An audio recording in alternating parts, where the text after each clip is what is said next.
and welcome to our meeting today. We're here for the purposes of considering submissions, or hearing submissions on Council's annual plan. Firstly, do I have any apologies? No? Is that you indicating one? No, you were just looking for it. You're looking for one. Okay, I thought you were just trying to grab my attention in a unique way there, Councillor Goldsworthy. Right, so no apologies. Are there any conflicts of interest, Councillor Cairns? Only to say that I'm a member of the Committee for Food Secure North Canterbury. So, is that in a private capacity? You might want to step back from that one for the purposes of just... Thank you. Yeah. Is there anyone else in a similar category? Councillor Powell? I chair the Waimakariri Access Group as a council representative, but not as chair, but as a member. But I took no part in the preparation of the annual plan submission. I think my read of that, it's always your decision, but I would think that you're okay to, because your council's appointee in that. Yeah. Councillor Mealings. While we're disclosing things, I am an active member of the Ohoka Domain Advisory Group, but they're not asking for anything from us, so I'm not too worried. Yeah. Okay, well if that changes to that, then we'll confirm, we'll consider that at that point. All right, but thank you for disclosing that. All right, that's all the conflicts. Hearing of submissions to the draft annual plan is where we're at now, and we've got presentations firstly from Kaiapoi Tuahiwi, so invite Jackie Watson to come forward. It should have been advised to you all, but you've got 10 minutes and we'll give you a bell at 7 minutes, but we've got a timetable to stick to today, so ask colleagues if you can keep your questions brief and to the point and not be directing speeches would be very good. There's a time for that in a few weeks' time. Jackie, welcome, and we've got your submission in front of us and we appreciate you highlighting that. Thank you. Okay, thank you, Dan. Good afternoon, everybody.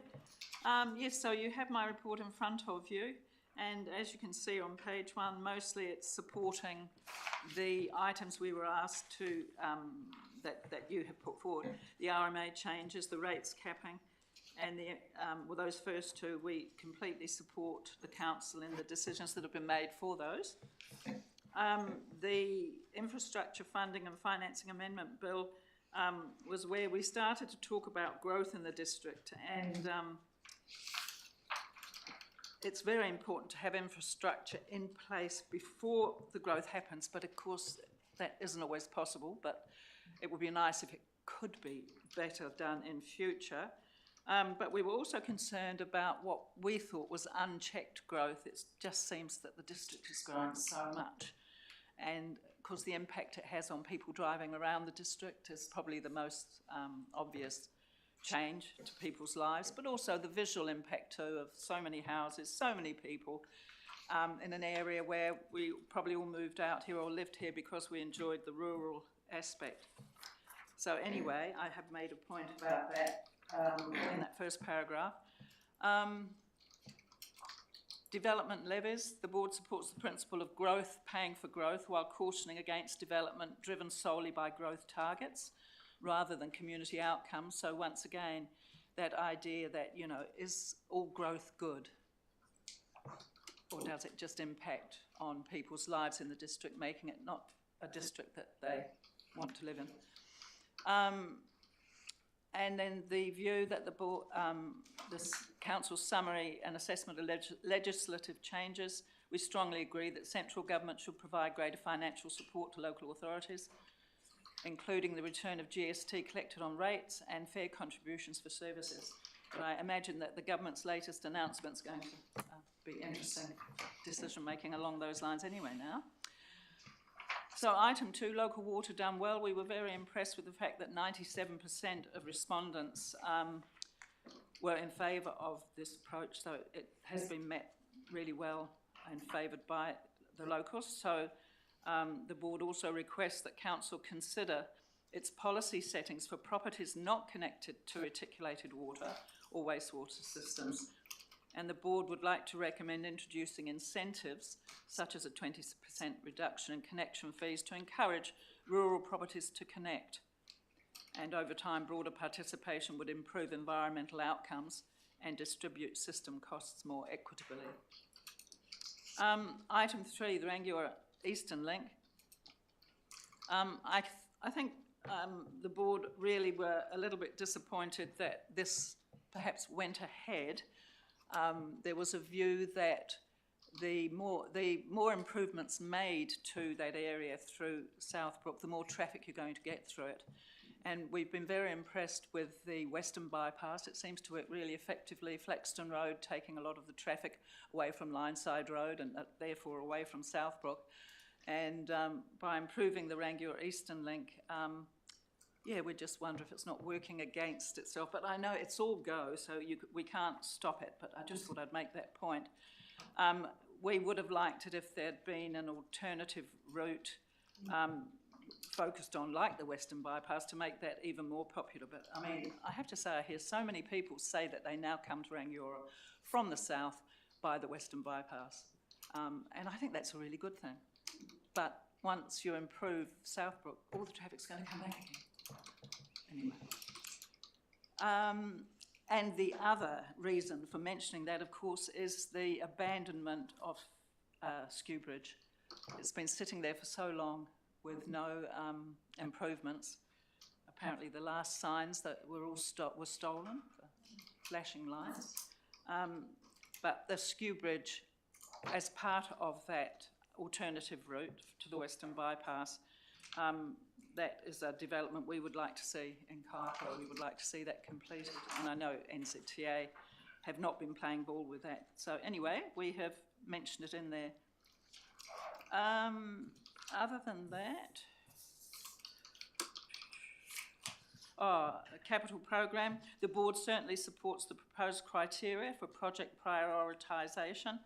Obviously, with finances the way they are at the moment, we can't do everything or have everything. And finally, the council's financial position. The board commends the council for maintaining a strong financial position during challenging times, which is reflected in a manageable debt level of $1.45 for every dollar of income. So we applaud the efforts of the council there. I think that's probably everything. If anyone has any questions. Thanks, Jackie. We appreciate your submission. Firstly, just on the Eastern, there has been a full business case done on that, and it's not all go. It's just proceeding through to the getting the government to approve the business case that we put forward, and there'll be further, once we get an answer, then we'll be in a position to update further. But there is a whole background, so we're happy to get that brief to your board if you'd like that at some stage. You're aware of that. Yes, similarly please. with the Skew Bridge, we would like to agree with you around that. It's a project of priority, so. But we'll, if the team could make note of that and perhaps get a briefing to the Kaipoi Tuahiwi board of the process we've followed with respect to the Eastern Link. Questions?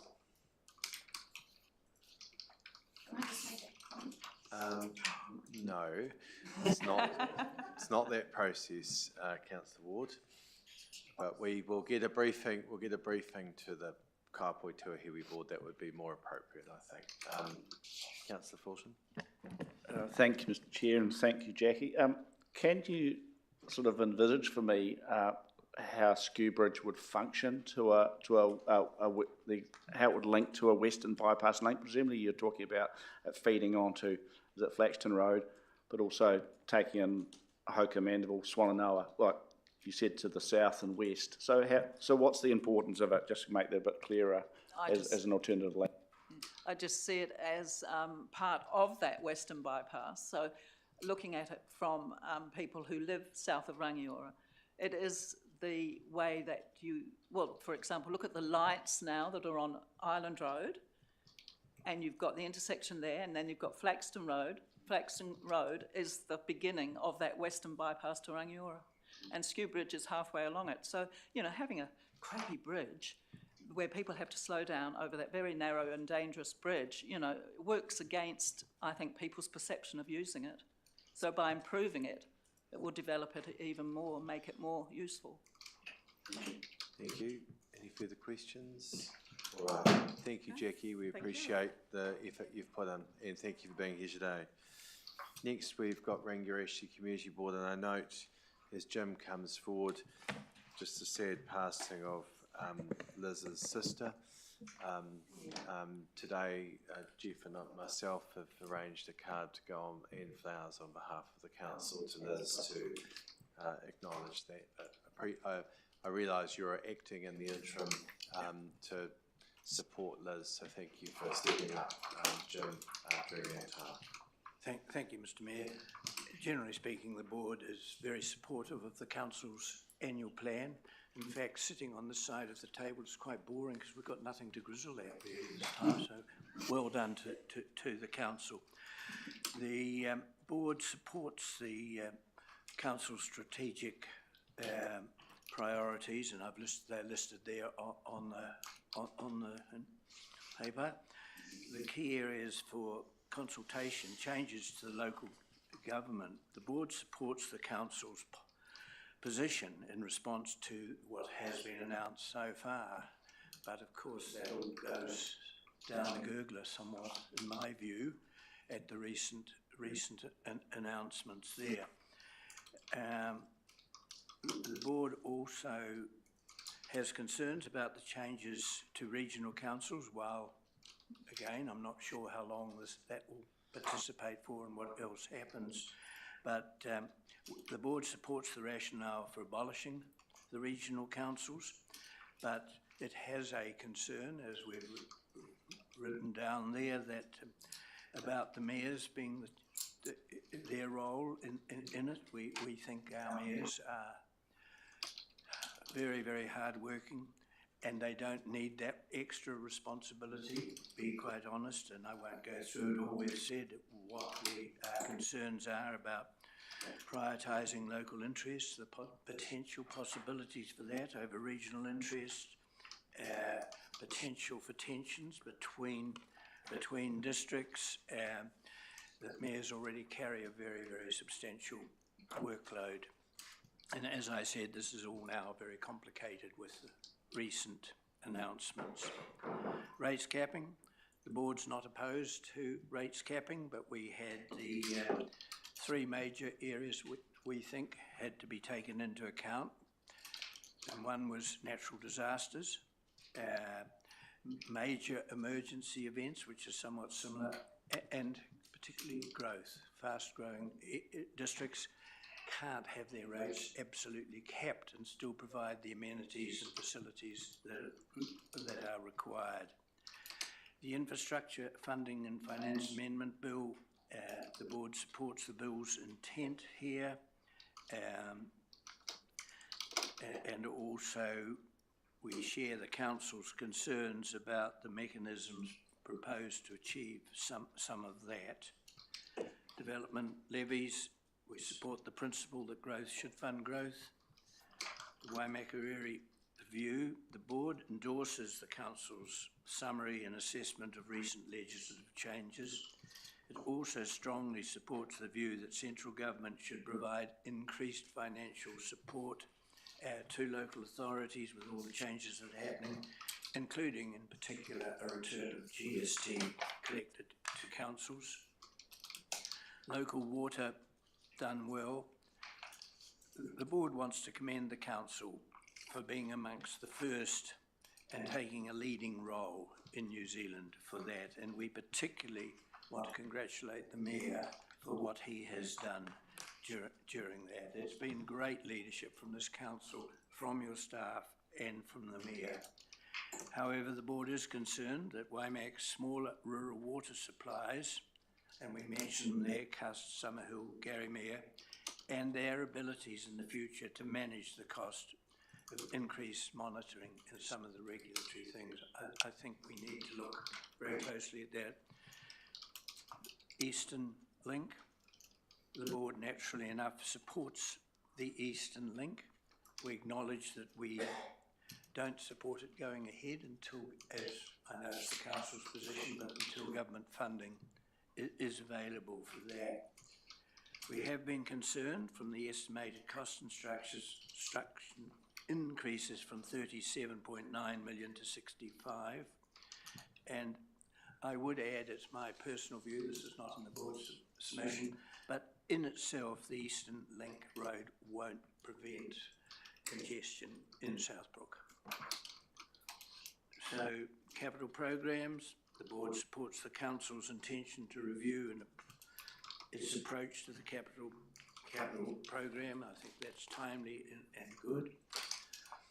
The rates, the board wishes to commend, as I've already mentioned, the council for maintaining not only one of the lowest rates in New Zealand, but over the last 2 or 3 years, it's been very fiscally responsible in its management.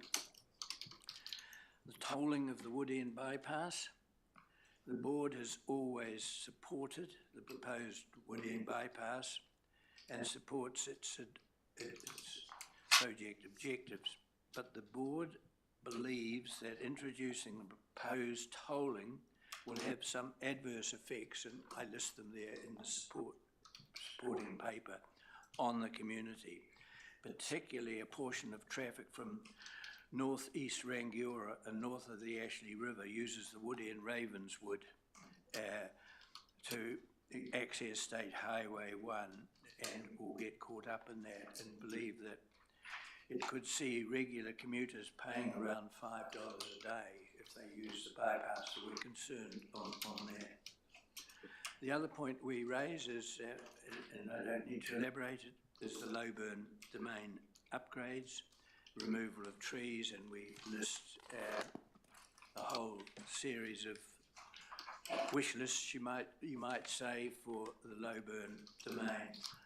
I would add that walking out of that building on a cold, damp, dark winter's night, the lighting is extremely poor, even finding your cars, and it's a wonder someone hasn't had a bit of an accident up there. I think it's something waiting to happen.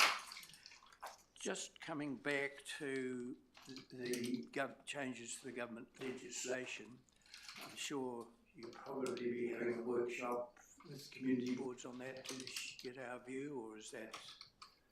Sorry, what was that, Jim? Sorry, the changes to the government legislation and amalgamations and everything else, because I'm not well informed on it, only what's been on the media, but I would observe that I don't think our board would want to go into and be part of Christchurch, and if it was an overall vote, the majority of Christchurch would totally swamp us. And it seems to me that it might be wise to hold some talks with the councils above us. That's just a personal view, it's not the board's. We haven't had a chance to discuss it.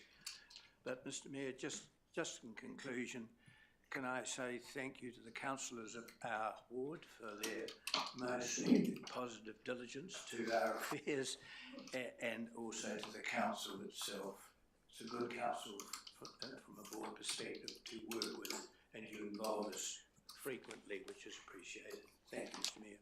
Thank you, and thank you for your submission. On the latter point that you raised, council will have a briefing of its own next week, and once we've started to get our own head around it, we will certainly be involving the boards around what we may or may not be thinking is the next steps. It's too early to tell. We're just starting to absorb, getting our own heads around it first. But involving the boards and our wider community will be a priority for, I'm sure, all of us. Questions, Councillor Mealings? Thank you. And thank you for your excellent submission. I was just curious, and the point that you didn't cover with the recycling infrastructure. I was wondering if you, as the portfolio holder for solid waste, I'm curious as to what you would envisage better recycling infrastructure might look like. So recycling infrastructure? Recycling, as in waste. Oh, well, yeah. I think we have done well in recycling for a long time, but it's certainly time to look at the boundaries of it. If you look at, say, Fernside, for example, it's so close to Rangiora, it would be so easy to include it and other areas in that. As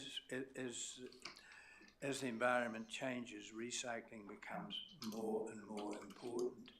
And it's also important, I think, when you're looking at those sort of things, to ensure that it's cost efficient and it's not prohibitive if someone from the outside, like Fernside, came in, that it would be too expensive for them to join. So you mean to roll out the recycling service to further communities? I see it needing to be rolled out, and I think it's inevitable that it will be. Thank you. There are areas like Mayfield or Karoo around here where they have depots with array of bins that the locals in the rural areas can go to, and that could be applicable for Airwell and some of those areas. Thank you for elaborating on that. Any further questions? Sure, Jim. Oh, sorry, Councillor Keynes. Sorry, just a brief one, Mr Mayor. Thank you, Jim. With regard to Loburn, we attended the Anzac service the other day. Extremely noisy road noise. Would you be supportive of additional plantings along the road edge as well within the reserve? Right. So as to try and mitigate the noise coming through? That's a funny question to ask me. I'm a tree person. I love trees, and so I'm supportive of trees. But there are other sports grounds that are noisy with traffic going past too. Thank you. So Jim, thank you for thoughtful presentation, and if you could pass our thanks on to the board for that. Thank you. Thank you, Dan. Thank you. Next is the Oxford Ahoka Community Board. I'd like to invite Sarah to come forward as chair.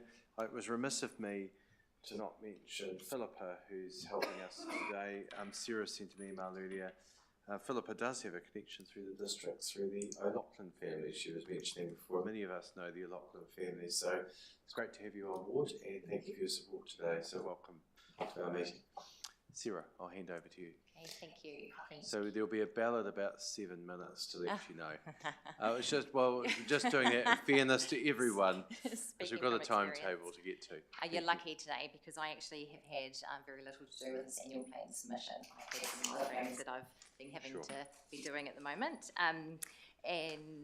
So I am merely the face of something that I really wasn't much to do with. But I would like to add some bits to the submission. In terms of changes to local government, I think that it was a great explanation that was given in the annual plan document, that I believe that the council will always put our district's needs first and look after our best interests.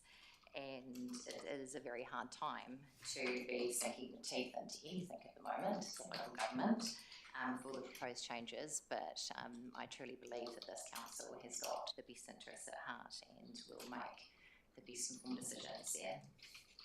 Local water done well. Once again, I'd like to add to that what this council did in respects to that climate was outstanding, and that I, for one, was very proud to be part of this council at that point in time, and the stance it took, in particular with the council, and of course with you, Mayor Gordon, and a huge amount of effort that you put into making sure that we weren't just doing what we were told, but doing what we knew was best. So well done for that.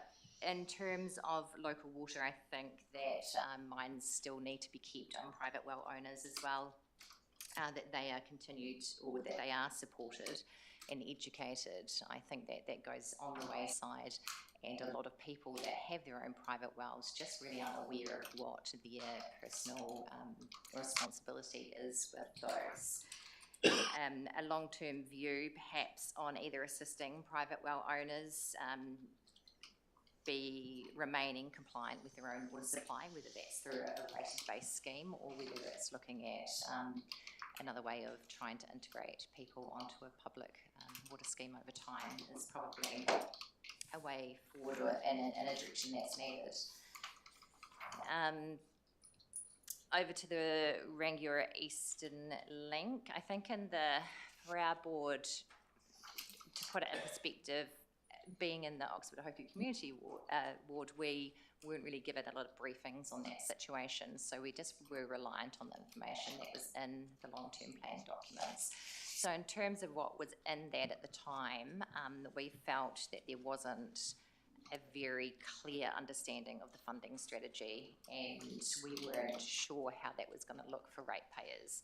And I think that from what I heard of the discussion that happened around that, that sentiment seemed to remain, and perhaps came to fruition with the costing escalations that are there.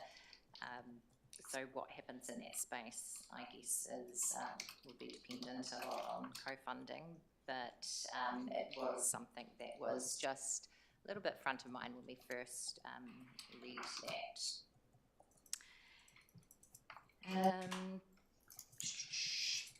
Much to say, the capital program, I mean, that's also going to be a bit of a space that has to be negotiated and looked at quite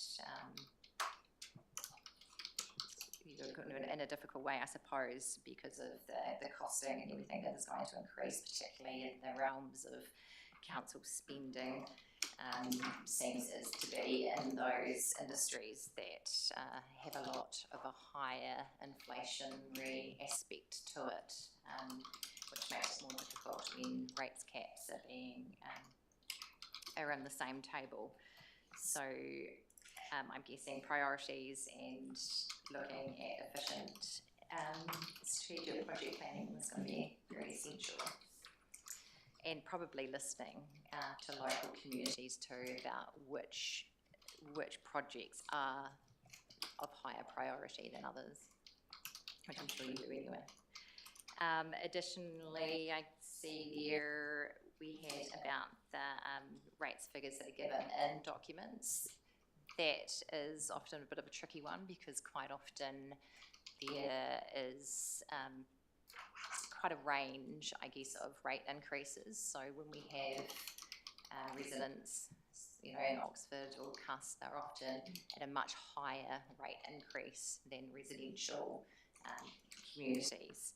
So it may be that, you know, we're sending out the rhetoric of our rates being only an average of 4% or whatever it may be, but for some residents that's actually not reality, and it's a lot more, and it's often our communities that are a bit more isolated and maybe don't have a lot of extra financial, you know, extra funds to be able to pay for that extra increase. So, and that probably takes me back to, I probably should have highlighted under the local water done well, that once that group is underway and established, that looking at how water is rated probably needs to be looked at in a more of a holistic way, that water is essential for everybody. Water is more of a, what is an essential need, it's not a want. So to be provided water, the funding for that probably needs to be a bit more across the board, no matter where you live, that the right and access to that service shouldn't be determined on your location. That's going to put a huge amount of pressure on communities that are not going to be able to afford to sustain any of the increased prices in that area, and sewage as well. I think maybe just concluding, I feel like it needs to be added to our submission that we are very appreciative of the work that the council does, and also very appreciative of the staff that we have and the relationship that council staff and community boards have together. The way that you've all managed our infrastructure and assets, ensuring that we're in the position that we're in now, is something to be very proud of. That things have been budgeted for, that we haven't been leaving things because they can't be afforded. That the relationship we have with our staff, we do not take that for granted, and we're very appreciative of the fact that we can contact staff and talk to them in a respectful way, and we have that relationship to go forward is very important. I think the only thing that can come out of that, as well as the voice that's given to community boards, thanks to the council, is only positive for our district. So, well done. Keep up the good work. And here's hoping that we achieve some more good things altogether. Thank you, Sarah. Questions? Appreciate your board submission. Any questions? Make some really good points in there, and we appreciate the generous remarks that you've made as well. So Like to thank add you. those in there. Thank you, Sarah. We hope you have a Alright. good rest of the day. Thank you very Thank you. much. Thank you. All right, next we have the Woody and Sefton Community Board. It's meant to be online. Yes. Is he joining? Is that right?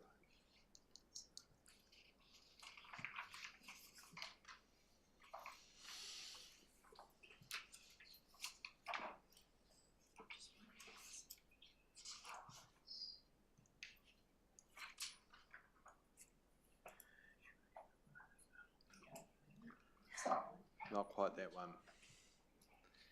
He's, Mark will be for the board, so should be just in Teams.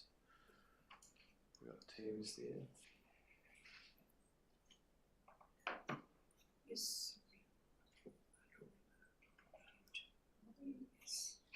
This is just a test.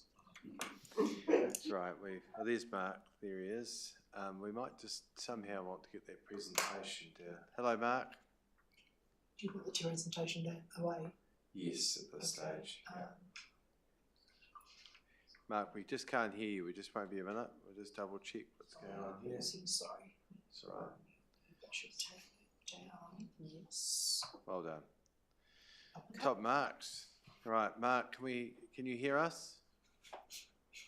We can't hear you. We'll just... Can you talk, Mark, if you're able?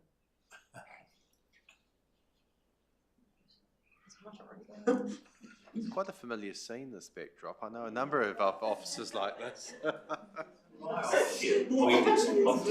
Yeah. In the same apartment building. We got volume, Mark. No, I can't hear us. Okay. Are we muted? Because this room could be muted. I can risk Right. that. Just a minute, please. Are you there, Mark? Can you hear us all right? You can hear us, we just can't hear you. F6. I don't think that's his end, because he's highlighting, it keeps coming up blue.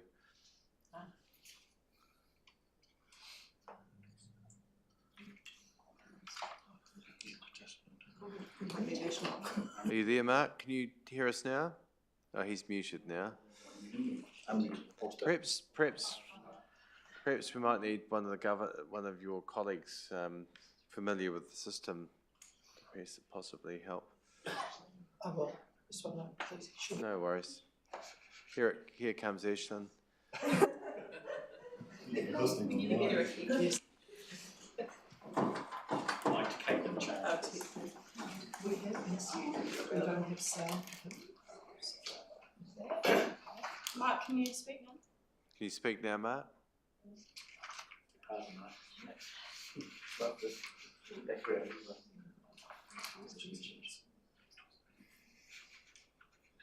You there? Can you hear Mark? He can hear us. We should be hearing.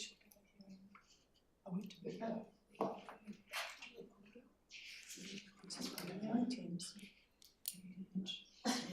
All right, can you speak now, Mark, if you're able? Hello? No. Sorry. It is Speech Language Awareness Week, so if we could do sign language. Mark, do you want to, I'll call you on my cell phone and we'll give that a go.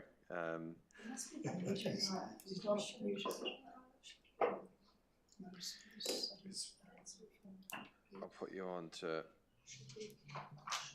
let's see if that works. Here we go. Just be careful what you say, because the whole room can hear now. All right, we'll deal with it that way, I think. Thank you. So, Can you hear me now? yes, Can you hear me now, Deb? yes, we can. Thank you, Mark, for joining. Sorry for just a bit of delay in the response there. So, look, with with that, can I just invite you to speak to your submission, put up to 10 minutes. We'll let you know when you're at 7 minutes. So we'll hand over to you to make some comments now. Speak for that long. What's that, sorry? To speak for that long.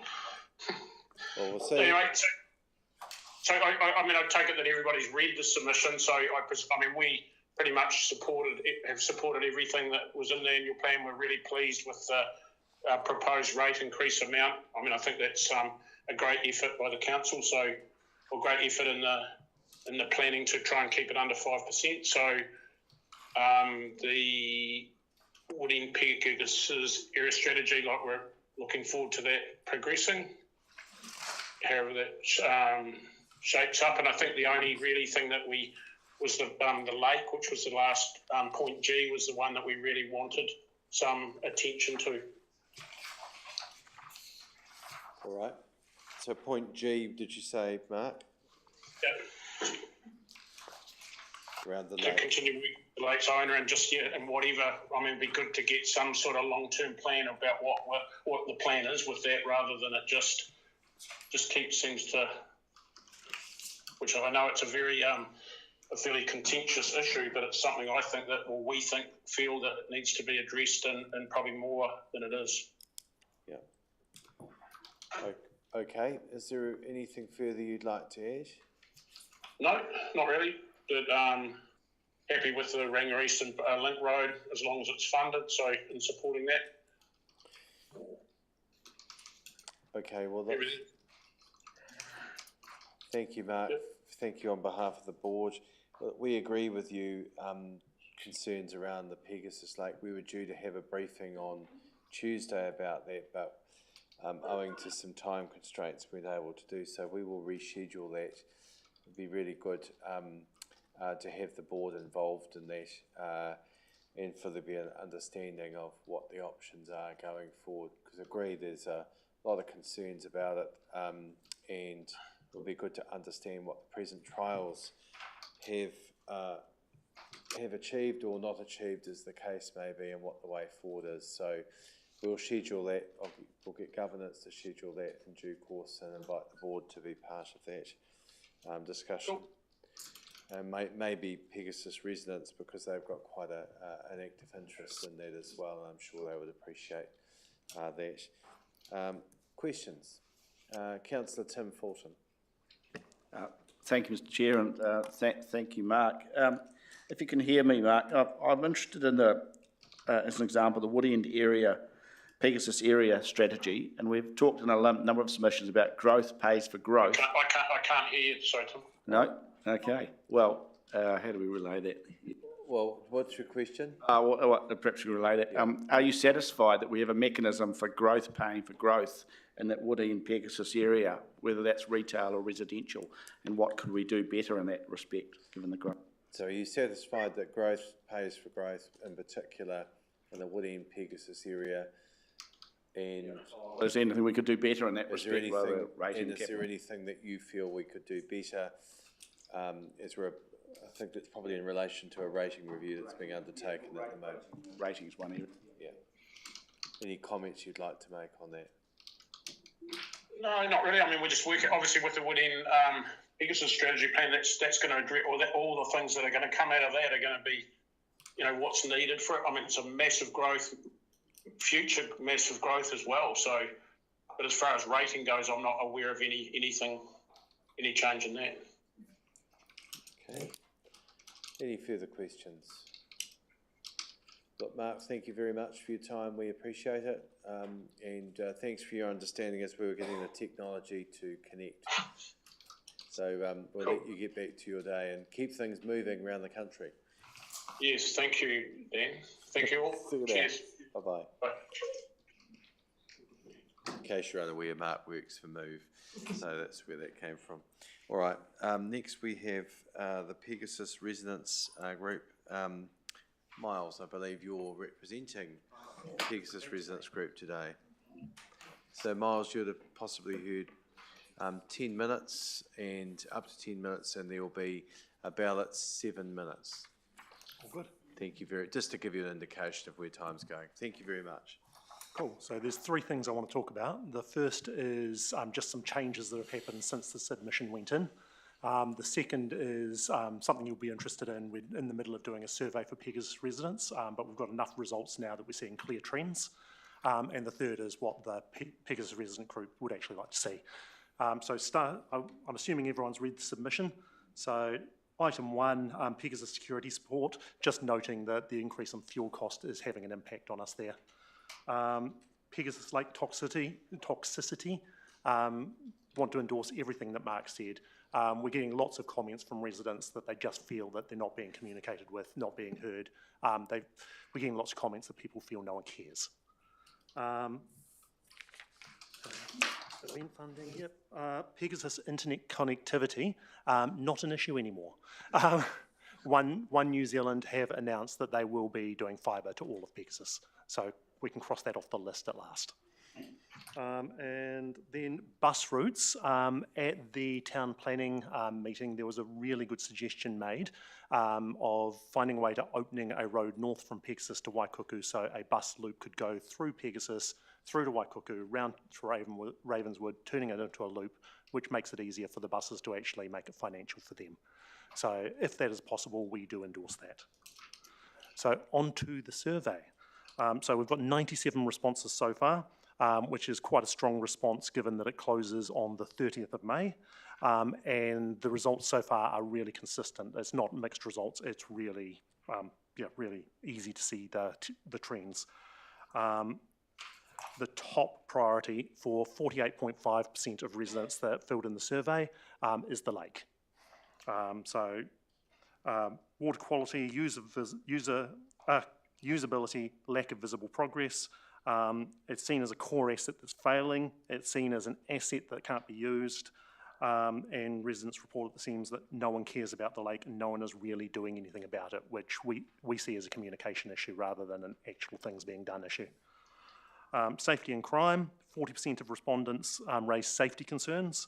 Antisocial behaviour, speeding, motorbikes, theft. There's a perception that safety is declining and people want visible enforcement and preventative action. The golf course, 29.9% of people are really concerned about the golf course. They don't want to see it turned into housing. They want to see it remain a golf course. There's quite a few golfers who are quite anxious about it because that's part of the reason they bought a house in Pegasus. Access and transport. There are concerns about just that one point of entrance to Pegasus in case of disaster.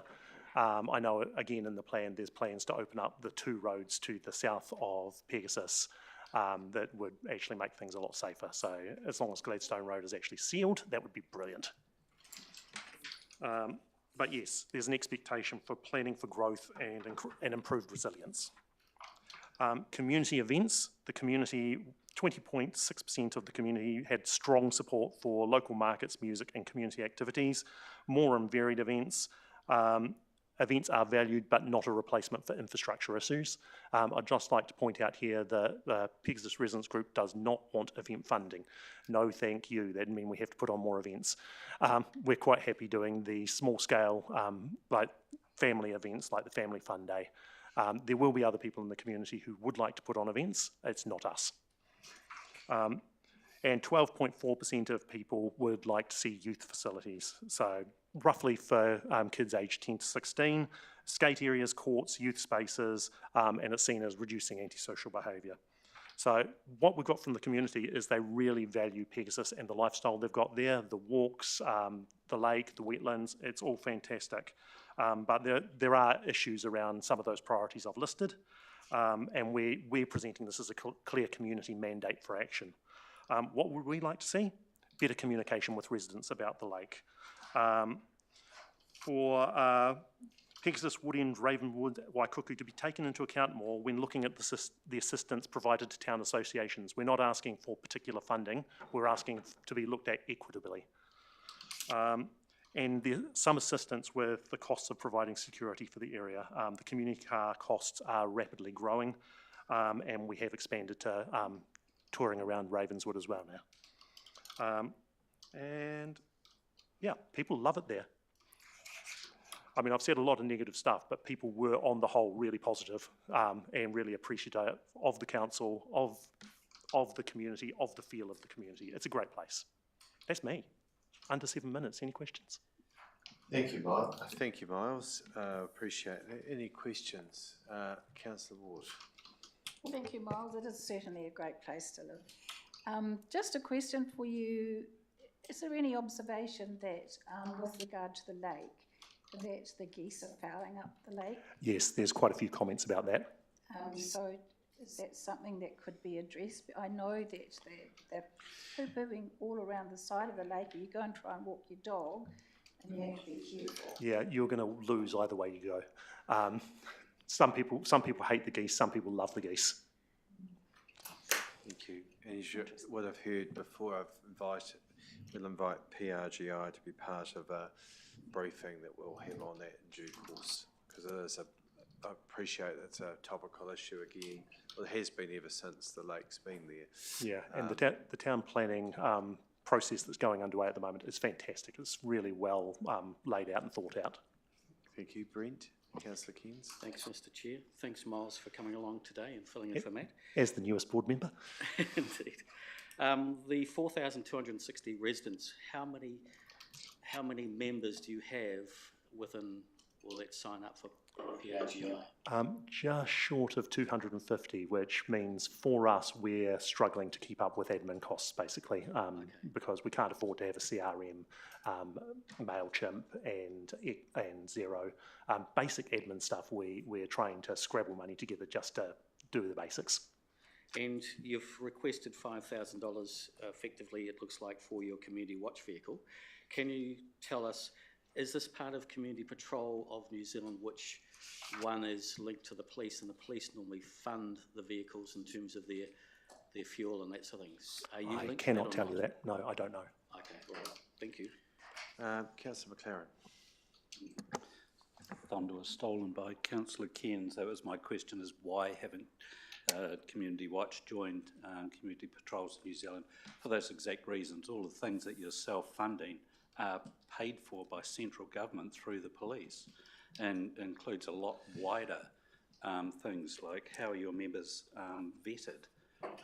So CPNZ, the Rangara Community Patrol, Kaipoi Community Patrol have to have police vetting, and they're also linked. Perhaps that might be some offline feedback. Yeah, I'll follow that up. Yeah, it's really good. But the good points, Bruce, and be worth following up, especially with neighbouring organisations that are well over that. All right, any other questions? Well, you've done a great job, Miles. Thank you. Oh, sorry, Councillor Goldsworthy. Thank you, Mr. Chair. Sorry, last minute question as per usual. Just out of interest, with regards to the request for funding, do you have a current regular supply of funding, or is it kind of... No, at the moment we are getting local businesses at $100 a pop to go on our website, and that's our income. Okay, thank you very much. Thank you. All right, no further questions. Thank you very much, Miles. Next, we'd like to invite for the Canterbury Museum Trust Board. Is it Tom, the main speaker?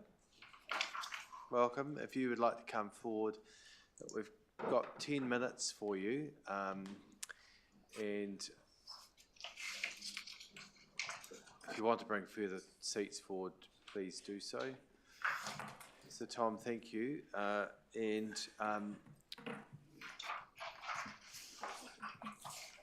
All right, you've got a seat there, David. Do now. Have you ever been here before? I've been here before. He's normally sat this end. Yeah. He tells me about that. It's quite a pleasure to actually. No, it's nice to see you back here. Firstly, can we acknowledge you, David, as our representative, but also your many years of service, particularly as chair. And Tom, we especially want to acknowledge yourself as chair, that you've stepped up. I think you're doing a great job in that space.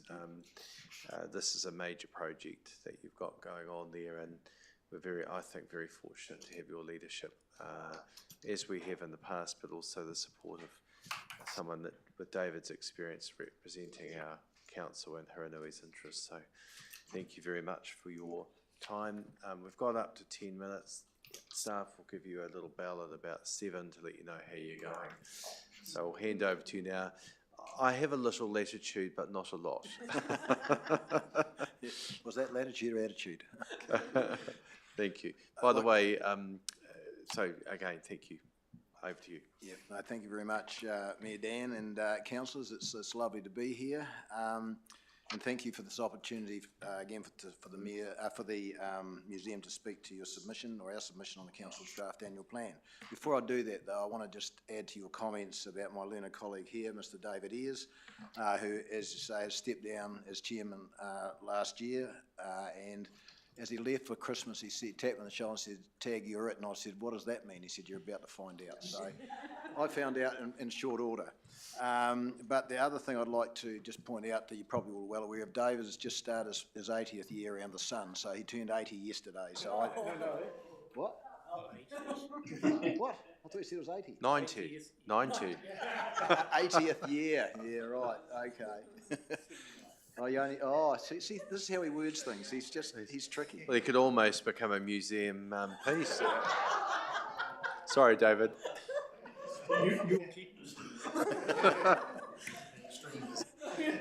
So, withdraw and apologise. I'm sorry for taking you offline like that, but the museum deeply appreciates the council's ongoing operational support in the capital contributions to the redevelopment to date. So I'm joined here today by Sarah. Sarah's the acting director at the moment while Anthony's away overseas. And Nigel's the long-suffering finance guy. We're asking all sorts of different questions and he just tries to run out. So I'm able to support them. So I'm going to hand over to Sarah now to do the recap of the value of the operation levy. Excellent. Thank you everyone for having the time to meet with us today. I just wanted to start by thanking you for including the 4.2% operational levy in your draft plan. It is very much appreciated and allows the museum to be able to offer a wide range of benefits for the community. Some of those we've put some pretty pictures up there for you to look at, but just highlighting a few there where we have 3 public experiences which welcome over 180,000 people a year, delivering education programs to over 13,000 Cantabrian students, and also doing a wide range of exhibitions that travel and visit over 150,000 people from our community as well. And of course there's much more than that that happens at the museum. So our submission today covers 2 areas, the first of which is the request for additional capital towards the construction project to complete that project, and the second is just to highlight the economic and cultural impact of the museum. We also just wanted to acknowledge the council's letter to us dated the 24th of April in response to the museum's own draft annual plan.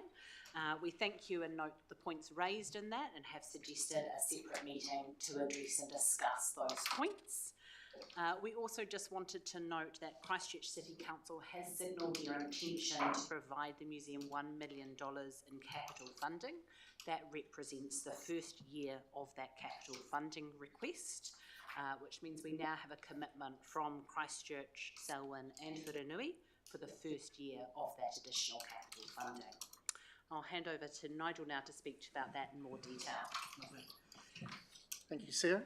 So just looking at the capital request, as Sarah mentioned, our request for 2.1 million in additional capital spread over the 4 years is currently not in your council's draft annual plan, and specifically the 77,000 that's requested for the 2026-27 financial year. Securing this funding is essential before we enter the building fit-out contract. And if we don't fit out the building at the same time as constructing the new basement and buildings, it will cost an additional 7.2 million if it's delayed another 12 months. The delay in securing the capital has already added 5.1 million to the project costs and pushed our opening date to late 2029. and just let you know the impact. If this is delayed for another 12 months and isn't in the annual plan, that will be an additional 7.2 million and pushing the opening out to later 2030. Just a reminder about the overall cost of the project. It's 261.9 million. There has been an increase from last year, but that is due to the delay in the funding, so that 12-month delay in getting the capital funding, but also to provide some cost certainty. We have realigned our contingency calculation to be in line with the same methodology used by the Christchurch City Council. So we're using the same methodology, which hopefully provides a bit more certainty on overall costs. This slide shows that we have secured funding of 170 million at present, which is sufficient to cover the current contracts that have been let, so we're making sure we're not letting any contracts unless we have the full funding.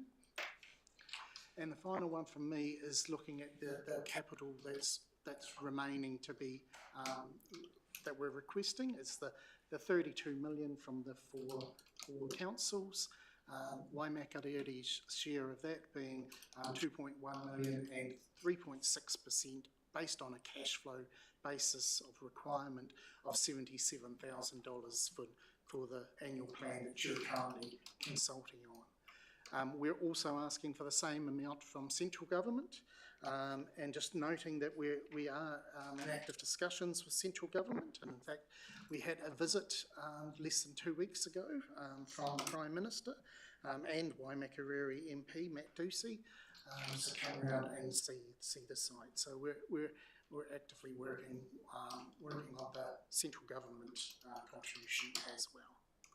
I'll pass that to Sarah. So we are acutely aware of the cost pressures that councils are under and want to provide reassurance that we are actively working on ways to generate revenue to be able to mitigate the ask against rates. We are proactively working through a process now to look at what the best charging model would be for visitors to the new museum when it opens, but also exploring a range of other revenue streams that would be able to manage to contribute towards the costs of a new museum. Excellent reminder to keep going. Just a little bit of a reminder that pre-COVID, the museum was the South Island's most visited indoor attraction.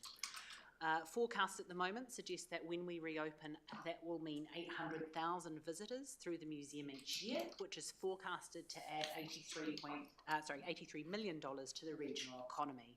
More than that, though, we, like you, cannot wait to have those doors up and open and be able to return this such a precious treasure to our community, to be able to share those treasures and those stories again. Tom, back to you. Well, at this stage of the game, before I actually make any closing remarks, I think it's probably time to take some questions if anyone's got questions for us. Thank you. Just, if I could just start with, you asked us about the further capital contribution. We were awaiting to hear where fellow partners were sitting, given, you know, the challenge from Selwyn and Selwyn in particular and the city, before we made any commitments. So now we're aware of that. We will have a further consideration of our position there, but I just don't want that interpreted that we weren't supportive of the museum. But when you have two major partners like that calling for quite significant challenges that they were looking to do, we were prudent to await and see where that was. So it's good news if that's where the city is sitting, and Selwyn, that they've revised their position. So noting that, thank you very much. We will let you know about that. I'll come to questions. Councillor McLaren first, and then the Deputy Mayor. Thank you. Always the optimist. When it reopens in 2029, that 83 million that's going to be generated the first year, how much of that do you anticipate will flow back to the Waimakariri fantastic question. Noted for your performance review process. We don't have that detail qualified. At the moment, we have 83 million for the region.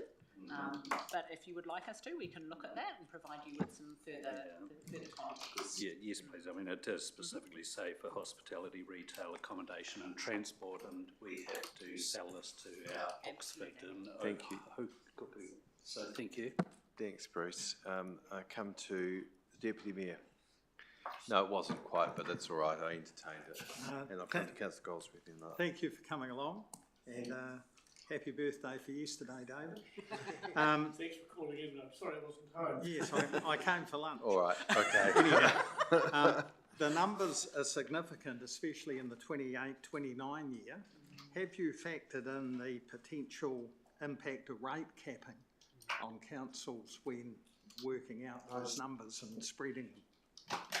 Yeah, we acknowledge there's some further work to be done in those outer year forecasts. What we're pleased to say is that we are committed to a charge, an admission charge, to a charge at the museum. So we're reviewing what form that would take, and we're getting some external research about what the impact on our visitor numbers would be when we put a charge in, and if the charge is at the door or for specific exhibitions. So we're hopeful that there will be an increase in the revenue available above what we have currently forecast, which would help to reduce some of those increases in the outer years. So we're conscious that next year is an LTP year, so we're trying to get as much rigour to those numbers as possible for next year. Just a supplementary question, Mr. Mayor. Are you committed to not charging local residents and ratepayers? Absolutely. Right. So you're talking about other parties, tourists and such like? Absolutely. I think that's a really important distinction to make. We are looking into what the best model will be for our unique situations. Ratepayers, locals already pay. So it's really looking at, in particular, our international visitors, but also how we might cope with national visitors from outside the regions. Thank you. Last question, Councillor Goldsworthy. Thank you, Mr. Mayor. May have already been answered, but with regards to the intent to raise revenues from other sources, there's a genuine commitment from the board at this stage to look at lowering the impact of future operational requests from council. That is very much the intention. Thank you very much. Right, thank you. Look, and again, thank you for all of you for the work that you're doing. This is a really important asset for Canterbury, and you know, our council's commitment is there. But we have our concerns about the financials, as I'm sure you do. But we just want to acknowledge and thank you for the contribution that you're all making in your commitment, and noting especially in the role of the board that it's a voluntary position and how much work and effort goes in on our behalf. So thank you very much for that. Well, thank you, Mayor Dan and councillors, for your time. As Sarah mentioned earlier, I think you mentioned that we always welcome visitors, especially from the councils, to come and have a look at the facilities, and we find that those who actually take the opportunity and the time to come and have a look at what we're actually doing, they get it. And certainly the Prime Minister came in fairly cool and he left fairly fizzing. Well, when he actually saw what it was that we're actually doing, because it's a pretty hard thing to get your head around. Look forward to his cheque coming in the next budget. 32 million, sounds good. How good. So look, thank you very much, folks, and all I can say is that we're doing absolute best. My kids are constantly on my back about when you're going to get it open, Dad, because you brought us up in the museum, we want to take our kids back. And I think that goes for most families who have kids and it's a holiday and it's raining. So Thanks. We need to come back, and we're very aware of that.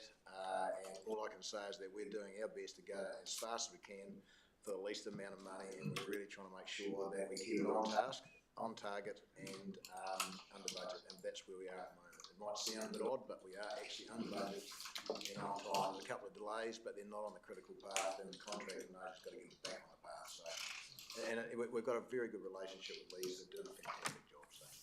So, Thank you very much. Thank you all. Thank you all so Thank much. you again. We appreciate your time. Thank you. Next, we have the Kaiapoi River Protection Society, I believe, Paul Williams, is that correct? Thank you.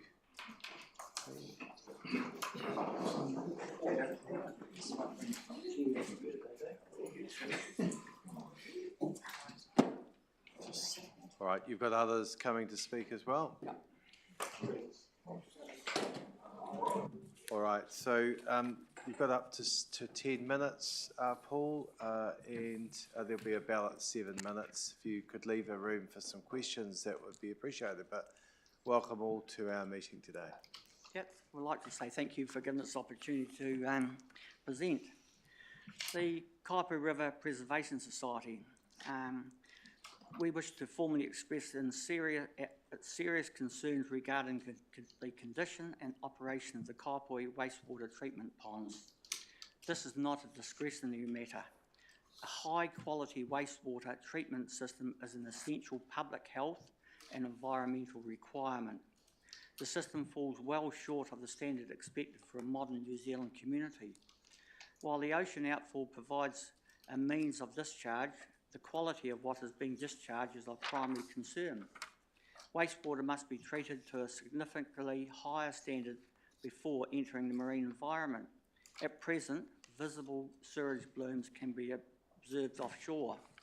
We've all got a copy of what can be seen from the Pines Beach, which is just not on. Are these the images that were circulated that's before? Leaflets, yeah. There's Thank one you. there with the, in the surf of the dirty, sludgy water coming through. We consider the Kaiapoi wastewater system requires immediate review, including assessment of installation of a sludge removal plant or reconfiguration of the pond system to allow staged drainage, desludging and proper treatment prior to discharge. Current observations include that effluent is flowing directly through an accumulated sludge near the discharge area.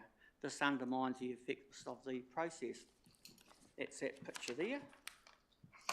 So before it goes out to the ocean outfall, all the water or the effluent flows through that. And if that's not taking sludge out to sea, nobody should be sitting in this room, because that's disgusting. Just keep it to the points you're making without the personal reflections. Mr. Mayor, that is keeping to the point. Thank you, Mr. Williams. Thank you. The existing desludging approach is both costly and incomplete. It appears to focus primarily on wind-affected areas rather than addressing sludge accumulation across the full pond system. We also question the accuracy of previous sludge surveys, as independent observation has identified significant sludge deposits in areas reportedly assessed as minimal. This discrepancy requires independent verification. There is also serious ecological concerns. The ponds have been associated with outbreaks of avian botulism impacting protective native bird species. A previous report figure indicated over 5,200 birds deaths in a single year. While recent numbers may be lower, this may reflect a decline in bird populations rather than the improved conditions. Although a contractor is engaged to remove deceased birds, many cannot be retrieved due to their location within the ponds. Furthermore, infected birds can travel beyond the ponds before dying, potentially spreading contamination to other environments. We are also concerned that the cost estimates previously presented for bird deterrent systems, based on an independent investigation comparable systems used internationally, particularly with agricultural settings, appear to be available at a fraction of the quoted council cost. This discrepancy should be reviewed. And that's another picture of what some of the farmers are using.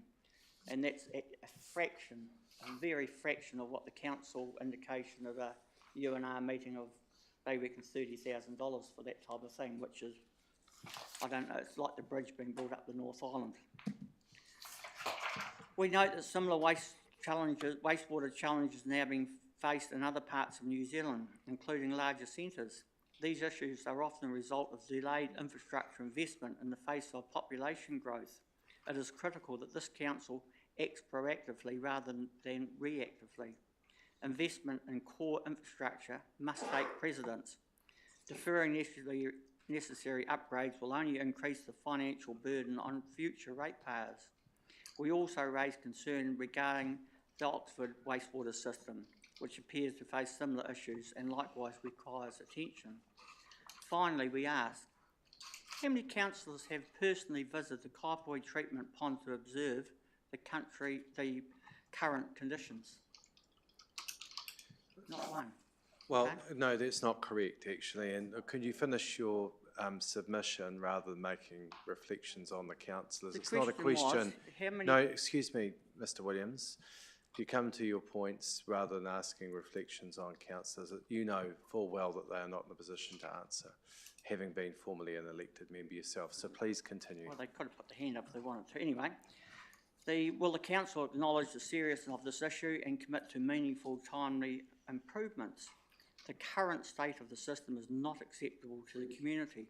We urge the council to act decisively to protect the environment and public health outcomes from current and future generations. Now, this is an extract from an expert on the sewage ponds. If the ponds are underperforming, the issue lies elsewhere. The likely factors include significant sludge accumulation reducing effective treatment capacity, or poor flow dynamics including short-circuiting through the ponds, increased loading from population growth without corresponding upgrades, inadequate desludging, maintenance or system designs. These are operational infrastructure issues and they are within the council's control. That's some pictures of some of the dead birds floating in the ponds, and that's not acceptable. And some of those birds are protected birds, and it also includes fantails, all sorts of types of birds. Garth wants to have a wee word there now, please. Good afternoon, everyone. Perhaps if you just use the mic. Thank you, Garth. Most welcome. Good afternoon, everyone. My name's Garth Free. I'm a former Fish and Game councillor and I was a founding member of the Silver Stream Advisory Group. My concern here is with the Kaipoi River, of course, but then as we've explored that, we've come to now looking at all the potential causes of its degradation, and what I think is happening from investigating it is that we've got a wastewater treatment plant that's not operating properly.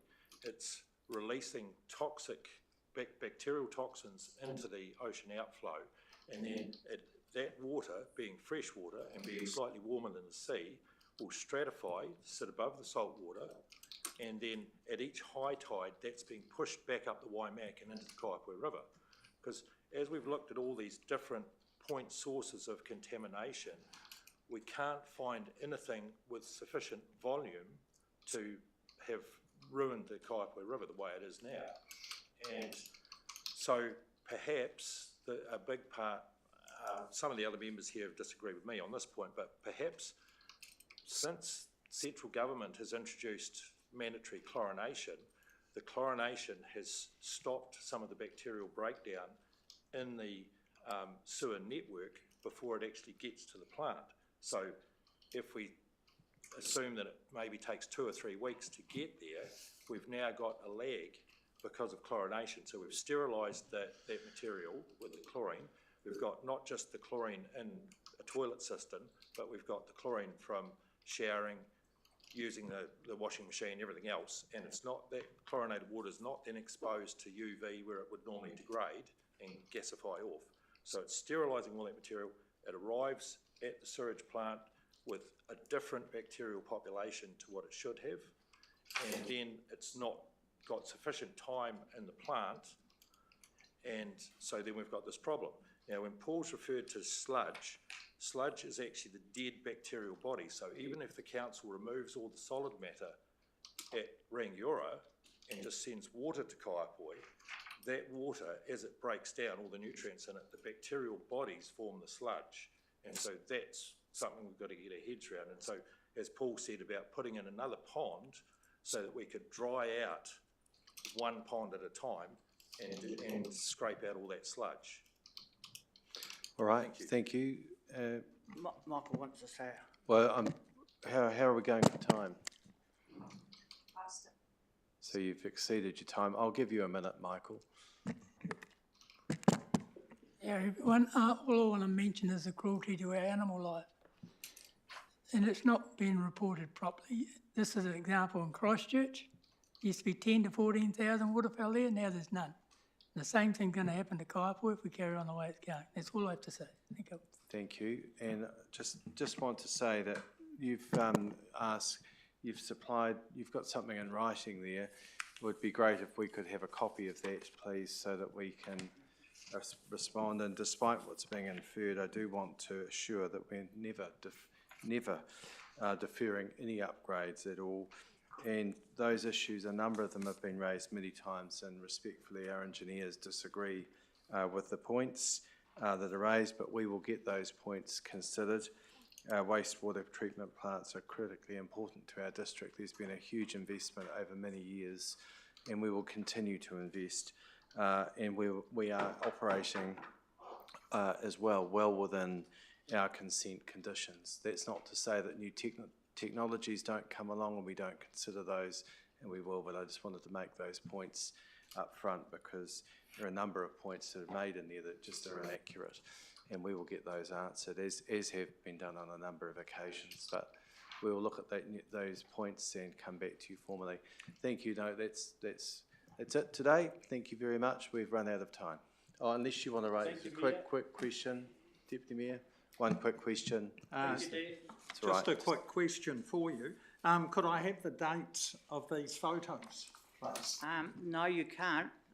We've actually had an email from Jerry Cleary saying this group's been wanting to go back and have a look and take some new photographs.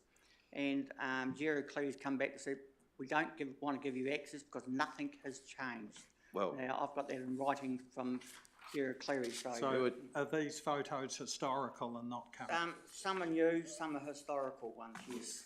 Yeah, it would be very helpful when we do get photos to have them date stamped or to know when they were from, because we get lots of evidence that comes through, and if it's been treated as evidence, that's the appropriate way.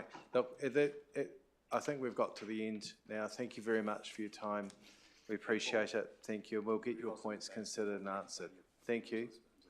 Thank you. Yep, thank you. Thank you very much.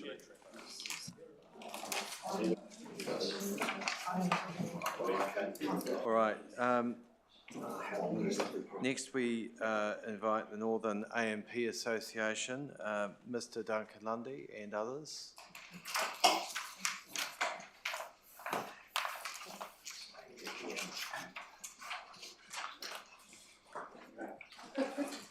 So we've got up to 10 minutes for you, and a bell will be sounded at 7 and if necessary at 10. So take it that we understand what you're coming to see us about, and we look forward to your presentation. Good afternoon all. May I introduce Graham Green and Alistair Robinson to my side. Obviously we're from the Northern ARP Association. We obviously would like to discuss the matter, respectfully submit a proposal for the development and designation of a roadside parking on Coldstream Road. I presume the area is known to most of you, adjacent to the Ringura Showgrounds. At present, the roadside is unformed and in poor condition, so obviously people do park there. It's quite muddy, and during the winter it gets very dangerous. Numerous potholes. During the winter months it becomes particularly muddy, which not only limits the usability but also encourages inappropriate behaviour of 4x4 vehicles, resulting in damage to the area and probably some annoyance to the neighbours. Formalising this space into a structured parking would significantly improve the showgrounds and the nearby Mira Andrews football facilities, and obviously that has an impact on the stadium and the main power oval as well. And our argument is that if you go to a sports area in Christchurch, you would prepared to walk a considerable period to your sports area after you had parked your car. We don't believe this is an unduly long distance for people to park and perhaps go over to the Maria Andrews or even to the main power oval, and or even to the stadium when it's full. In addition, the current lack of defined parking creates safety concerns. Families, including those with young children, are often required to navigate alongside the moving traffic. The provision is clearly marked and poorly constructed parking area would help reduce congestion, improve traffic flow, and create a safe environment for the users. And as I've just said before, the proposal represents an opportunity to enhance the community infrastructure, improve safety outcomes, and ensure that the area is maintained in a condition that reflects the importance of the key recreational hub that's quickly developing at that end of Rangiora. Clearly, we're just about finished, and we do appreciate your consideration of the issue. We believe it's reasonably straightforward, and it would really enhance that area of Rangiora. Thank you. Thank you. Can I ask, unless my fellow team have got some comments? Graham or Alistair? It's really the fact that it's wasteland as such. It's poorly maintained from a road point of view. We can get, as a community, get better use of our grounds, plus there's lack of parking for when there's big things going on further down the road. So it's not just a selfish sort of something we want. It's something that we believe will enhance the area, and the council are keen to use our grounds when they can, but we have limited, we know where for people to park. So we want a sports team to operate out of our facility. We can't accommodate them because we're already full with the things we use it for. So it enables us to provide that facility for the council to use, and also the parking will enhance the area for everybody. So that's our motivation. It's not just for ourselves. Thank you. Did you want to add anything, Alistair? No, Duncan and Graham have summed it up pretty well. Thank you. Well, look, thank you. Your submission point's clear. Just before I come to colleagues, my understanding from just talking with the CE is I think that 26, 27, we have allowed to do these works. So, and we agree, I don't think it's being selfish. As someone that lives nearby, I see how well used it is. So it'll make a difference. So we'll get that confirmed in our response back to you. Thank you. Councillor Kearns. Sorry, I'll just check with colleagues first. Councillor Kearns. Thank you, Mr Mayor. Thank you, Duncan, Graham and Alistair. I was going to ask, and tell you about that. There are going to be upgrades. In the meantime, we have actually filled some of those potholes and that sort of thing. Has that made a positive difference in the meantime before we do the upgrade? Well, it's hard to tell because it's forgotten how to rain. Oh, well. So it has improved a bit. At the moment, it's better. That's great. If we have rain like we did in January, we'll soon know. Yes. I think, Mr Mayor, it's a great opportunity to make a great difference. Yeah. Councillor Doody. Thank you. Just a question on with that hedge along that road there. It really shades that area quite badly. So what do you plan to do with the hedge? You know, are you going to thin it down before we do some work on the road, on the footpath, or what? Or what sides of the road? What do you plan to do? Because that really does keep the moisture there. We just feel that it provides very good privacy and shelter for the showgrounds, and if the car park was formed in a hard surface, it won't be so much of an issue, apart from possibly in a hard frost. That's what I'm referring to, because it's really wet. If it's got proper fall and water can run away, it shouldn't be nearly as much of a problem as it is currently. We trim the hedge every second year, and it's kept up to date as best you can. It's not an option. Taking it out is not. No, I'm not asking you to do that. All right. Okay. We certainly can look at the trimming management of it, but it is obviously a very good southwest shelter for our grounds, and it would be actually a ruination of our area if it was removed or severely lowered. No, better management. Yeah, okay. I think with good drainage too, it'll make a difference as part of the. Yeah, I'm no roading expert, but we're all amateur roading engineers in our own way. but I'm always told by our roading staff, it's drainage, drainage, drainage, Dan, so it makes a difference. Any further questions?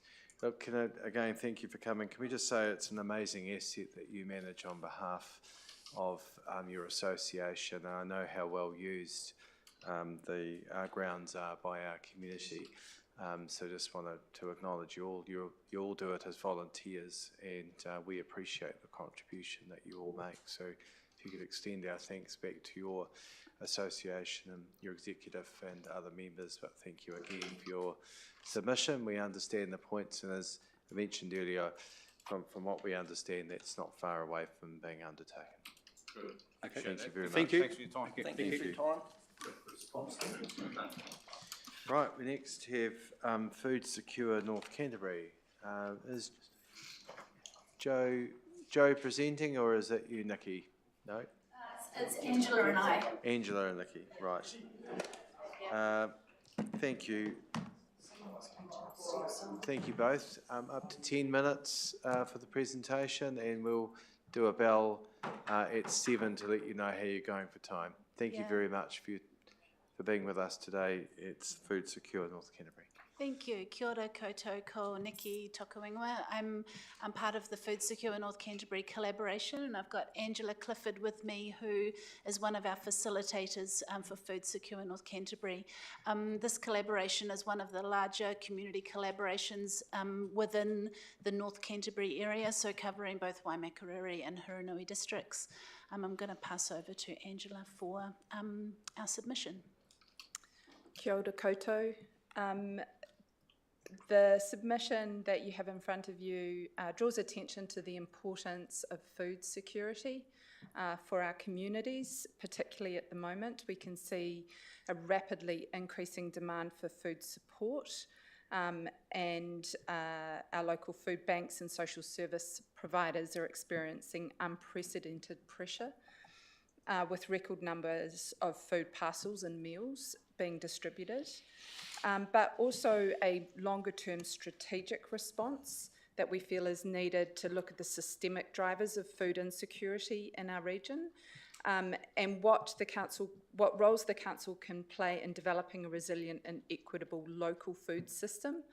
And we would like to draw attention to the food resilience report prepared by Nicole Davenport for the management team and strategy group. And in light of its findings, we would strongly urge the council to act on the following key recommendations: the establishment of a comprehensive food resilience policy, the development and to develop and implement edible planting guidelines for food forest community gardens and green spaces, to integrate local food production, processing, distribution and retailing into the economic development implementation plan, and to ensure the ongoing protection of productive land to feed our community. Food Secure North Canterbury is willing to support council in progressing this work and would welcome the opportunity to engage further in this matter. We look forward to your response. Thank you. Is there anything else you want to hear there, Nikki? No. Okay, I'll just open to questions over at Councillor Fulton. Yes, thank you, Mr. Head, and thank you both for your presentation. You just stimulated it is a question. How do you get around the challenge of particularly landowners going to the highest value land use? I think Airwell used to be, 25 years ago, lots of orchards. Apples gave way to dairy farming or lifestyle blocks or something else. How do you sort of break that circuit where people aren't prepared to grow food on their own property, or even commercially, because it always goes to the highest value, whether it's housing or something else? I think it needs leadership at a regional and a local level to have a strategic plan or a vision around how we expect our communities to feed ourselves. That could look like the Merrill Forum considering food as critical infrastructure alongside water and energy. It could include the different district councils coming together to speak to the need to protect productive land. I think part of the reason that that happens at the moment is because there's a lack of vision, or there's a lack of stated outcome in terms of how we want to feed our communities moving forwards. Thank you. Any further questions? Councillor Doody? Thank you very much. I'm just wanting to know, please, do you accept produce that's been done at home, or is that acceptable to have that? Food produce done at home or not? Prepared. Prepared at home, yes, through food banks, absolutely, yes. Right, Yes, okay. and through potentially, through food banks, yes, they accept that. Right, thank you. Thank you. If there's no further questions, can we say thank you for your submission? It's clear what you're looking for. Thank you for the work that you all do, because I think it's a really important part of making sure that we do have great food security in our district. And I know that the work that's been done here has been, not only it's been done in other parts of the country, but we are being looked at very closely. So thank you very much for your submission and the work that you're doing. Thank you. Thank you. All right. Next we have Kaiapoi Park, Graham McDonald for Kaiapoi Park Trustees. You've been joined by Murray, is that correct? Graham and Murray, look, thank you for being with us today. I know that's probably your first time presenting to us, Graham, is that right? Yeah. So you're amongst friends here. I see, I see yep, a few so there's a people number of I know. people Yeah. you'll know here, and just Murray want to say... will have me if I do anything wrong anyway. Oh, that's right. Yeah. Well, he'll kick me later if I don't do it Yeah, right yeah. either. We both so will. yeah, so that's right. Yeah. But look, can we say thank you? Just firstly, can we just acknowledge the work that the Kaiapoi Park trustees do, and the amazing asset that you manage on behalf of Kaiapoi, and we're really pleased to be a partner with you and to help you with the maintenance that we do now. But just to acknowledge the huge effort that goes in by volunteers, especially yourselves, because it is appreciated. It's an amazing asset we have. Thank you. So over to you. Up to 10 minutes. There'll be a bell at 7 to let you know how you're going. Yeah. And there may be some questions from colleagues. So welcome both of you. Thank you. So first of all, we're putting a submission in for the Kaiapoi Park trustees. For those of you who are unfamiliar, it's basically the Kaiapoi Rugby Park on the corner of Smith Street and Ranfurly Street. And while it's not a council-owned facility, it's a facility that was gifted to the people of Kaiapoi over 100 years ago, and it's run by a trust, which is the people that we do, and it's basically there for the people of Kaiapoi. It's obviously used by the rugby club, the cricket club, the hockey club, Touch, adults, kids in touch. Schools, a lot of the schools use it for their rugby games. So obviously, rugby don't have to use it, but it is the Civil Defence Centre for Kaiapoi. And even the council has a lot of events, and it's there for anybody in Kaiapoi to use. And anyone who's been there, it's a fantastic facility, as Dan pointed to.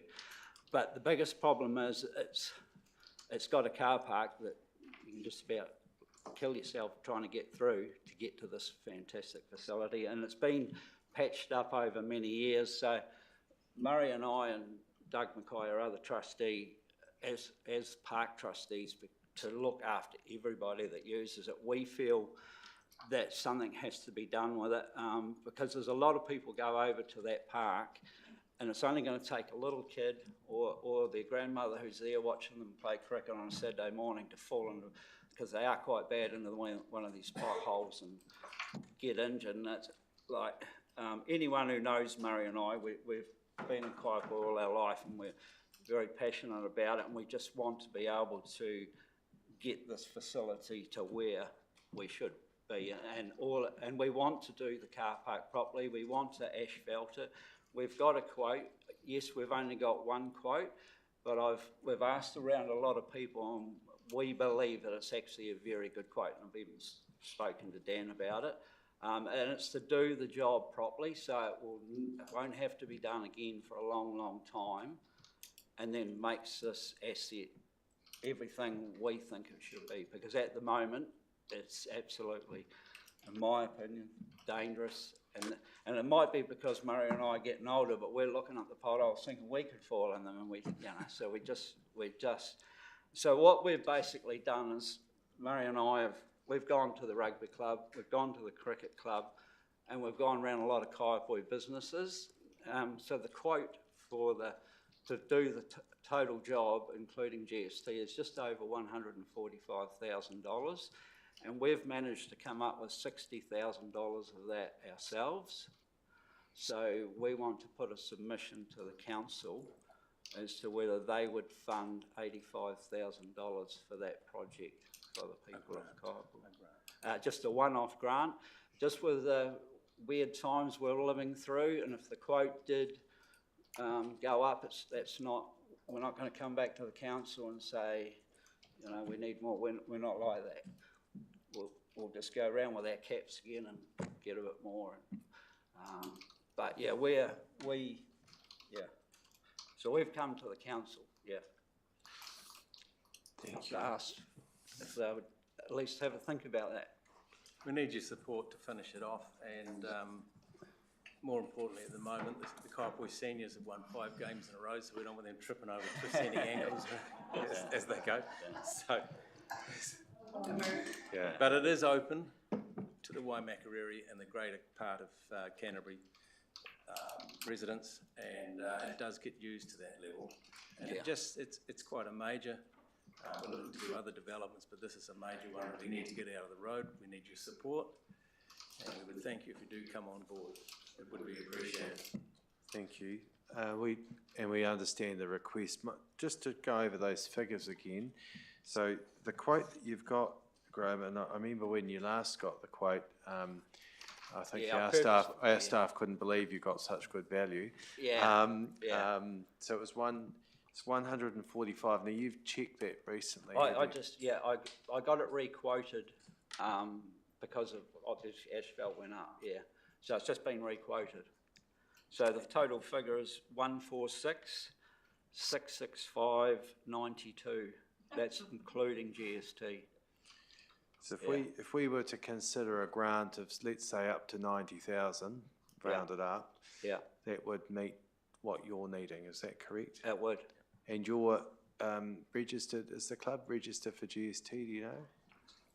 Is that something you can come back? The rugby club is, yes. So if we made the grant, can we make the grant to the rugby club directly, or is it to the trustees? We're gonna basically, if it comes to the trust, we'll put it to the rugby club to pay for it. We're just So Jeff, from our point of view, what do we need to be done for raising of GST? Just confirm which one you want us to pay it to. We'll need a tax invoice if they're GST registered. If they're not, we don't. We just need a request. Okay. Can we sort that? And if we get an update of that quote sent through to Chris Brown, have you got an update? Yeah, I've got it here. If you leave it with us, with the team. Yeah, I brought a couple of. So just so you know, there'll be maybe some questions. It'll be considered in the next couple of weeks. We'll be able to sort of let you know then how that goes. I'm just glad for the opportunity. Right, well, if you don't mind, there might be a couple of questions. I know the Deputy Mayor has a question, followed by Councillor Cairns. Thank you for coming along. That's all right. You've referred to asphalt. Yeah. I think the existing car park is chip seal. That's correct. That's correct. Have you considered redoing it in chip seal, which I understand may be cheaper? It definitely is cheaper, but we took advice from the people that were going to do the job, and like I say, we want to do it so that it doesn't have to be done again anytime soon. But yes, definitely would be cheaper. But also that what's there can be used as part base. Now, I don't know technically where that goes, but they're saying they can use a lot of it as an existing base. And I think that's added to the fact that we can make it stronger this next time. That's done 15 to 20 years, that one, and a lot of use. But we're looking for the high quality. Yes, it's expensive, but we're going for that base. If anyone else knows more about that. Yeah. bring it up. No, we don't. Yeah, we don't. But we're happy to always Come on, take Phil, advice. you must- But our staff did have a look at that when they came down and had a Yeah, look. yeah. Yeah, because Chris was even thinking about getting a couple of other prices on behalf of you guys, but yeah. Like I say, asphalt is the dearer way, and I fully understand that.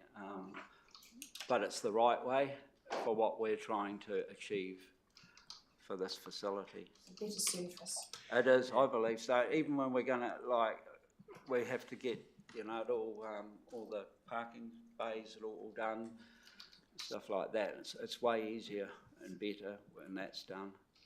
Supplementary question, do you get any other grants from the council Yes, annually? yes. The trustees do, yes. Right. For the green area, We yes. get a maintenance Yeah, grant every year. yes. And which is very much appreciated, keeps us in control of the grounds, takes the burden away from anyone else having to do it, and it's done through a lot of the members to make it work. Yeah. It's a great facility, so thank you. One of the, just an interesting point on that is the fact that the rugby's rugby, and touch is strong, but one of the biggest things, the growth area is coming through the cricket. We put an extra pitch in, and it's fantastic to see the young ones coming, and the seniors joining the cricket club. Yeah. One of the things that's happening is that we're going to encourage the cricket club to take advantage of, this is out of the trust area, they're going to take advantage of using the club rooms there as well, the rugby club rooms. Try and get them in together. Yeah. But it's a growth area is the cricket. Which is fantastic. Councillor Keynes? Thank you, Mr Mayor. Thank you, Murray and Graham, for coming along. As a council, we're under a huge amount of pressure to provide facilities, normally changing sheds and showers and all that sort of thing, toilets for a lot of our sports facilities. Of course, we don't fund that for you. You obviously do that for yourself. Yeah. I notice you've got brand new showers, toilets and that sort of stuff. What sort of level of investment have the organisation or the trust actually put into the facilities, into that park, to provide those changing facilities? The park trustees? Just to give us an idea. No, it's basically, that's all done by the rugby club. Oh, The park trustee, the rugby club owns its own building and its changing rooms. We were obviously life members of the rugby club, so we had a lot to do with that as well. But yeah, so that's basically A good question. all done through the rugby club. It gets a lot of general use. It does. It's actually got a public toilet in it as well. We monitor it as members. Okay. That other sports use those changing rooms and Yeah. it's encouraged. So the reason why I asked the question was effectively that you're providing those facilities where we have not effectively funded it directly from council. No. You've provided No. that for the community. Thank you. Yeah. It's conceivably hundreds of thousands of dollars that have been spent down there, including the building refurbishments and adding on and strengthening. It's considerable. Oh, I think that's the point you were making, Councillor Keynes. Yeah. Sorry. You're all welcome to join. Like I say, with the council's help, obviously, you look at what those grounds down there, they're, in my opinion, the best around, and the changing facilities are probably the best around, and so is the club room's good, but it's just, that's our bugbear, is getting to it all, and the danger of it, But we first went out on the road to get money, rather than you're under a lot of pressure, we acknowledge that. Yeah. We went out to get money first before coming here, so that just. So effectively, you're asking for the shortfall of what you've been able to raise. Councillor McLaren? Does the quote include any curb and channel and drainage requirements? Yes, yeah.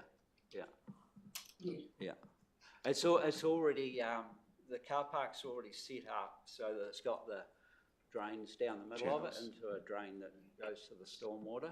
So it's basically, obviously, we want to tidy that up and just, we've spoken to John about that, just doing the drain, the covers again, so that everything's nice and level, but all the drainage is there, And it won't interfere with the existing wells that the council. The council as as they well, said, as it just works around all that, that's protected. All right, well, look, I think no further questions. Look, thank you very much. It's not often people come here that have already done a significant effort in fundraising, so before they put their request, so just to acknowledge that and thank you for that. We will be deciding on this matter in a couple of weeks and we'll let you know thereafter Yeah. once that decision's been made. Yeah. Thank you both. Thanks Thank for you your again time. for your contribution. Thank you very much, Thanks a lot. everybody. Thank you. Okay, thank you. Next we have is Matthew Wilkinson. Thank you.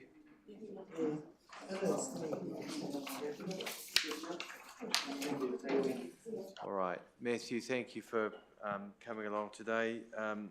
You've got up to 10 minutes and you'll get a ballot about 7 and a double ballot about 10. So hopefully you've left a bit of time for us to ask some questions. Thank you. Yeah, I'm sure we'll be all right. Yeah, thank you. Good afternoon, Mayor and councillors. My name is Matthew Wilkinson, and my wife, Polina, and I, we've lived in Fernside for about 5 years. And the reason I'm here today is to promote the idea of a rail trail, which links Rangiora to Cust and Oxford and maybe beyond. This idea started with our kids. We have a 4-year-old son, William, and my 2-year-old daughter, Odette. Will and I often head out on my bike together, and we make many adventures to visit and stay connected with our neighbours, which is something I feel quite strongly about. We have a good laugh out there exploring, but the reality is that the surfaces we ride on aren't very inviting, and we deal with some rough, uneven terrain and long grass, which makes it pretty hard going to get around, especially with that little 20 kg lump on the bike. The more I thought about it, the more a dedicated cycleway just made sense. Firstly, it's about connecting our community. It's an opportunity for those over-the-fence meetings where you can bump into neighbours while taking the dog for the walk.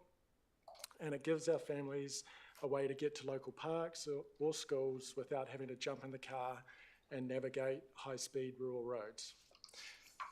Secondly, the foundation is already there.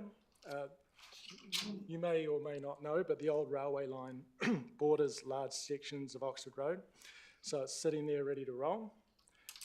I could imagine that, with a scrape and some compacted gravel, a lot of the trail could be built for relatively low cost.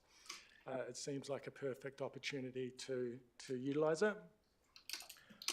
The next reason on my list is that it's a way to celebrate our history.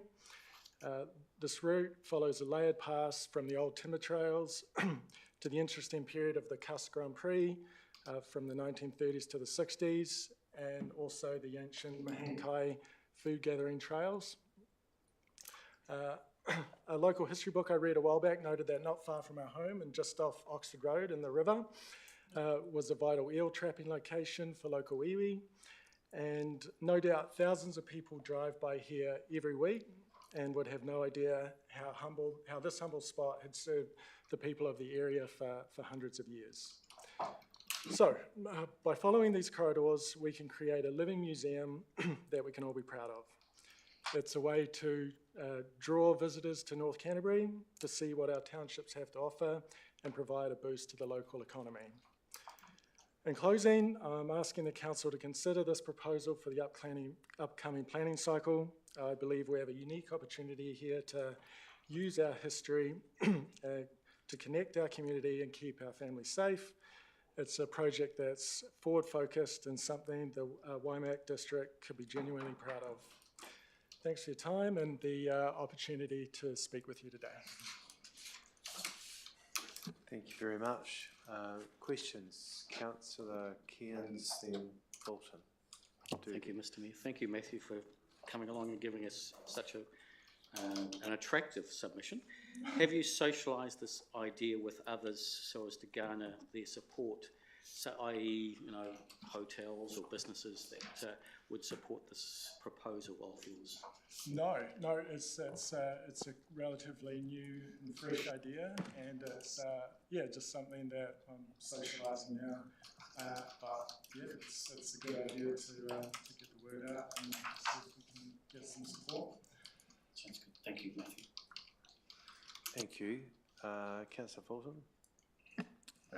Thank you, Mr. Chair. I won't comment on the merits, but interesting idea. has there been evidence that people are already using this track? I've seen some evidence of mowing along there. People have a formed sort of footpath track. Is it, you can see where people have been? Yeah, I've noticed that from the sections that we travel and sometimes driving there, you see people walking on the burn of the grass, and so that's anecdotal, of course, but there's definitely sections where you can see it's well formed and people are using that to traverse. So, yeah, and I know this might be your area of expertise, Mr. Chair, but what sort of grade and quality do you think would be sufficient? I mean, we have different levels of, from seal to tram road to rough track. I mean, would there be a starting point you'd envisage for this? I would have thought, simple, hard pack gravel would suffice. Like, it doesn't need to be, a high, high grade surface. It's just got to be suitable to handle, pedestrian traffic, so cycles, maybe e-bikes, and walkers and the like. So. Okay. Okay, I've got Councillor Doody, and if there's time, Councillor Newings. Thank you very much.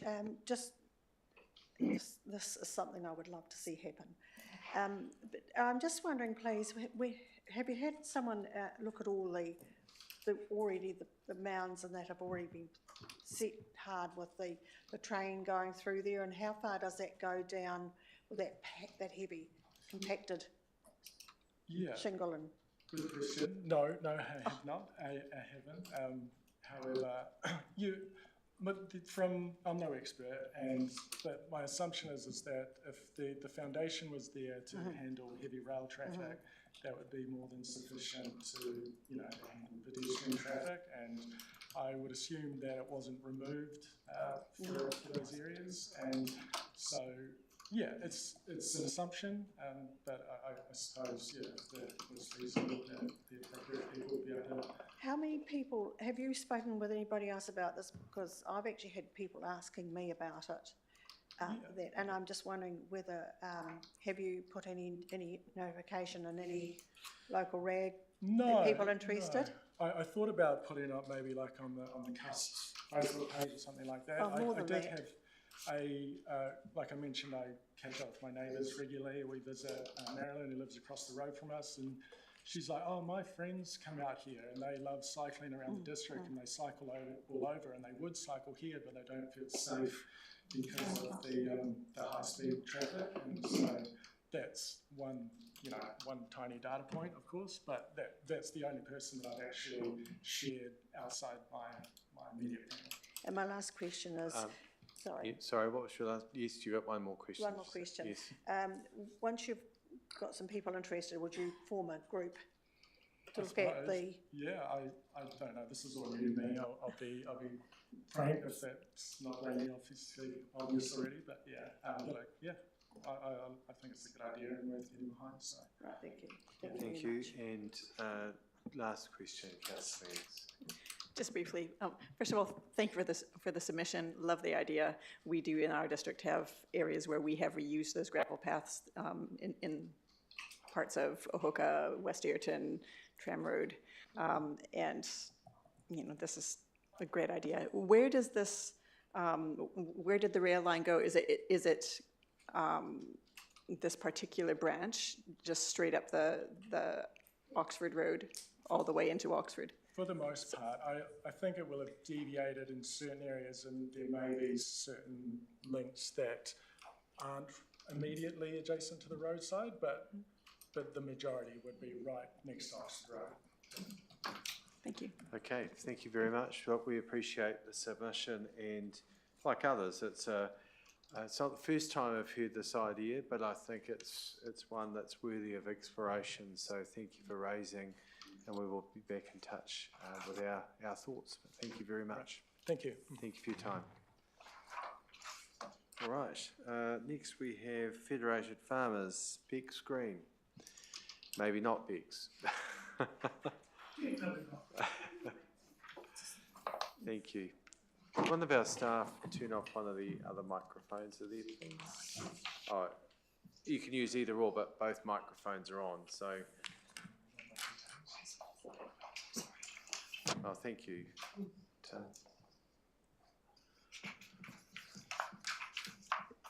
Thank you. Just helps with the audibility. Thank you very much and welcome to our meeting.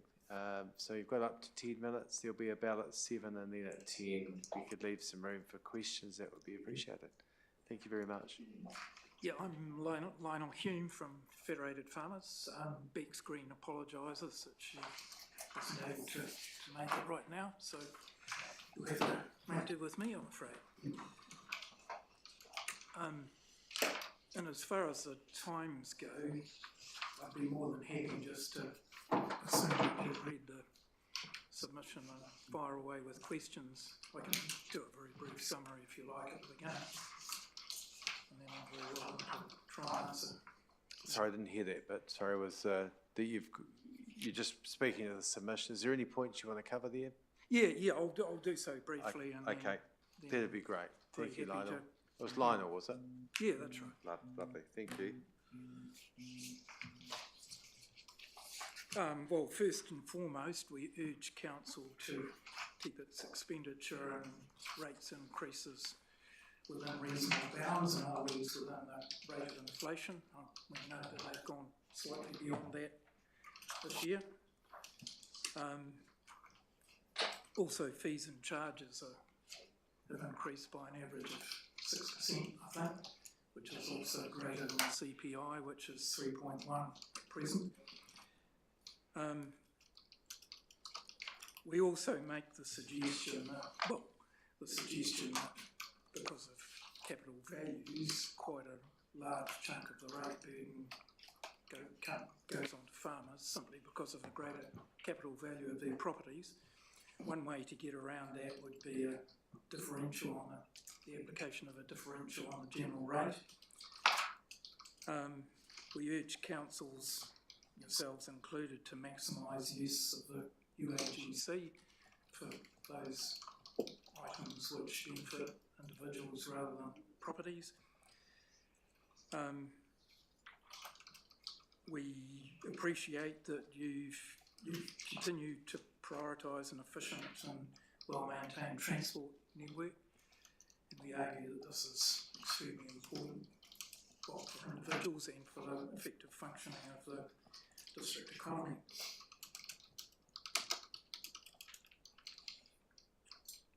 We also appreciate the priority that you give to safe community water supplies. That's an essential, what we regard as a core business of council. One thing we did ask a question at the end. We note that there are quite large operational surpluses in the budget. I think it might have been 39 million or a figure like that. We wondered why it needed to be quite so big. Obviously, you need to spend money on capital projects and maybe you want to reduce debt, that sort of thing. But yeah, we just queried that. Obviously, it's important that the council keep its finances in good shape, but there's a bunch of ratepayers out there that also want to keep their finances in great shape. All right. Thank you for the points. So firstly come to councillor meetings, followed by Fulton and Redmond. And brace yourself, because I don't think we're going to agree with many of your points there. How surprising. Good afternoon. Well, because I think you've made some errors. Oh, okay. Carry on. Nice to see you again, Mr. Hume. I was curious where you got the figure of 7.7% from in this submission, because our proposed rates increase is 4.91%, down from a projected 4.95, which was signalled in the LTP. Well, I just calculated it from your own numbers.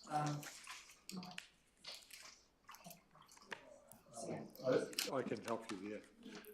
What I think you've done is you've taken the gross numbers off the income statement, the P&L, and you've used the gross number, whereas the 4.9 is growth adjusted. Oh, yeah, okay. The same with fees and charges. are projected to be around 1.7% and 2.4 average across the district for the smaller farms. In fact, I have some great news that might surprise you because you may not know, but we have one of the lowest non-residential rates of any council in the country. And in fact, we are the 12th in the country, lowest, and we are the 5th lowest in the South Island, and 5th in the country excluding regional councils, and 3rd lowest in the South Island with only an average of about 3709. So that's actually kind of a good thing because we do pay very close attention, being a reasonably rural council in large part, to making sure that our farmers do get a good deal. I probably have some other questions I could ask you, but there are others that want to ask some questions. I will just ask you one thing, though. Looking at your discussion document about consolidation of district and city councils, our population sits at about 74,000 divided between those rural and urban populations. So where would you see the Waimakariri district sitting in the Fed Farmers proposal? Would you say go north, go south, or otherwise? Just out of curiosity. Yeah, I'm not so sure about the going north or going south question. I guess a great deal of thought needs to be put into that sort of thing. One thing we were quite keen on, and this is Federated Farmers' position rather than my own personal view, is that metropolitan Christchurch be separated from the surrounding rural I think we areas. would agree with you there. A lot of our members perceive that, and I think it's true to a large extent, perceive that urban Christchurch dominates regional decision-making, not always in the interests of those that live in urban areas. And that would include Waimakariri district, I guess. How are we going for time, Sylvia? Okay. Councillor Fulton. Thank you, Mr. Chair. I think some of my questions have been answered by my colleague there. But expenditure and rates, as an example, 3.9, well, thank you for the presentation, Lionel. I understand from knowing Federated Farmers in a different capacity over the years, you often apply a principles-based view to your policy submissions. Have you done any detailed analysis of Waimakariri Council? And I think you perhaps in some areas you haven't, like looking at our rural-urban mix, at our rating settings, and indeed what's even gone before. You know, you've argued different things, different rating settings in the past as an organisation for us. Sometimes to your detriment, sometimes your benefit. So have you done that close analysis, I suppose, is my question here for Waimakariri? Yeah, no, we haven't spent a huge amount of time. We've got a lot of these things to get through, so yeah. Okay. That would be Sorry, Mr. Chair, will you be contributing to our rating review? I imagine that you will be our upcoming hearings, etc. Yeah. Thank you. Look forward to your involvement. Thank you. Just, we're going to run out of time. So, look, Lionel, thank you very much for your presentation. Look, there are a lot of inaccuracies in there, and we would welcome you sitting down with our team to better understand how our rating system works here and what we do. Like a large farm sitting at 1.8%, that's well below inflation. And we've worked hard on that. Some of us lost our seat, and I did, when we did a rating review last time, which went from land-based to capital ratings. So we took the hit years ago. It would be nice if the feds would acknowledge that at some stage. We worked really hard here. And it's a bit disappointing to see some of the points in here, as we are a council that does really very much care for our rural communities. So my message back to feds is we really do want to work with you. We've always had a good relationship, but seeing some of the points in here just weren't correct. And we'd like to sit down so your policy teams better understand what we've got in here, and so in future that we hopefully have that you might have a better understanding before submissions go. Yeah, in response to some of that, I would argue that, particularly with regard to the adjustment of the numbers back, for growth, it would be good if that was actually stated explicitly, because there's a bunch of numbers, in the introductory pages stating various things, which, as you point out, are no doubt true, but they don't match up with the numbers at the back. So it would be useful if you explicitly stated that, so that those things could be matched up.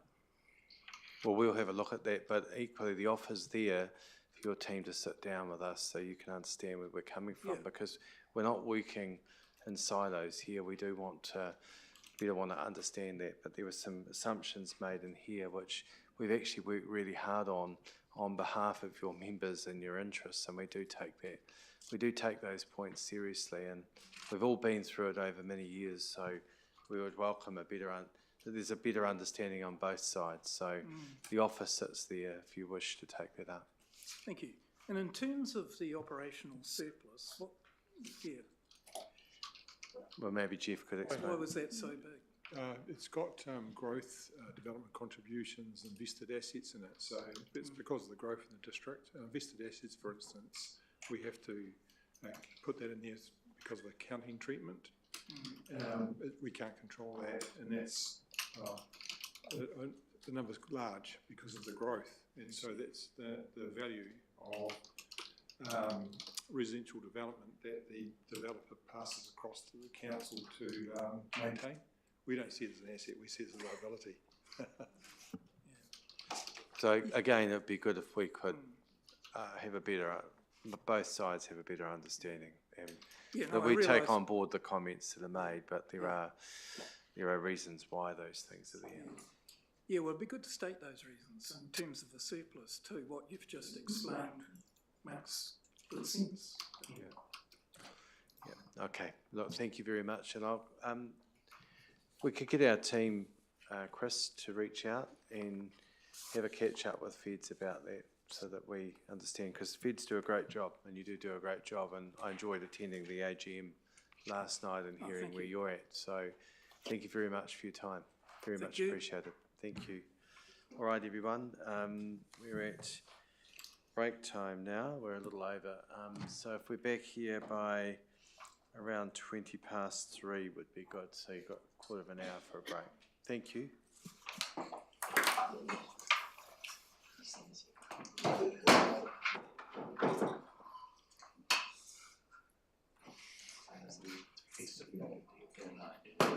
I understand there's some afternoon tea in the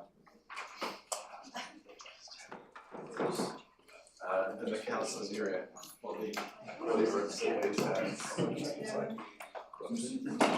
Executive area. Oh, that's sorry,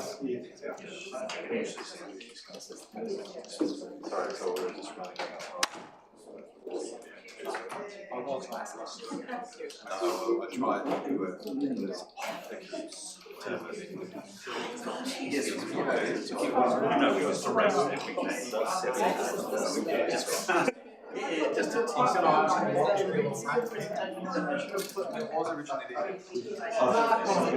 Throwing out different speakers in front of you just to...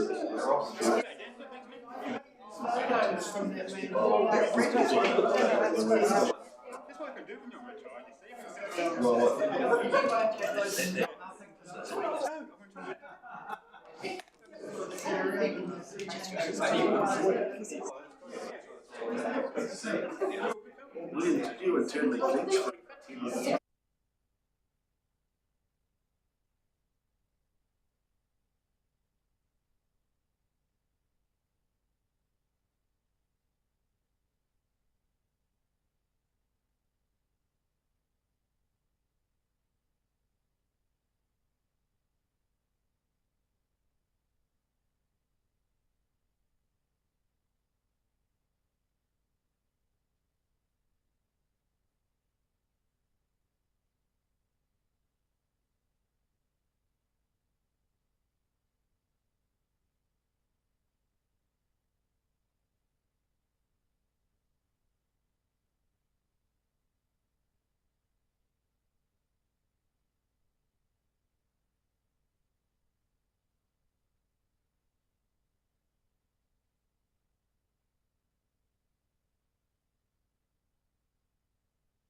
Thank you. Firstly, we have Mark Maxwell, pages 44 to 45. Thank you, Mark. Welcome. You may have heard 10 minutes, a ballot 7 and a double ballot 10. I still remember the drill. Yeah, oh, that's good. Sometimes when we've been out of the system for a bit, we forget, so Yeah. just thought I'd remind you. It hasn't been that long, Dan. Thanks, Although nice to see you. My memory's not great, so yeah, nice to see you, Dan and Jeff and councillors. I'm not here today to ask for any money, so you'd be pleased to know about that. I'm here to ask for a decision. So imagine an entity, a community foundation in 20 years' time in Waimakariri, Huranui and Kaikoura, North Canterbury Community Foundation, that builds an endowment fund of $50 million and puts $2.5 million into the community annually to help things like satisfy food rescue and their resilience. This is how we create resilience in our community and take pressure off councils, because we all know that things are getting tighter and tighter, and there's just not the money out there to keep building community in the way that we have in the past. So for those of you that don't know, community foundations are about building endowed charitable funds for the future, where the income then flows into whatever community it is. And the key to a community foundation is giving where you live. Now, at the moment, there's a Christchurch foundation, and there has been for a number of years. It's now changed its name to Kura Tawhiti, and they've claimed to be the regional community foundation for Canterbury. Except they don't cover Kaikoura and Huranui, and they don't cover the southern districts of the region. They cover Selwyn, Christchurch and Waimakariri. And I've suggested to them that we really need a North Canterbury Community Foundation from Waimakariri North. They are holding on to all life.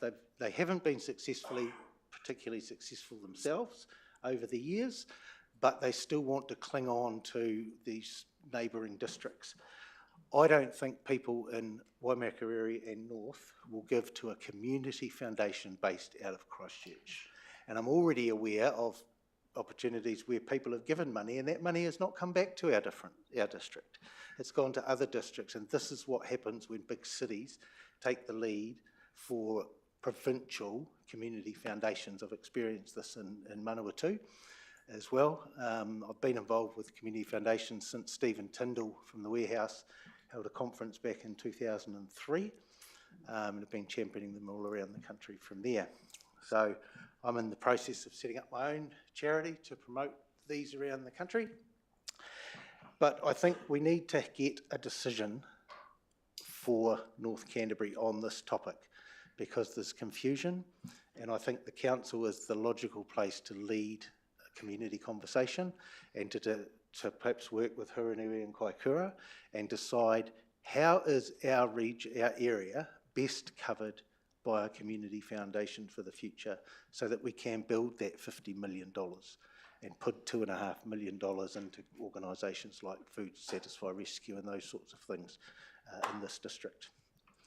So that's about me. I won't comment on my little one about localism and, telling Wellington to release some jobs back to the district. That was a bit of tongue-in-cheek, but still worthy of consideration. But the community foundation is the question that I think we need to get resolved for this district. Thanks, Mark. Questions? I'll come to Councillor McLaren first, Doody, Gians and Mealings, if we've got time. Thank you, Mark. I wondered if the question should actually be put first to the national body, the Community Foundation of Aotearoa, New Zealand. I have put it to them. Community foundations have struggled for operating costs, and so they're falling into the trap of saying bigger is better. So they want big regional community foundations set up. I'm absolutely opposed to that on the basis that you give where you live. And as I said, I do not believe people in this district and north will give to a Christchurch-based community foundation. So can I just clarify that you're seeking support for another community foundation, but still under the banner of under the banner of Community Foundations NZ. It's not their, they don't have the rights to decide where they get set up. I've spoken to them about this. They just have a preference based on the fact that they haven't, you know, a lot of them haven't been all that successful around the traps. I've spent 20 years designing how these things should run, and I think there's lots of ways that we can make sure operating costs are met without that being a council burden in the future as well. Thank you. Councillor Doody. Well, basically that was much the same questions. How can we get the set up? The setup is very easy. I could write your trustee tomorrow and put it into the Charities Commission and we'd be away. I mean, it literally is that simple to do. But there's a process, and I think we need to have a project, we would need to have a project team established. It shouldn't be a council project, because people don't give to councils either, but council should be intimately linked into it, and I think it would make sense for somebody from council itself to be represented on the project team to keep the flow of communication going. The project team then works to establish demand and those sorts of things, and then we'll launch, and the project team needs to identify the trustees who will carry it moving forward.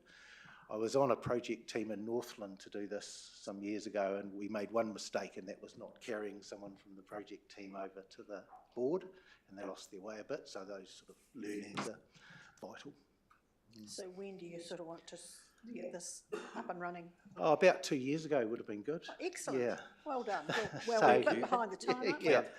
I think it really needs probably a bit of a working group by the council to decide if it's a good idea, because it's not, you know, this is just my idea, and then think about getting in touch with Community Foundations NZ and Christchurch and pushing forward our claims.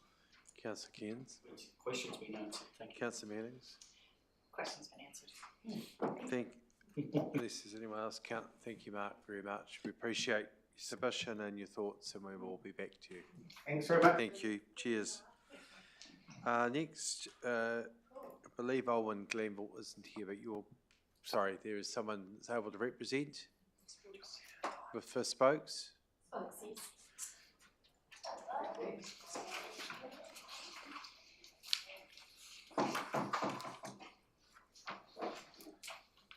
Thank you. We appreciate your time. So if you could just turn the microphone on there, that's great. Up to 10 minutes. There'll be a bell at 7 and then another at 10 if needed. So thank you very much and welcome. Kia ora koutou. I've got a presentation. If you... Okay. So this is Spokes? This is Yes, Spokes, Spokes. yes.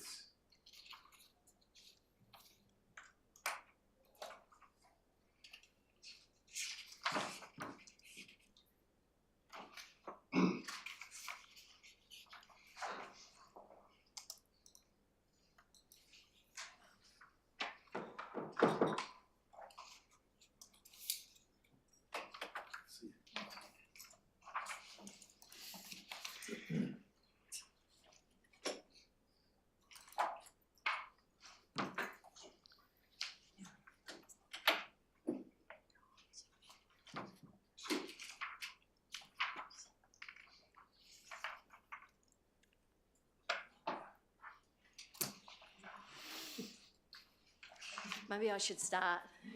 Well, Kia ora koutou, ko Anne Scott tōku ingoa.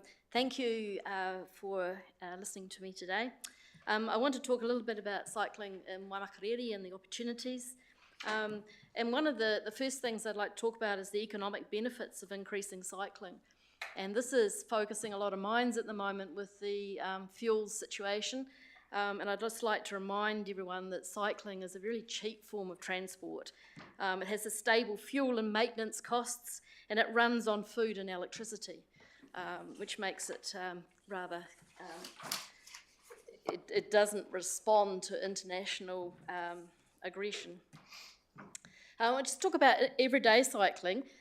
We really want to accelerate the implementation of the Waimakariri District Walking and Cycling Plan, Network Plan. It's a very good plan, and prioritise active transport, particularly around schools, libraries, shops, recreation centres and popular destinations.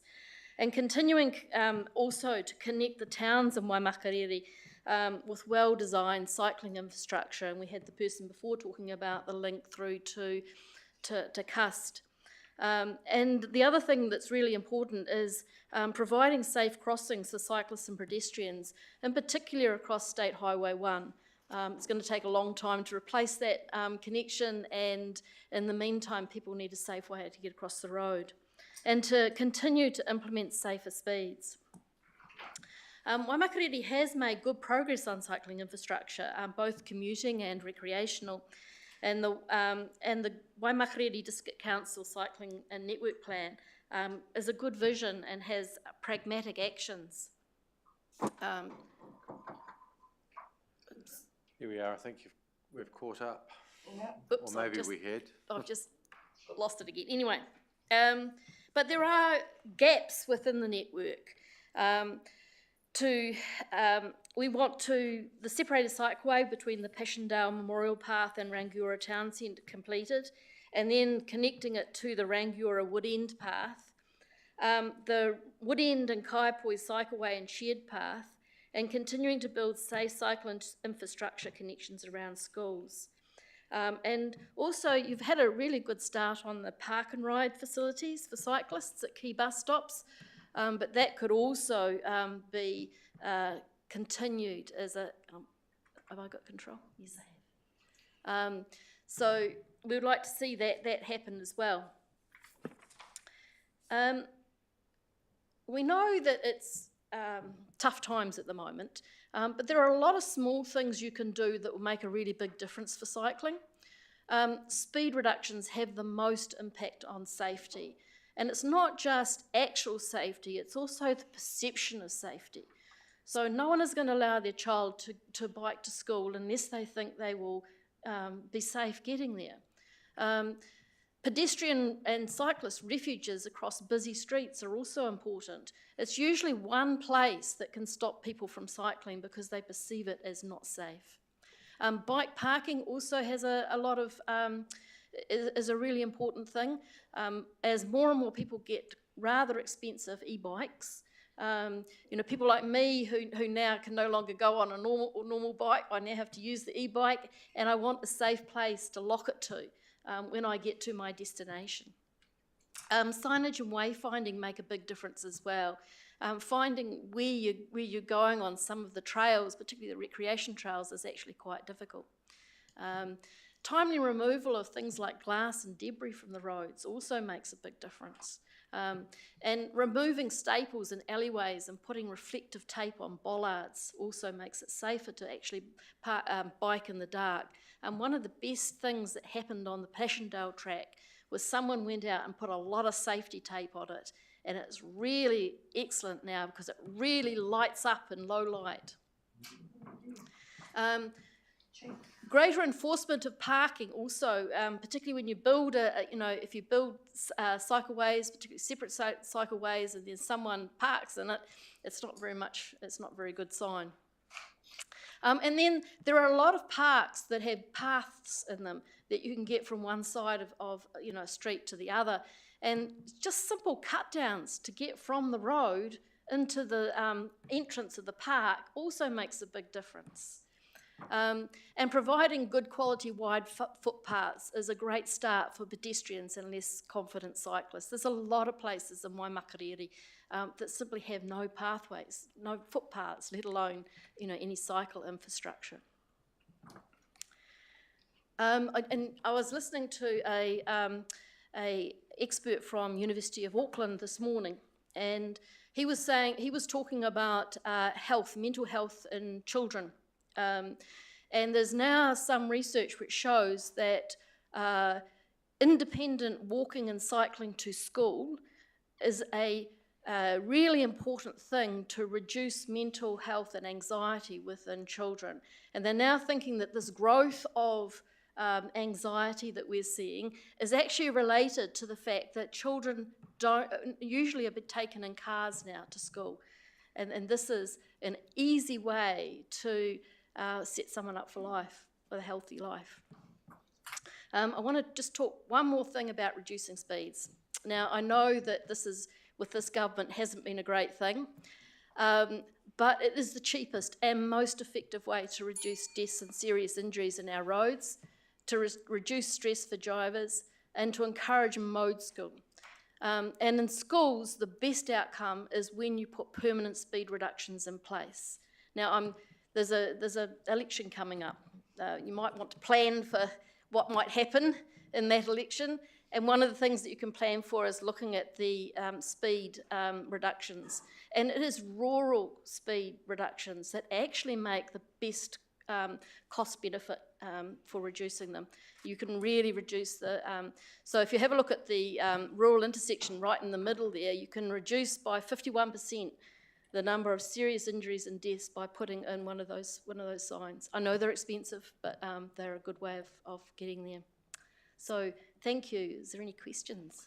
Thank you. Firstly, I had Deputy Mayor Redmond. Thank you for your submission. You've mentioned speed reductions. Does Spoke support a speed limit on shared paths? We would be happy to support a speed limit on shared paths. Yeah. I'm referring to cyclists. I am referring to cyclists as well.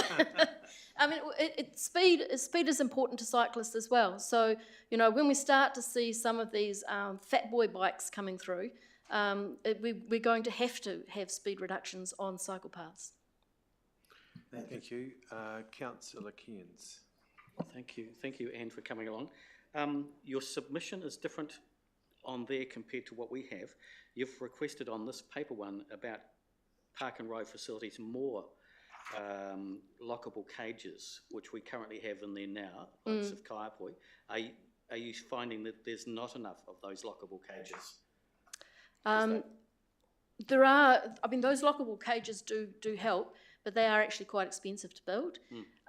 In fact, what we're seeing now with people trying to use buses and bike at the same time, because you can bike, you know, a lot closer to the bus stop, is that people are just putting their bike anywhere, and they're locking them to the bike side, to the pole, which has the bus sign on it. So what we really want is just staples. Okay. Yeah, because if you can do it quickly and cheaply, that makes a big difference. Okay. Do you have key locations that you have identified that there is an issue there? That you could feed back to us? I could give you the feedback to that, All yes. right, thank you. All right. Thank you very much, Anne. We appreciate the submission and the points that are there. That's well contained, and as you'll follow up with where some of those locations are that Councillor Cairns just asked you, that would be appreciated. Thanks Thank you very much.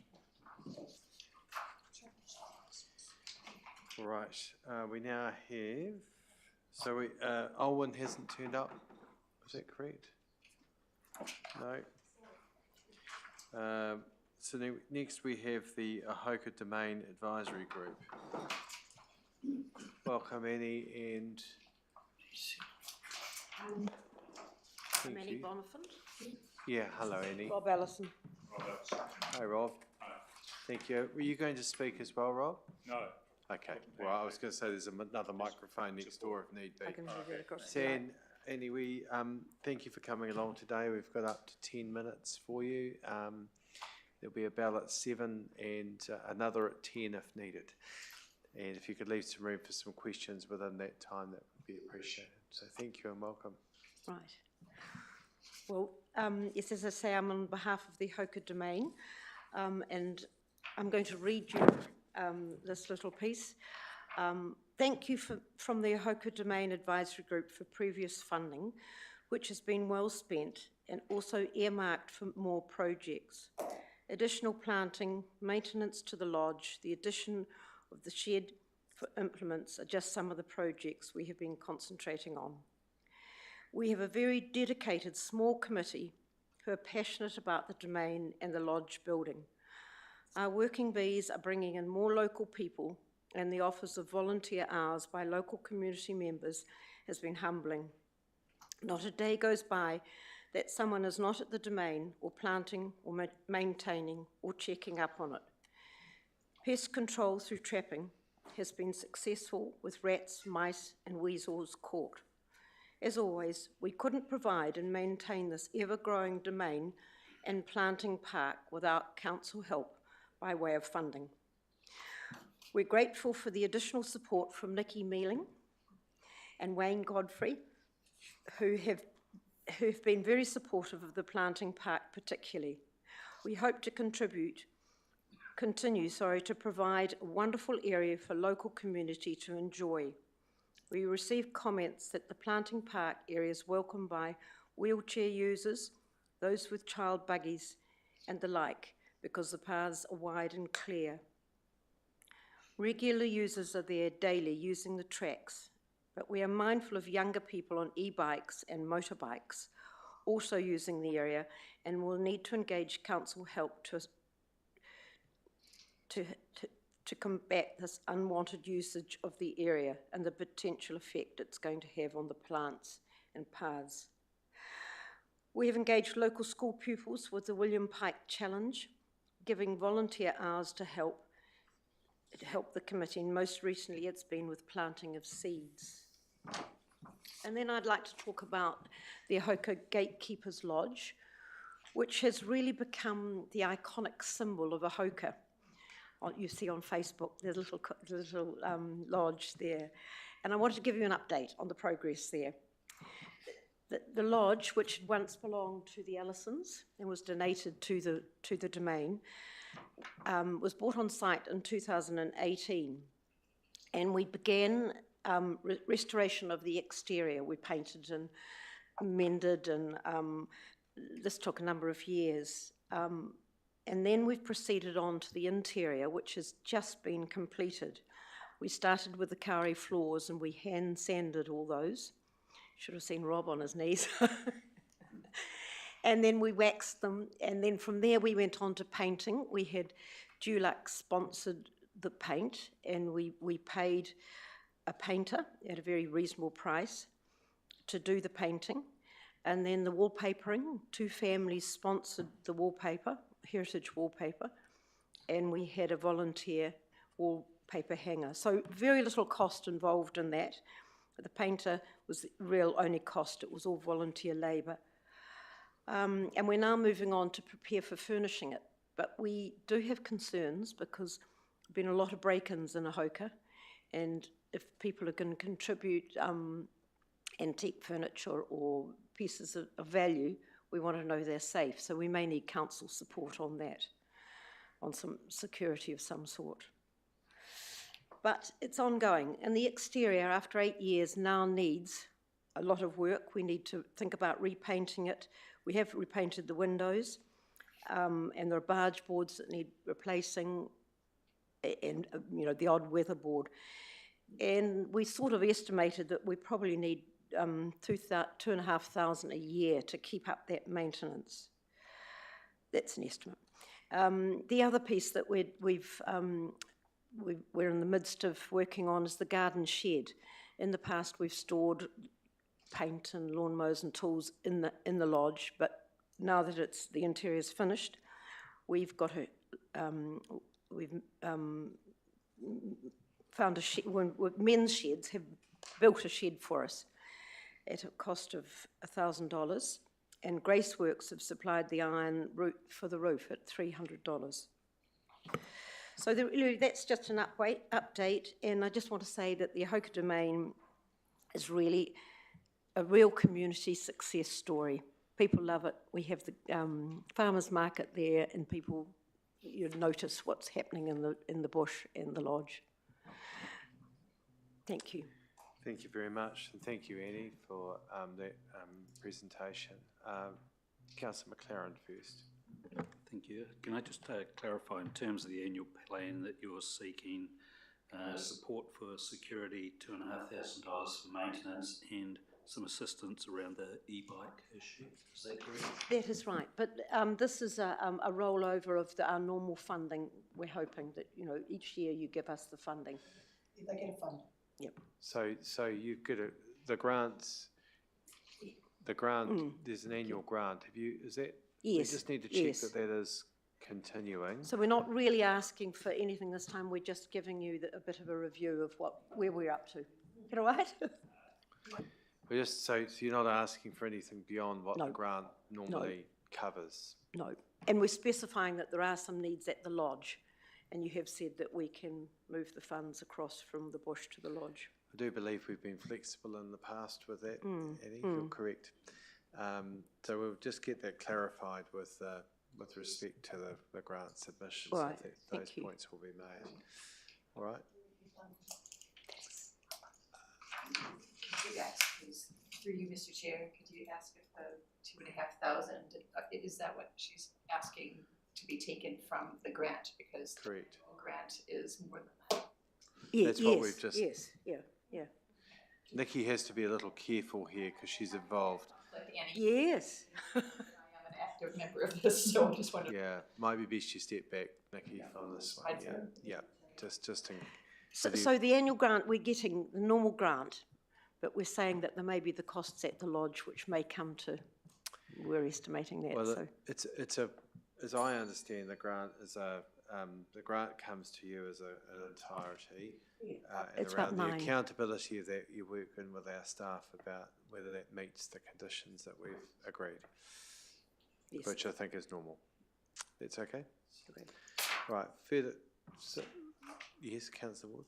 Could you just clarify what is the annual? Well, that's what I don't understand. The annual what one, the it's actual, about 9,000. Yeah, I don't understand the complete amount. I asked staff if they can find out what that is, let us know. So it's about 9, you think I think it's it is about 9, 9? yes. We did actually ask some years ago that the grant be put into a, that it's offset against the lease that comes from the Hoka Farmers Market. Some of it is ring fenced from that. So I just can't remember where that got to, but it was part of the agreement we reached with the Hoka Farmers Market. I think there was something in there, yes, but the detail I'm not sure. So the income that comes in is to offset, it was for the good of the reserves, so, yeah. All right, one final question, Councillor Fulton. Thank you, Mr. It's all right. Oh, sorry, if I could. 9,290, Jeff's just advised. Councillor Fulton, briefly. Thank you. Just interested in the longer term sort of visitor plan, so that once you've got it up to your spec, it's furnished or whatever, how do you build that revenue stream so it's more self-sustaining? I'm not questioning the current grant, but yeah, what's the plan? That's the big question, isn't it? Well, I think it will be like a museum, an archive with furniture and photos and things that we can contribute, but that's still a stage away, so it's not finalised, but that is our hope. You might charge. I don't know. Probably. Can I say probably? Yes. There'll be open days or something that might link with the farmers market. Yes. It's one of the only 2 lodges in the country worth preserving. Yeah, this cottage is one of only 2 lodges of its type in the country. There's another one somewhere in the North Island, I'm not quite sure where. So I think I'm just trying to make the point that it's probably worth trying to preserve it. Is there any, it hasn't got an historic listing, has it, the lodge? Yes. It's heritage too, yeah. Oh, they should be eligible for some funding from various, we've got a heritage fund here too, so if it's listed, so there are other sources, so look, we'll pick those points up because it might not be just out of your grant, you have to meet that, could be an addition to. That would, gosh, we would like any help, thank you. Right, so we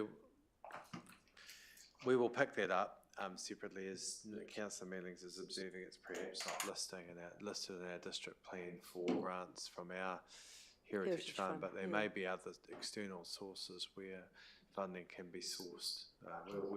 We'll work on that and come back to you in our response. So thank you very much. And I'm aware of the great value of it, how great it looks in the reserve. So thank you for all the work that you and other volunteers put into it. It's really very much appreciated.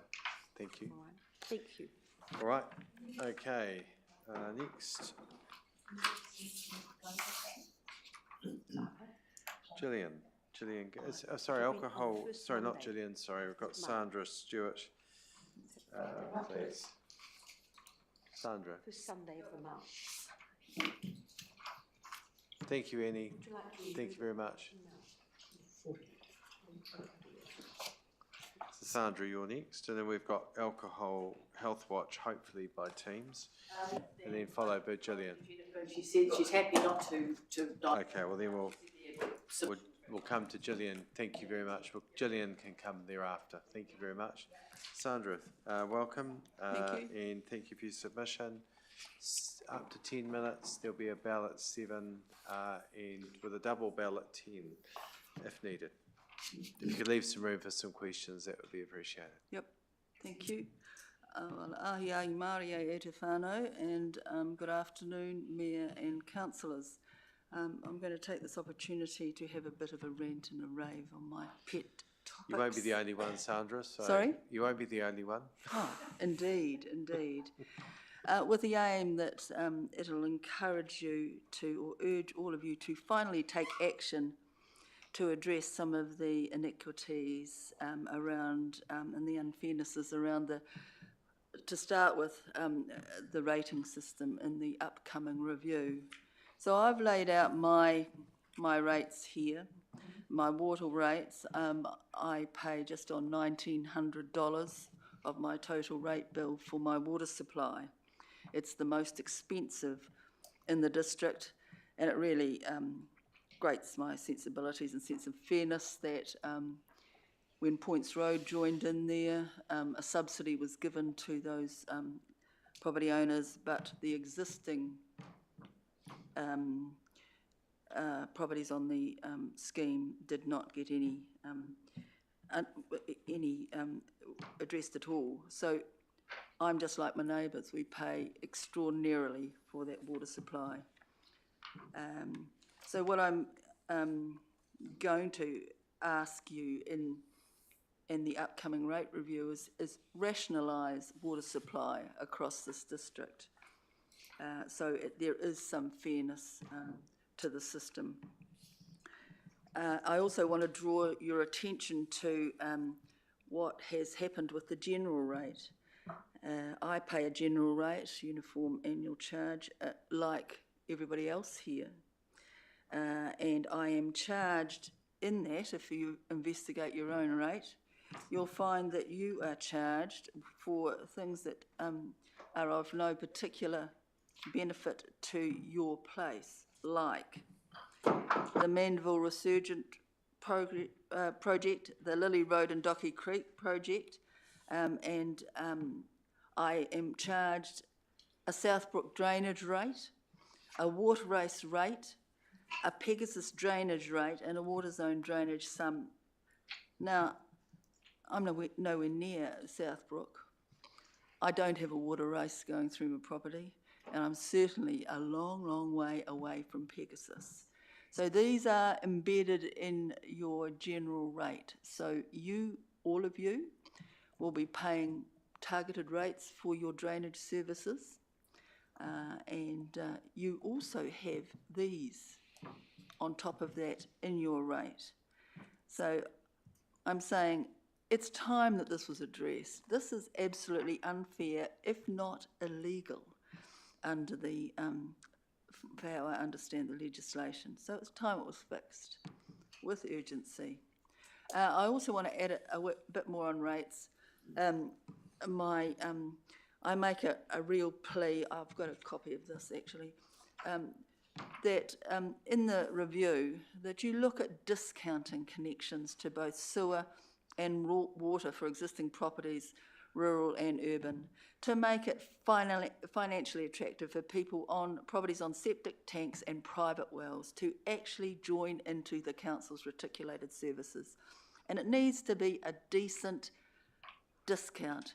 I'd say at least 20%, or you're going to have the repeat of what happened in Old North Road all over the district forever, which is when the people in Old North Road had the option of joining in the sewer connection, which is just going past their property. They opted to put in a new septic tank because it was slightly cheaper perhaps, or they had the pipe work already in there to connect up.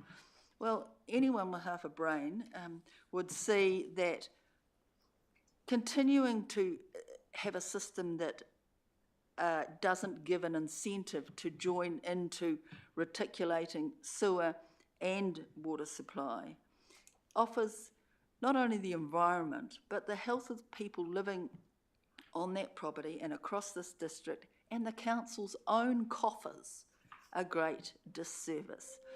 I don't have to spell it out, surely, that the environmental damage that septic tanks can do to groundwater, watercourses, and even the very modern ones. They are very nasty when they fail, and they do. So I'm saying absolutely stupidly, financially short-sighted to encourage the proliferation of septic systems when a pipe work is probably running down the front of the property or very close by. These people pay no rates to the council at the moment. They don't pay for their water because they've got a private well. They don't pay a surge rate because they've got a septic tank. You join them up, you discount them to get them in, and you've got them forever. They're paying into the system. They get a far better system. They get, there's no argument about the quality of the sewer system and also the water supply. You've got them forever. And joining people up and getting them paying rates, the cost of the whole scheme is less and individual charges is less. So it's a no-brainer, people. And I'm saying investigate that seriously once and for all and there's thousands of properties that are still on private wells and septic tanks. This is an opportunity to make it really attractive for them to join in and put aside the apparently set in stone development contribution formula that you weigh up every time someone might apply. You've got to think outside the square to make this happen. Okay, that's the first one.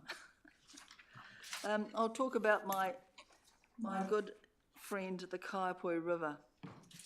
And we heard last month from Richard Measures and Adrian Meredith about the man-made ecological disaster that's happening in front of our eyes in the Kaiapoi River. Minimum flow in the Waimakariri River, set back in 2004, is too low. And we also saw the removal of the bar at the Kaiapoi Waimakariri confluence. And that allowed so much more salt water up the Kaiapoi. So 70 QMex is where you need to be at the old highway bridge, and I'm urging this council to actually make a submission to ECAN to review the minimum flow. And I just say, do you want a saltwater estuary running through Kaiapoi? The fragrance of rotting sea lettuce, crabs, which they already do, burrowing into the salt banks. I certainly don't, and nor, I reckon, do the people of Kaiapoi. And finally, I'm not a supporter of the Rangiora Eastern Link Road, and I'm not a supporter of the Woodend Bypass. It simply fails to stack up as an infrastructure project worth building. And I know this is a rearguard action, but nevertheless, the priority should be given to Skewbridge Road Bridge. And I've just quoted in here from Jeff Cooper's keynote address. He is the Chief Executive of the Infrastructure Commission, and he gave the keynote speech to the Infrastructure Commission Symposium last year. This government has him on board advising on the roads of national significance. And the 3 points he made, if you're going to build a new road, has to cost less than 32 million per kilometre. Woodend Bypass is over 100 million per kilometre. What's the Eastern Link Road? Don't know. It has to carry in excess of 40,000 vehicles a day. The Woodend Bypass will 20,000 plus. And what's the Rangiora Eastern Link going to cost? It'll divert some traffic off Lineside. Lineside's carrying 23,000. It'll initially lower that, and some will go on the other road. Nowhere near 40,000 vehicles a day. And any new road needs to achieve more than 15 minutes in travel time. Woodend is calculated at 2 to 3 minutes for the actual bypass, and up to 10 minutes for the full 10 kilometres at peak traffic. Woeful. That's why you're being hit with potential tolling, and that's the only way that actually addressing congestion works. So, I hope it gives you some food for thought.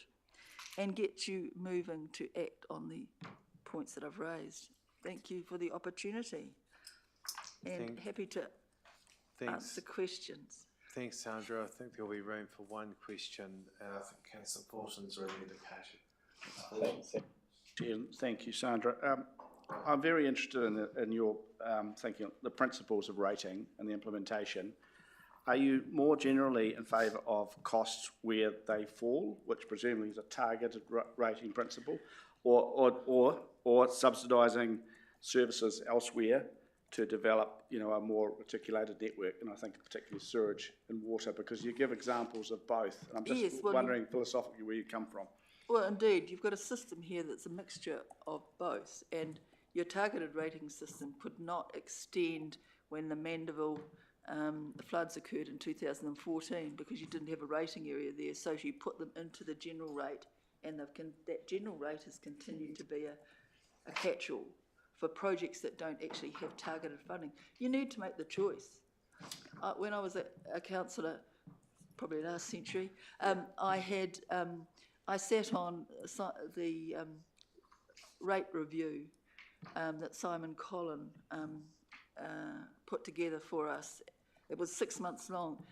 It had ended up with one rate for water across the whole district. Everybody that was connected, flat rate for everybody. So yes, some people paid more than they did in the past, and others paid less. You need to get your heads around whether that's the way you want to go. You're more inclined towards a universal general rate. Yep. Okay. And he had a figure for water supply across the district, and then there was another exercise and amongst that for sewer and water, and another flat rate across the district for all properties that were connected. You've got a real anomaly in your drainage because you've got what's been inherited from amalgamation days, and you've got urban areas paying various rates depending on the works that have been done, and you've got bits and pieces of rural groups that are paying rates, and the majority of the rural area has no service.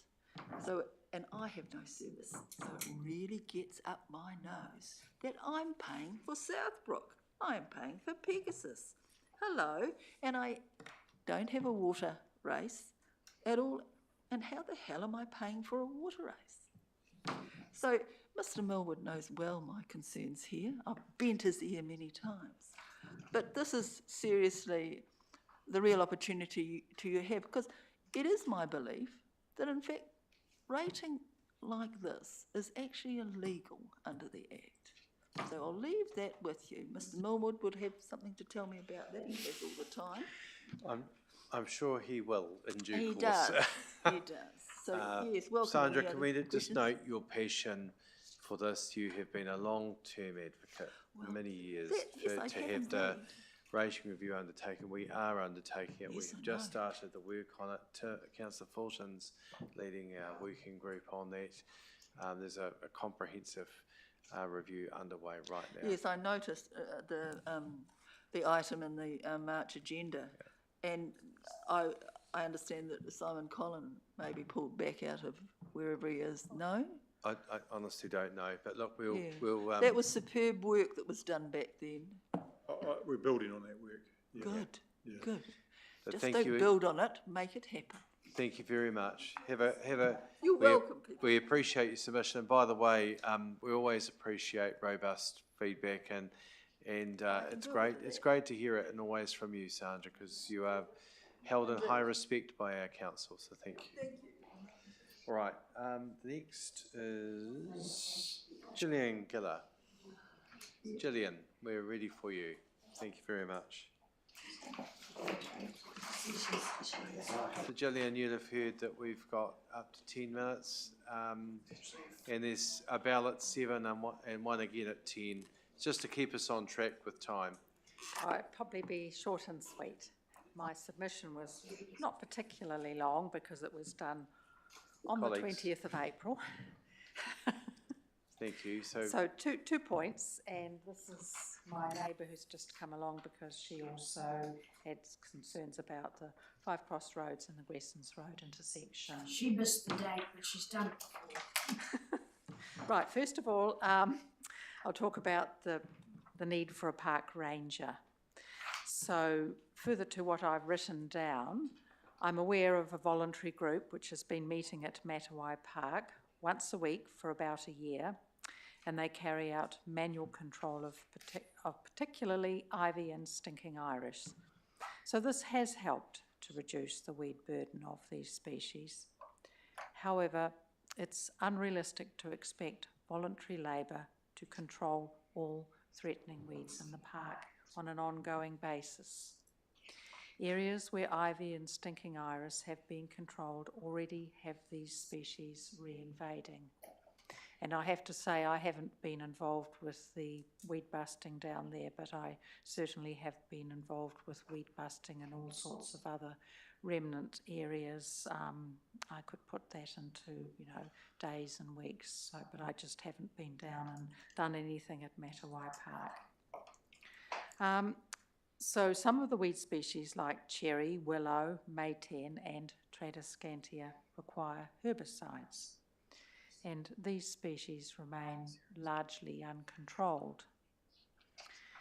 So Matawai Park is not the only council park area where ongoing weed control is required. Other sites include the Northbrook Waters and Silverstream.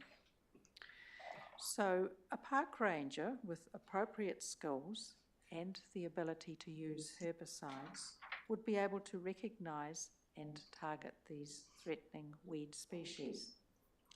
So the appointment of a ranger would provide a cost-effective way to ensure the best possible health of the planted areas in the future.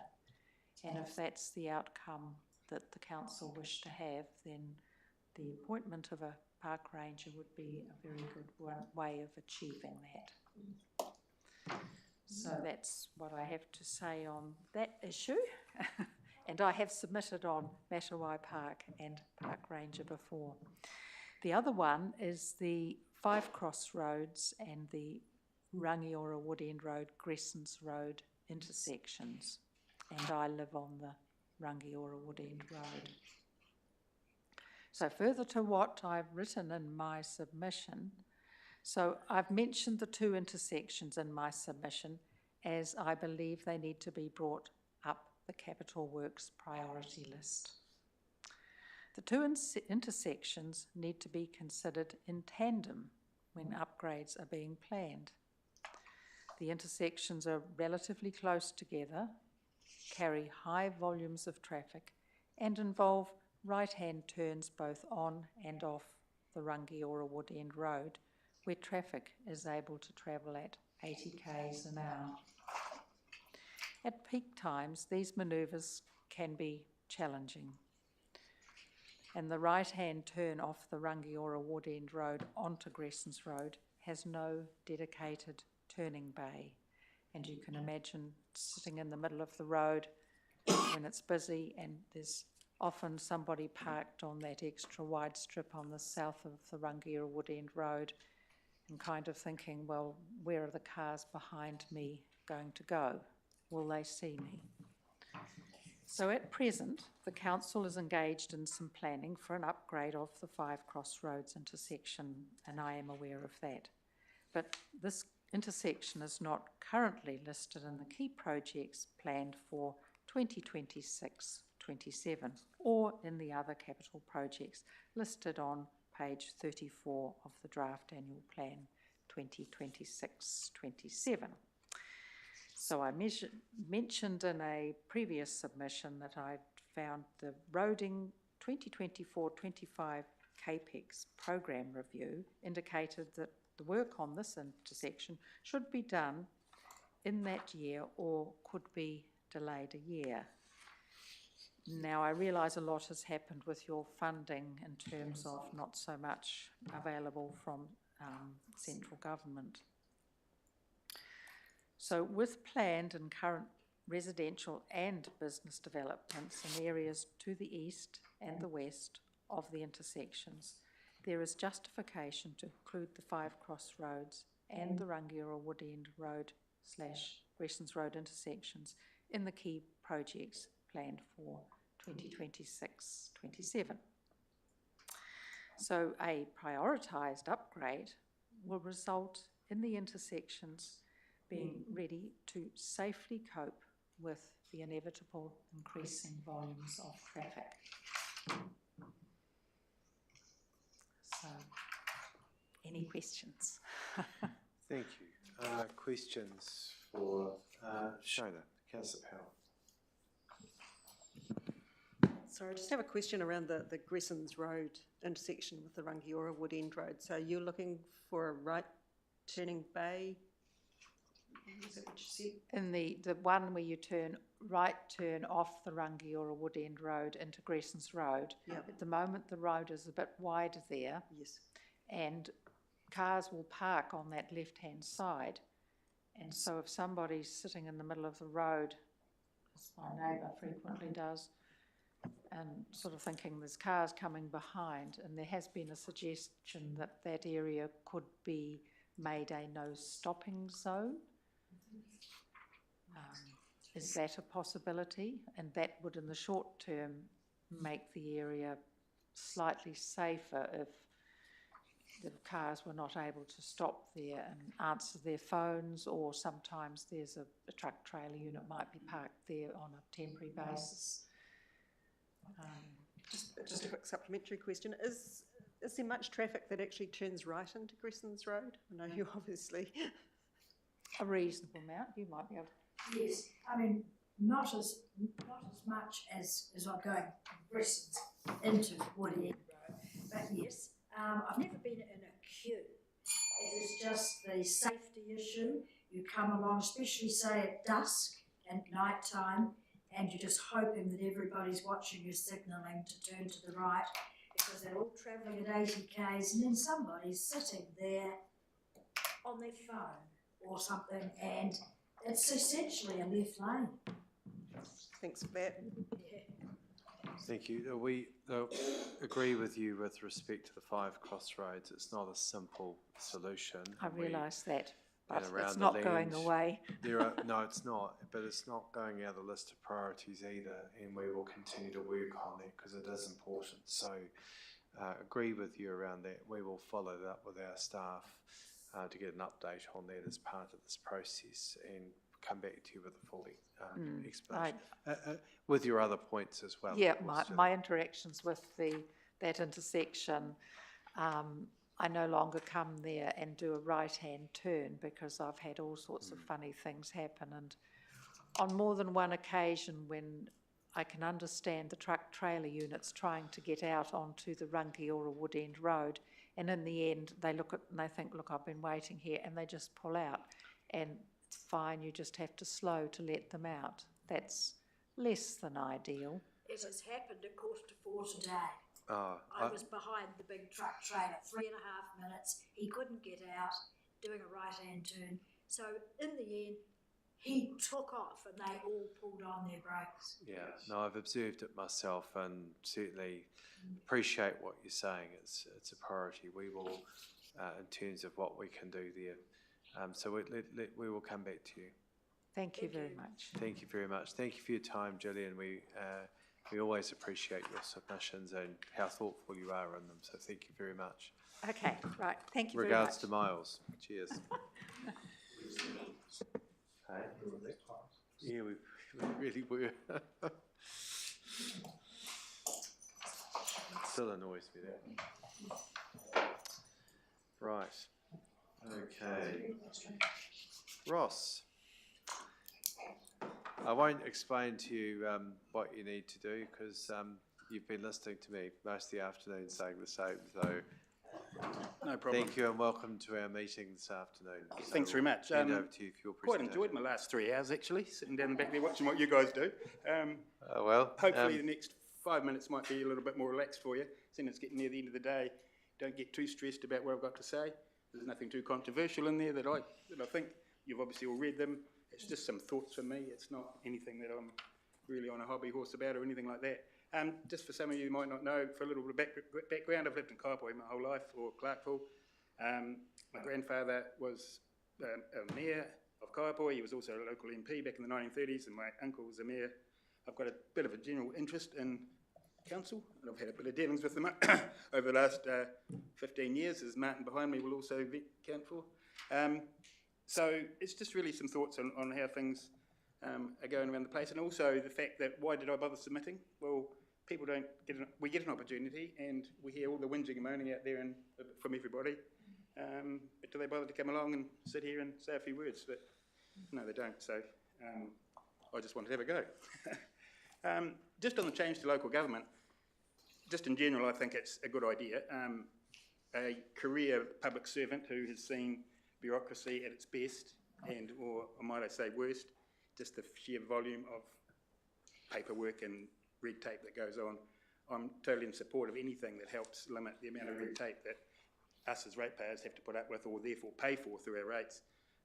If that means that this will come from an amalgamation with the councils and ECAN, it can only be a good thing, I can think of. It'll have an impact on staffing numbers, I'm sure, because that's what it's all about. That's the only way you can save a great amount of money, is through staffing numbers of all the people in the back rooms around the place, amalgamating their resources. But times change, and we've seen it for years. This isn't the first time there's been amalgamation. Most of you will recall when the Eyre County Council and the Oxford District Council and blah, blah, blah all came together in 1977, I think it was. And this is just another level. I was very interested in what the Federated Farmers guy said about maybe ring fencing the city, because one of my concerns I mentioned in my submission was, how do you actually differentiate the rating and getting the money to the people who pay the money? And if you've got the big city with lots and lots of people getting lots and lots of money, how do they actually get to spread the money around to the small areas like Selwyn, Waimak, and maybe Haranui? I suppose, yeah, all I said, improved efficiencies must result from any amalgamation. So that was all I had to say about that. Local water done well. I thought about that.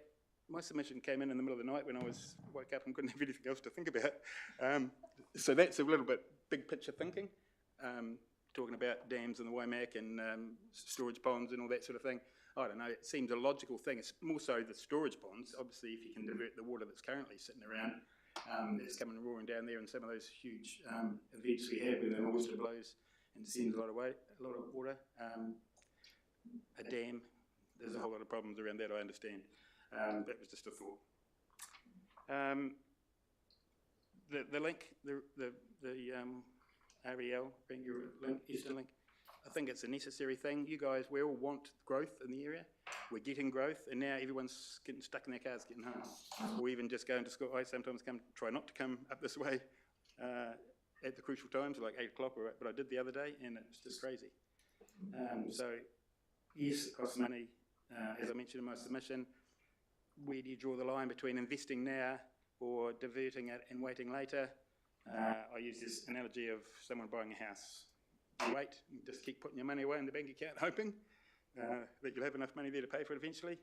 It doesn't work, does it? So, and I understand that there will be impacts on rating expenses and stuff like that, and I haven't gone into any detail about what percentages that might impact people. And you've got your new government regulations around capping rates. Yeah, and that's probably following on into the capital program. You've got lots of stuff on there and you keep deferring it. Same thing happens. When does it ever get done? But yeah, that's just a thought, and once again without numbers. So that's really all I've got to say about that, said Forrest Gump. Well, thank you, Ross, very much for your submission points. Just check if there's any questions. Deputy Mayor Redmond. Thanks for coming along, Ross. Question 1, changes to local government. You referred to economies of scale and so on.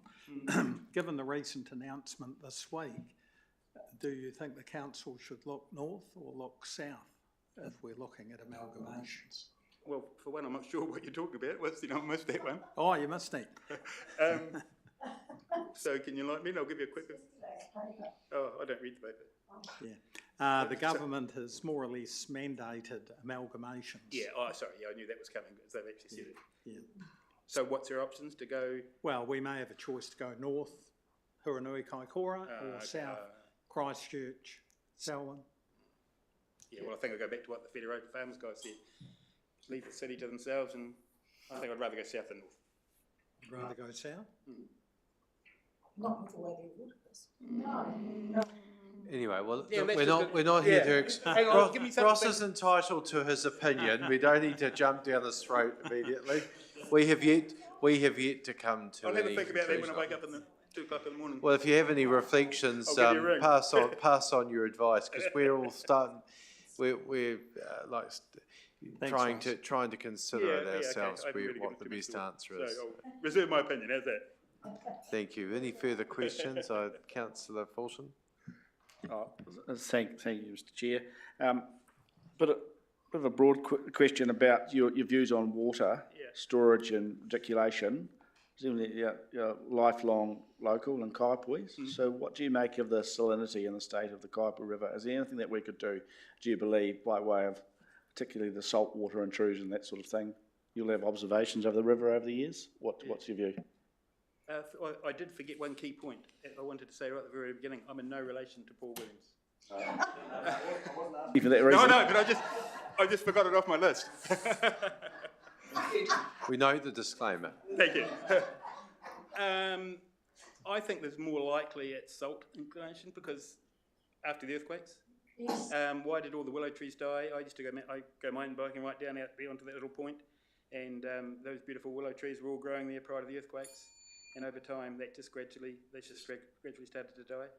So my opinion is it's more likely to be salt inundation than anything to do with what might be happening across the river down there with poos and wheeze. All right. Any further questions? Ross, thank you for your thoughts. And if you do wake up with, as you said, some ideas around future options, give us a call. No worries. Because we appreciate, it's time, we will, as part of the exercise, we need to discuss it with colleagues, but we will want to be seeking the views of our community on it, because it's important. One thing we've prided ourselves on as a council is that we've always engaged with our community to seek their views, especially on important things like this. So no doubt there will be an opportunity for you to give your reflections on that as part of it, and we would welcome that. So thank you very much, and you're welcome to stay for the rest of the meeting. I'm looking forward to the next presentation. So are we. Just one last thing, I just want to thank all you guys. I like the relaxed atmosphere of how this operates. I thought it may be way more formal, and I just really like the interaction you guys have amongst yourselves. Oh, yeah, cheers. Thanks, Ross. Nice reflection. Thank you. Right, Martin Pinkham now. So look forward to your presentation, Martin. I'm sure you've picked up. It's 10 minutes, a bell at 7 and a double bell at 10. So look forward to your speaking to your submission. Thank you. Have you got a presentation? We might just wait for it to catch up first. We've been having a few technology issues today, so.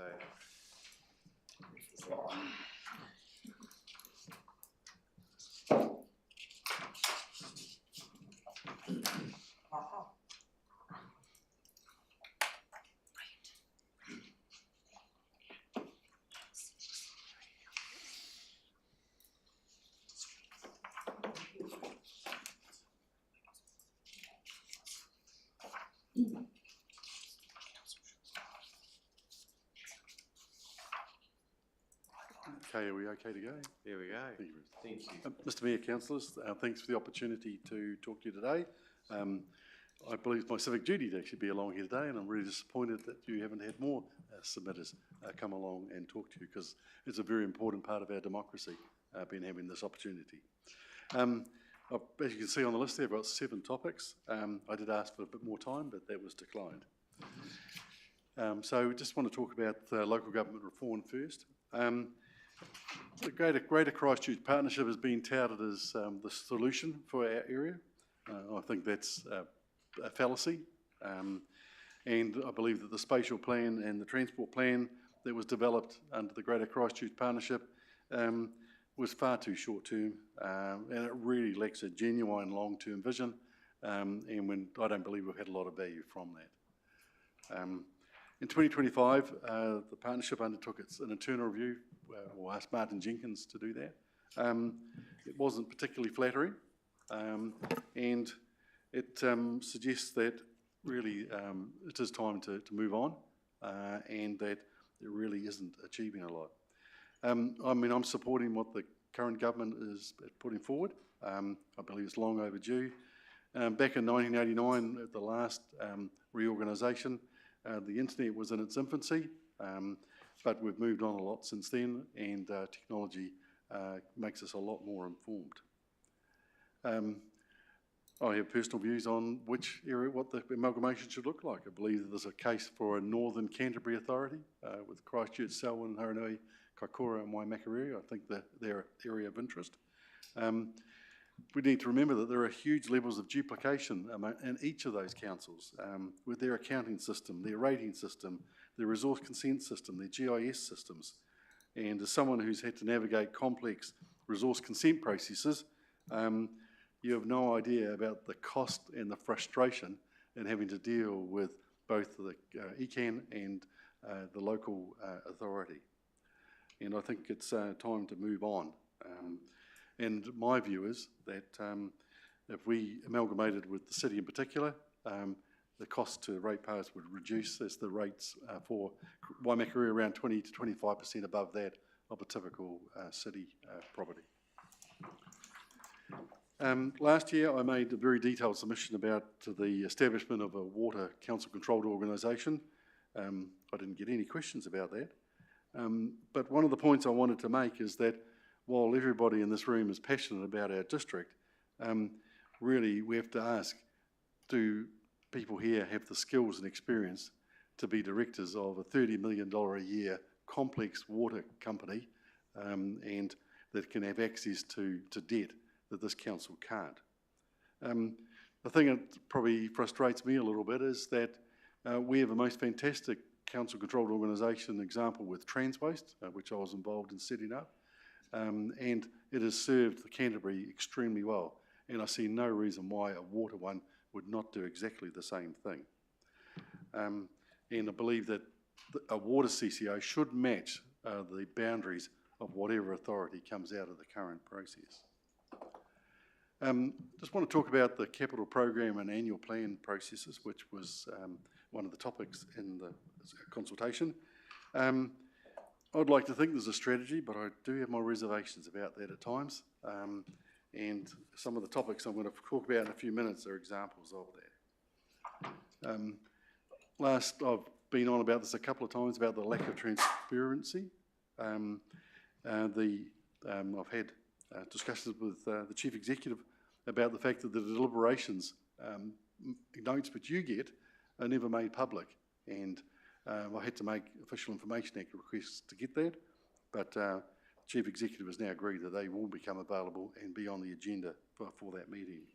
And the other thing is that it takes so long to respond. I think it's a real lack of respect to submitters that it can be up to November before we even get a letter outlining the results of the deliberations. There was also discussion a wee while ago, a couple of meetings ago, or hearings ago about this, that there would be some contestable funding, but that's not eventuated. One of the things I think has, good things happened is that the Infrastructure Commission has done a lot of work on developing ranking systems for projects, and I would like to think that the council would develop those, because I'm not really convinced that there is such a system, particularly when people make submissions, and people need to know where does it sit in the process. Now briefly going to talk about, once again, what I call the forgotten wilderness of West Kaiapoi. This is the area Adderley Terrace and Fuller Street, between the Taki Street and Silver Stream development. It's an absolute disgrace, and I've made numerous submissions on this. It's an important linkage between West Kaiapoi and the rest of Kaiapoi. And it's a key part of the walking and cycling route, And the fact that nothing's happened about it really does irk me. You know, the major benefits to this. Probably what irks me the most about it is that there are sources of funding for this, and I received a response in 23 saying that the council was looking at it and would report to the community board. Nothing happened. Same again in 24, got the same response in 25, and nothing happens. So what I'm suggesting is that there does need to be a process of either telling me to take a hike on it or put it into a program that identifies where these things sit in the process. Just want to briefly talk about the Maffican Bridge. This was previously submitted on by the Kaiapoi Promotions Association, of which I'm a member. The committee told me I was wasting my time even talking about it again because nothing happens. And the frustrating thing about this is we have got the most amazing cycling and walking facilities on either side of this bridge, and yet it's a real bottleneck, and it's a real embarrassment, really, that this hasn't been addressed. It's not particularly difficult. This bridge was rebuilt many years ago. In years gone by, a working bee would have put a new deck on it and made this actually fit for purpose. Now I want to briefly talk about town entry signage. I understand that the council, Kaiapoi Tuahiwi Community Board, have finally agreed on some new signage at the entrance to Kaiapoi. I think that's taken around 10 years to come to a conclusion on that. But one thing I think was a fantastic initiative that was put up by Rangiora Promotions Association was these events boards as the entrance to Rangiora. And we'd really like to see those established in Kaiapoi, probably in Woodend and probably Oxford as well. And Kaiapoi Promotions would be prepared to administer those. But they do look smart and are very welcoming for people coming to the town so they can see what's going on. Lastly, I just want to talk about the purchase of 65 Hilton Street. In 2018, I was part of the team that was involved in developing the Kaiapoi Town Centre plan, and this area adjacent to the railway line and up to Hilton Street was identified as being the likely location of a public transport hub, irrespective of whether that used rail or not. And one of the things that was seen that this would be a catalyst for development of the area between Hilton Street and Raven Quay. I alerted staff about this when it came on the market around Christmas time. There's an asking price of $560,000, which is actually below its rating value. It's got an old dwelling on it that doesn't have any heritage value. And as you can see, the properties to the west of it are pretty decrepit as well. And this is all the way down to the new fire station.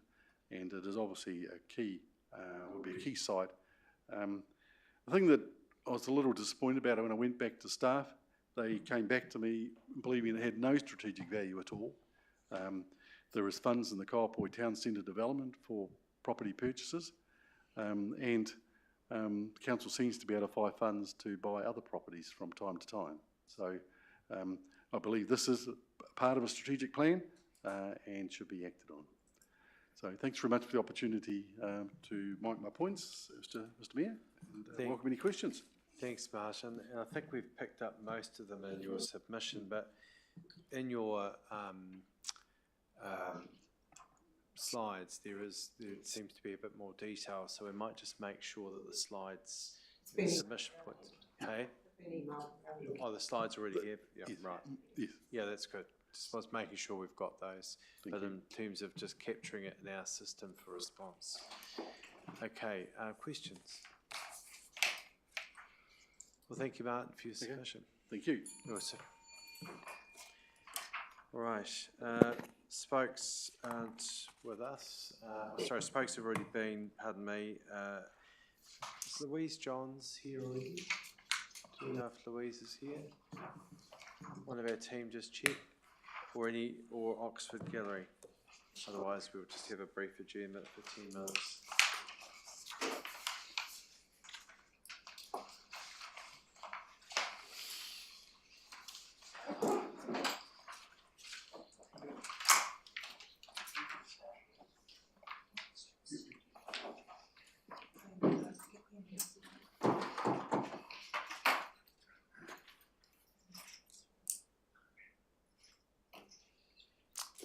Thank you, everyone. Thank you. See you, Ross. See you, Martin. Thank you.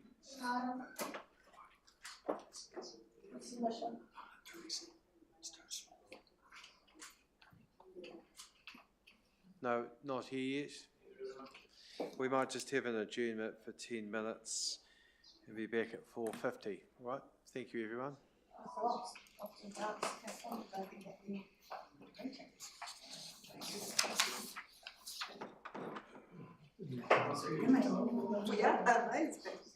I wonder if it's still going to come in online. I know.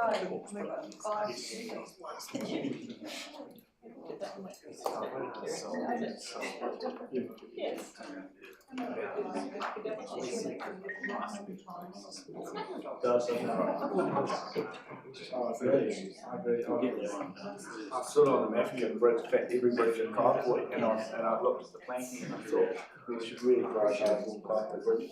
Okay, good, okay, good that we're on the same page. If there's any spare parts or timber that we can secure on any Kaipoi project, we can say. Bruce, you're absolutely right, I have stood on that bridge.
together, reconvene.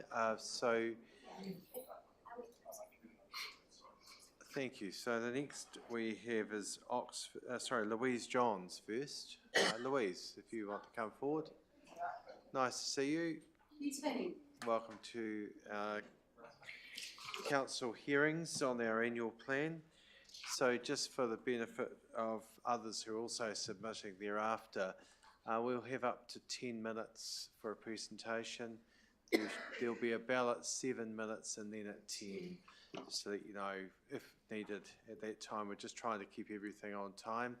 If you could leave some room for some questions, that would be appreciated. So great to see you, Louise. And if you could use the microphone that's there, just press the button. You should be a pro at this by now. I think I am on mic, am I? No, not yet. It's not showing. There we are. Ah, there we go. Oh, now we're talking. Buckle Sounds up. like the voice of God sometimes. Yeah. Tēnā koutou katoa. My name's Louise Johns. I operate a contemporary jewellery under the name of Long John Silver, and I have my work at the National Library Store and the National Portrait Gallery, and I've exhibited about a dozen shows. So prior to that, I attained a Musby Honours in composition, and I taught overseas, leading arts in music, art and technology for 15 years at international schools. So I'm quite familiar with building community, and often at grassroots, where I was measuring equipment over sleeping builders and working with large sums of money. So that's just a bit of a background. I'm here in my role as an artist, a practicing artist, but I do still have another role with Waimakariri Community Arts Council, but I'm speaking to you as an individual. Alongside your big ticket items for the annual plan, please may the council can continue the momentum and build upon supporting and promoting the arts in the region. I'm referring to page 6 of your document, which outlines commitment to the arts and culture in the draft plan. My data comes from Creative New Zealand 2024, which has actually a whole document dedicated to councillors and how they drive and support the arts. So local councils collectively invest 500 to 600 million a year. Now, for every dollar invested or spent on the arts, the return is $3.50. Nationally, the arts generate 17.5 billion per annum.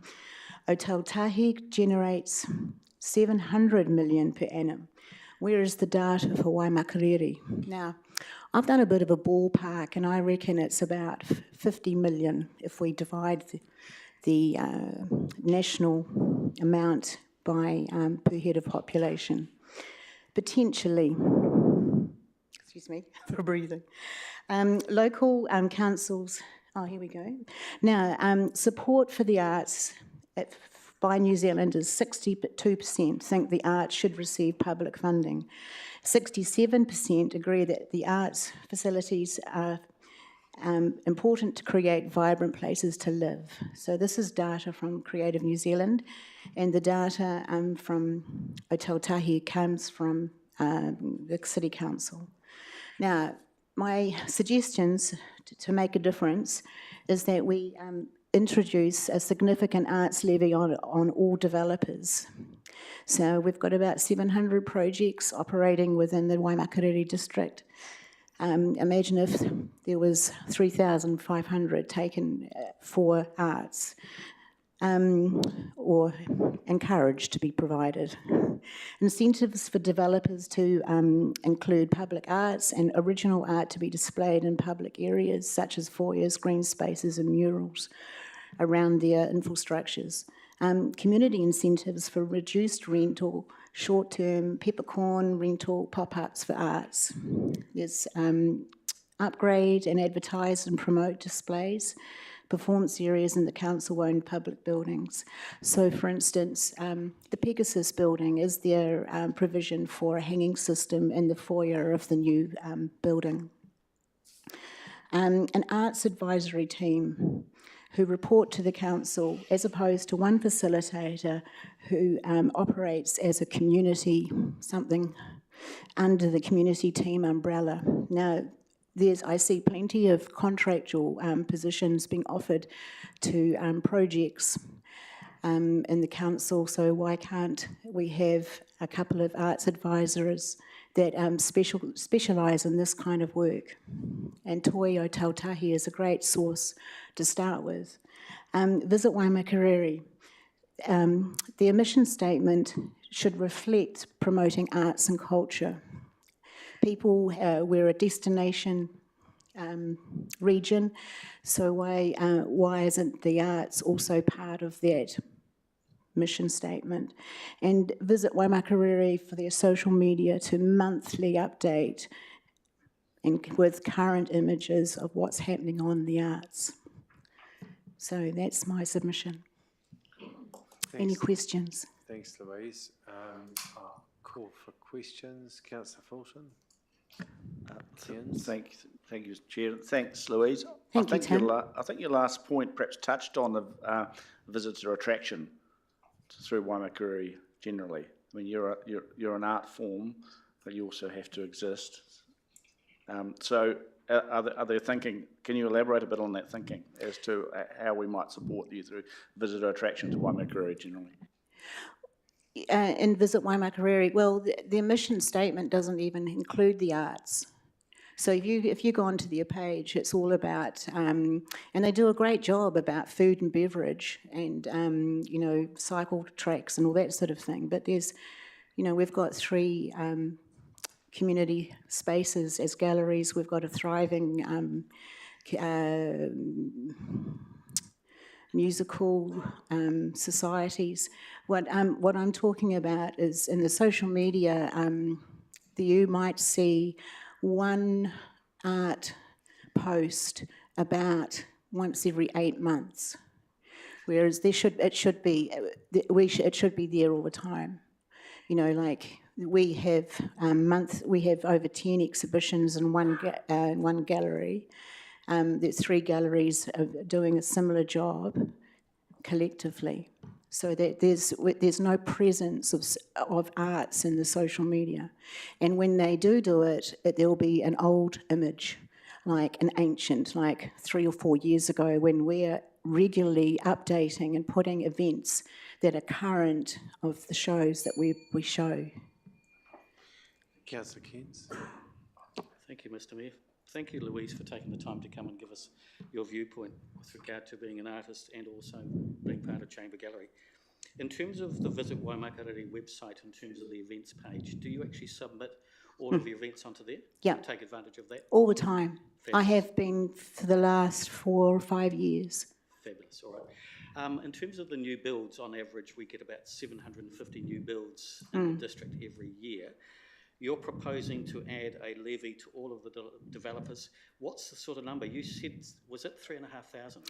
Well, 3,500 would be a great start, but I don't know. So do you have a number in mind? Because that would effectively be 2.6 over almost $3 million.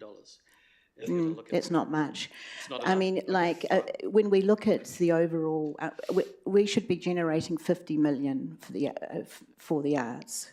And, okay, that's the income-wise, includes...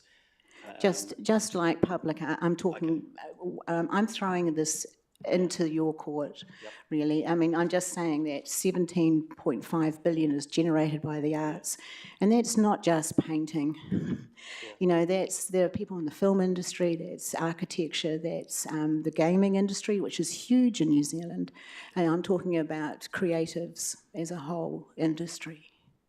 Thanks for your probing questions. Thank you. Okay, thanks very much. Thank you. Is there any other questions? No. If not, look, Louise, thank you for your time. We will consider your points and we'll get back to you. Thanks so much, as always. Next is the Oxford Gallery, and we've got Nicola. Is that right? Nicola Nollett? Welcome. Thank you. And this is Anna. and Anna joining as well. So you'd have heard Hello. Hello. Up to 10 minutes, and there'll be a ding at 7 and one at 10. So just to keep us on track with time, and there may be some questions if you could leave a bit of time for that. So thank you. We welcome you to our meeting. Thank you. And this is on? Oh, it is on. Okay. Yes. So my name's Nicola Nollett, and I'm the new chairperson at the Oxford Gallery. And I'm here today to follow up on a submission that you have before you for $5,000. And we believe at Oxford Gallery that we are ready to launch a 3-year strategic plan, which I will leave with you, Mayor. And the number one of our strategic plan is the well-being of youth. Now, we all traditionally know that rugby, racing and beer was how we do our recreation. You either participate in rugby, you watch rugby, and then you drink beer. Nowadays, it's scrolling and vaping and eating and obesity. Now, what the Oxford Gallery want to do is provide provisions for the youth to do hands-on art. And following up from what Louise said, it's not just painting, it's singing workshops, acting workshops, and we would like to provide this in Oxford. We have done the research, and we're now at the time we want to collaborate, and we need administrative finances to help support this. We believe that art, and my previous life is as a mental health nurse in the mental health profession for 40 years, as a social worker and a psychiatric nurse, and I have seen, here we are, like, what is mental health? And what is well-being? And well-being is the absence of mental health. And that means that we wake up in the morning, we have a purpose, we belong. And we feel that the youth in Oxford need, if they don't do the rugby, racing and beer, where do they belong? And there is art classes at the school and that, but there's also that generation that have left school and are under 24 and need those kind of catchment areas where we can actually provide that. We do have the facilities to do this, but we just need the money to bridge the gap to administer it. And there's also that support. It's not just giving us the $5,000, but that also validates us if you people believe that that's what we need to do also in Oxford to help bridge this gap of giving the arts to this generation. And building on in our strategic plan, we have got dealing with the geographical and social isolation that we do have at Oxford, because we have no public transport for people to go to any classes in town or for the young people to go anywhere. And then we're moving on to actually the next part of the strategic plan is the community and the environment. But right here and today, it is about the youth and the well-being and being able to administer and collaborate with the things that are already there in the town, but we need to have that at that time, and I'm going round a wee circle here, but to actually pay somebody that can actually administer, and then we can put on these workshops. We do have confirmed a couple of workshops and exhibitions that are following up.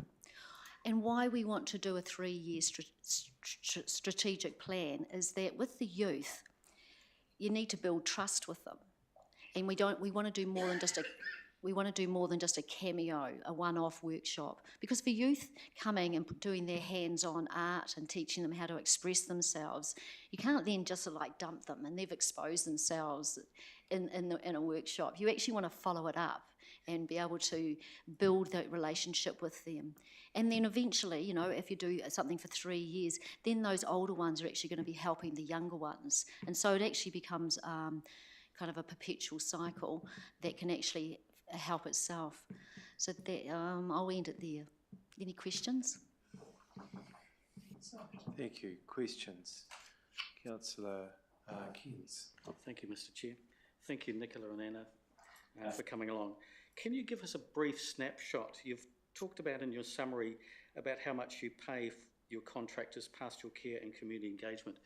But can you give us a bit of a snapshot, just a very brief one, with regard to your income, and do you have any reserves that are sitting within? I'll answer that one. Our gallery has always relied on grant money or donations to provide anything. Okay. Grant monies, if we get them, they're allocated. There's no spare. You know, every single cent is spent on that project. So far this year, we've applied for 4 grants, and we've been turned down for every one. Okay. This is for our youth programme. Right. We've been turned down by everybody. We're still applying. Aretta, who was our previous chairman, she is a working artist, but she spends, I don't know how many volunteer hours writing grant applications. She's still writing grant applications now. So we don't have a mystery income. Last year, you won't have these figures, but I've got them here. Last year, our income from sales in our gift shop and commissions from artists' work that we sold was 6,200. Okay. Of that, we had to spend 4,600 on repairs to the building. Okay. So, yes, we have grant monies, and you'll see in our accounts we've got money sort of that we carry over because grant isn't, 31st of March and it finishes. But we have no money. Okay, that's wonderful. And the second question I have is, I look after the arts portfolio. Would it be an opportunity for me to come out and spend some time with you and see what we can do to help, particularly with regard to getting support from council? Yes, Excellent. please. Thank you. Thank you, Councillor Fulton. Thank you, Mr Chair, and thank you, Nicola and Anna. I'm interested in that pastoral care and your strategic vision to get involved in mental health, community care, youth services. Obviously, Oxford's got the Oxford Community Trust and a whole lot of other organisations. So are you working with them? It seems that you're sort of sitting right on the cusp of doing what they do. So or are you just trying to complement what they're doing? They, for want of an expression, are more the ambulance at the bottom of the hill. People go to that organisation because they're in trouble. They've reached something's happened. But we're actually being proactive and capturing and providing for the kids are actually okay, but so we're a different group, but we do collaborate, and even whether it's men's group or the friendship group or things like that. That's actually also what we want the administrators to also have time to. Well, they've done some research, but we'd want to do that kind of thing as well, so that we're not. You just got in your budget specifically like pastoral care, 6,196. Well, what is that? What's a contract providing this? That's looking after the volunteers that run the gallery. Looking after them. Okay. Yeah, and that is also some other. But gives us an opportunity to go out in the community and support other people as well. Yeah. I mean, it's on a very small basis, as you can see. Yeah. It's a very small basis. Yeah. And we also go to the rest home and do things with the geriatrics there and do some art, creative artwork, and then the men's shed selling some of their products and stuff like that.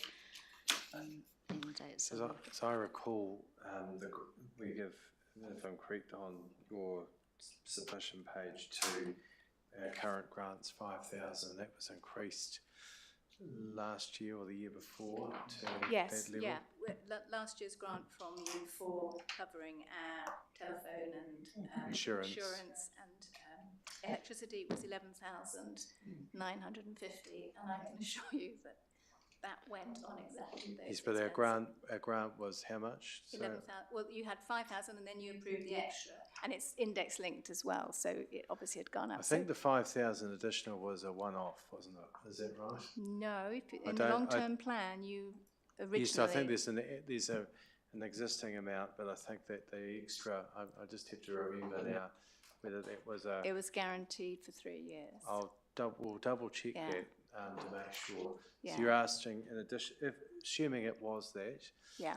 That's what it is increased to. You're asking for an additional 5,000 above that. Yeah, this is a separate, but this is for a separate programme, yeah. I'm just, That 11 is we'll our double- utilities in effect. yeah, we'll double check where Yeah. all that's at. I Yeah. just can't remember what's sitting in there, so Yeah. I wanted to confirm, because I remember putting we put it in there in the first place Yeah. to get that in there, yeah. Yeah, that Philip, was- a last question and then we'll move on. Yeah, I better be brief. I was going to ask about council grants, which has now been explained. Do you receive grants from creative communities? We apply for them. We don't necessarily, we apply to Mainpower, we apply to Creative Communities, Creative New Zealand. I'm who referring else? to the council as part of the creative Yes, community and we do scheme. get small ones. You know, we've had $1,200 for a workshop and things like that, yeah. Oh, yes, we do, we still do apply to everybody, yeah. Okay, And we're open to anybody else who's got somebody that they can recommend. So the chief executive has just confirmed that the grant will be, well, if assuming everything's approved through the annual plan, it's not 12,300 will be what's in there for this year. So that's indexed, as you said. So this request is in addition to that. Yes. Yes, because it's for a specific project. Okay. Okay. All right. Hey, look, thank you very much. We appreciate your time and thank you for what you do with the Oxford Gallery. It's great. It's a great resource in our community. Thank you very much. All right. Next we have Karen Ward. Hi, Karen. Welcome to our meeting.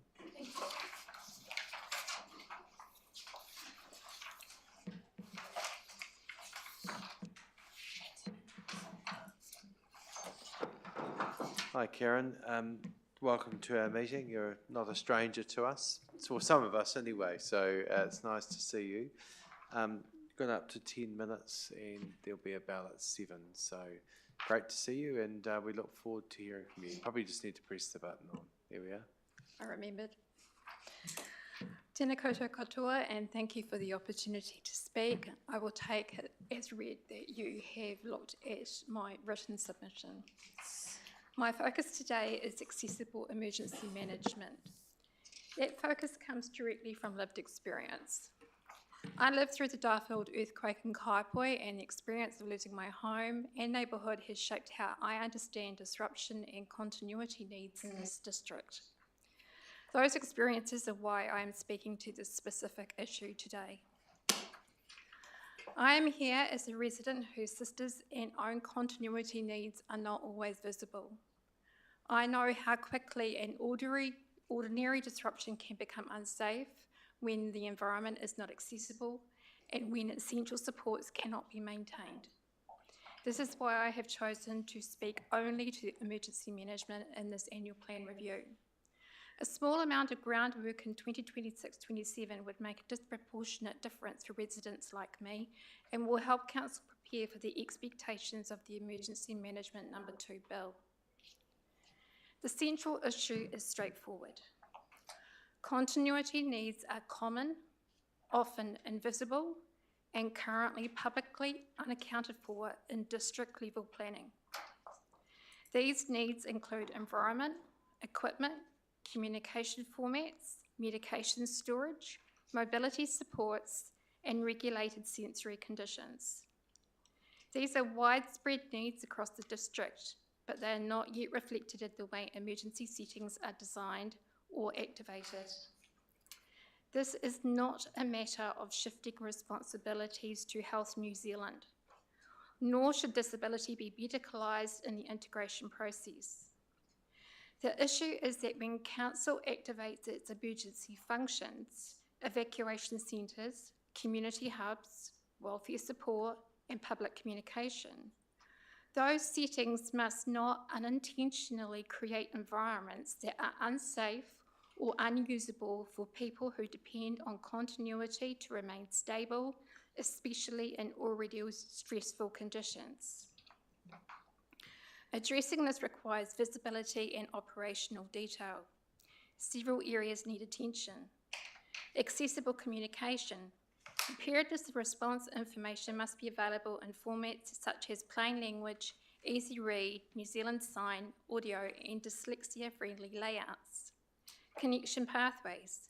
Supplies intended for vulnerable residents or visitors must be reachable. Emergency kits stored in shipping containers are of no use without a clear mechanism to connect people with the supports meant for them, particularly when those same people may face barriers that isolate them from seeking assistance. Practical capability. Responders need opportunities to practice accessibility standards before an emergency, not during one, when stress and time pressures make mistakes more likely. In waimakariri, this includes practicing safe transfer techniques for mobility aid users into both road vehicles and boats during flood emergencies. It also requires recognising when an individual in a communal setting needs space to self-manage without oversight or interference from well-meaning volunteers, so that support does not unintentionally create distress or risk. Facility suitability.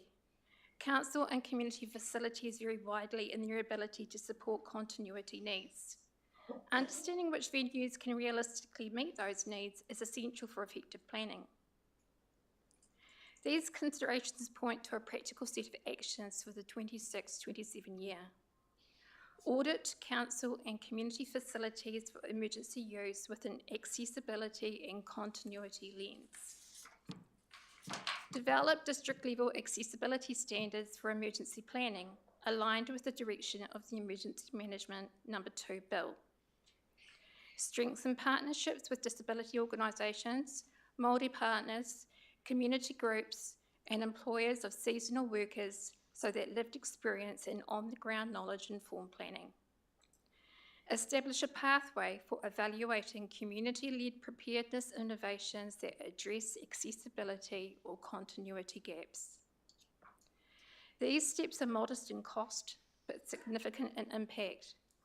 They will reduce future response and recovery pressures and ensure that residents whose needs are not immediately visible, including people like my sister and me, are not left out of emergency planning. They are not large or expensive changes. They are simply the groundwork that ensures no resident is left behind when disruption occurs. Thank you for your considering the submission. I'm happy to take any questions. Thank you, Karen. Any questions? It's very clear what you're asking for, so thank you for your time. It's appreciated. Thank you. Thank you, Karen. All right, next we have the Waimakariri Access Group with Zach Lappin. Welcome. Welcome, Zach. And you're no stranger to our table either. So, in fact, the next speaker is no stranger either. So, it's good to see you here. As you'll have heard, up to 10 minutes and a bell at 7. So, thank you, Zach, and we look forward to hearing from you. Kia ora koutou. Thank you for taking the time to hear my voice. I currently sit on the Halberg Youth Council, the Waimakariri Youth Council, and the Waimakariri Access Group. Today I am speaking in my capacity as the Deputy Chair of the Waimakariri Access Group. My involvement across these groups gives me insight into accessibility barriers experienced by disabled people using my own lived experience, and allows me to advocate for disabled people, young people, and the entire community. The Waimakariri Access Group represents those who have a disability across the district. Accessibility must be considered in all council planning and infrastructure decisions. An important context in this is that the district has an ageing population and increasing disability access needs. WAG wants practical accessibility improvements that improve safety, independence, and inclusion. One of the biggest problems that we've seen which affect the disability community in recent months is that the ability to be able to have a say on council decisions is impacted due to tools like Let's Talk not being fully web accessible. and them not being a WCAG up to their standards. Issues raised by our blind low vision community include poor colour contrast and difficult to read text combinations. Examples are yellow text on a white background and white text on a pale blue background. These are particularly important as the contrast is needed to ensure that the words can be made out. WAGS asks that Council looks to stop using inaccessible colour schemes and ensure all public documents meet WCAG standards, and ensure that Council websites meet web accessibility guidelines. Another point where WAG has been advocating is that changing places and fully accessible toilets need to be put more around the district. WAG again requests that fully accessible changing places, toilet facilities are placed around the district. A suggested location for this is the Dudley Park pool area and pavilion complex. Key requirements for changing places are accessibility from the pool area, external access in pool operating hours, outside pool operating hours, and availability for changing places, key holders. This would significantly improve participation and independence for people with high support needs. On civil defence, WAG supports improved consideration of disabled people in emergency planning and responses, as Karen Ward just spoke to. Accessibility and communication during emergencies remain important concerns for our disabled residents. Mobility parking at the Dudley Skate Park. WAG requests designated mobility parking at Dudley Skate Park car park. The skate park redevelopment was led by the Waimakariri Youth Council and supported by WAG as an accessible space to be designed for all members of our community to use. Appropriate mobility parking is an important final step to making the site a genuinely inclusive and accessible place for everybody. Mobility parking would improve safe and practical access to the park and the surrounding facilities for wheelchair users and people with mobility impairments, including those who are older age. WAG in the last few years has been working to develop para-sport and accessible sport in our community. WAG would like to see Council step in and support the ongoing development of para-sport as a national leader in this space, looking to work with partners such as Parafed Canterbury and the Halberg Foundation. The benefits of this to our community are greater participation, better awareness, and suitable opportunities for our disabled population in sport and recreation, which often aren't able to access mainstream sporting opportunities. As a part of that, WAG requests funding for bocce ball sets as a part of the installed bocce courts at Main Power Stadium, the only current permanent bocce courts in the country. The estimated cost for this is $2,000. The investment would increase sporting opportunities for those who do not have access to equipment by their own means. It would strengthen the Waimakariri district's position and reputation as an inclusive sport leader, and would support the development of local athletes into an active sport space and further on into high performance. WAG acknowledges that pedestrian crossings need support and redevelopment and investment placed into it, given the fact that it has become a very unsafe space out on our high street. Even a WAG member will be speaking to this further in his submission after me.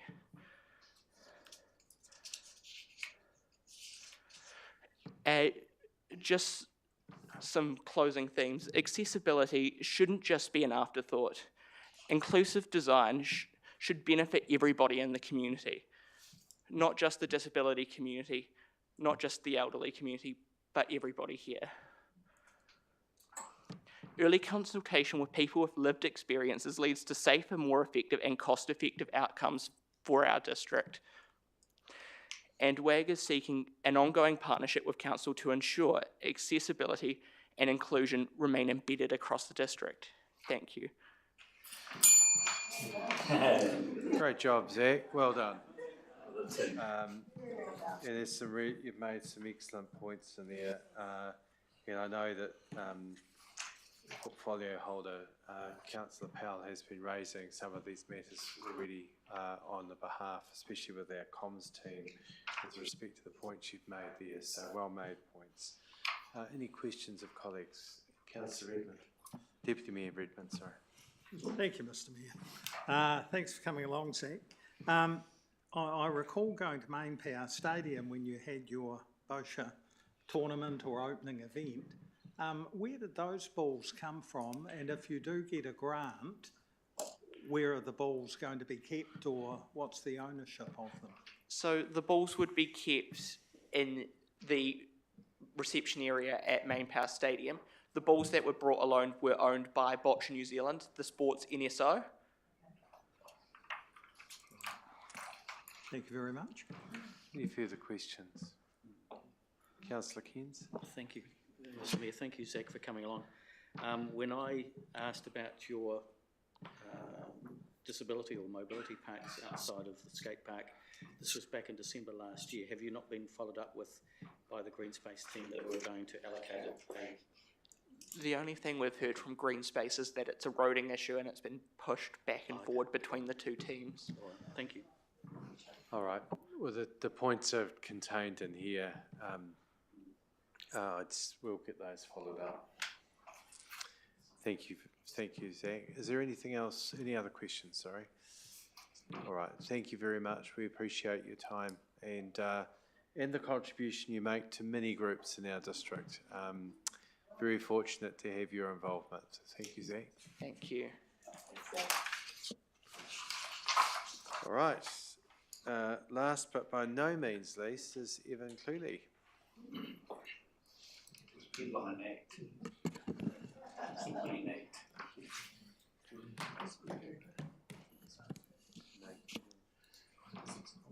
Thank you. I have a PowerPoint presentation to go with my submission, so I'm hoping that will be shown. Okay, we'll just see if technology catches up. Just give us a moment. We're having a few challenges with tech today. Right, hopefully it'll go all right. Is this for changing the slides, is it? Yes. Oh, great. So we'll just wait till they get up. I feel like giving this a test drive before I start. So. Zach, did we pick up correctly? You might have made a team recently, is that right? While we're waiting? I made the Oceania Athletics team to head to Darwin. Oh, congratulations. Yeah. Our chief executive was well aware of that, so he's on the ball, that man. That's why we've got him as our CE, so. Uncloseable. Right. So just thinking about it still can, is it? Oh, it's up there. It's not on this one. Right, okay. It's okay. All right, thank you. Thanks, Evan. Kia ora, And, you're our last, so we'll give you a little latitude. So. Thank you. I recognise it's probably been a long day, and I'm not sure of the wisdom of being last, but that's all good. So, kia ora koutou katoa to Mayor Brown, Deputy Mayor, elected councillors, iwi representatives, staff and friends. I'm Evan Cluley. My wife and I have been Rangiora residents for 6 years. Very much value living in this area. Rangiora is flat, accessible, and some really good facilities. We love living here. I'm also a member of the Waimakariri Access Group and serve on other committees in our area. My submission is about a single issue of the bollards or planter boxes on the high street pedestrian crossings. I've called them bollard boxes, but you'll get from the photos what I'm talking about. It may not be the technical name, but the planter boxes. So talking about the safety and accessibility of pedestrian crossings on the high street. So here's a broad view of the crossings on High Street. I'm regularly out pushing. You might have seen me out and about in town, regularly come into High Street and regularly use these crossings.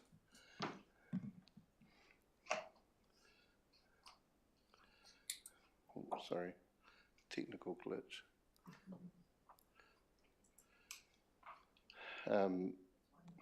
So this is a close view. I'm asking council to lower these bollards.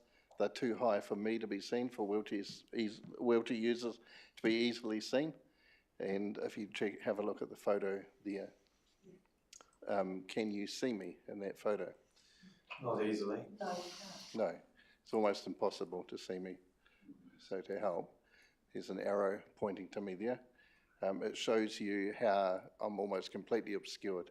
I also want to point out that this photo was taken from standing height, so car driving height is actually lower, and therefore I'd be even more obscured depending on the vehicle approaching the crossing. It's frightening. I find that frightening looking at that photo, how hidden I am.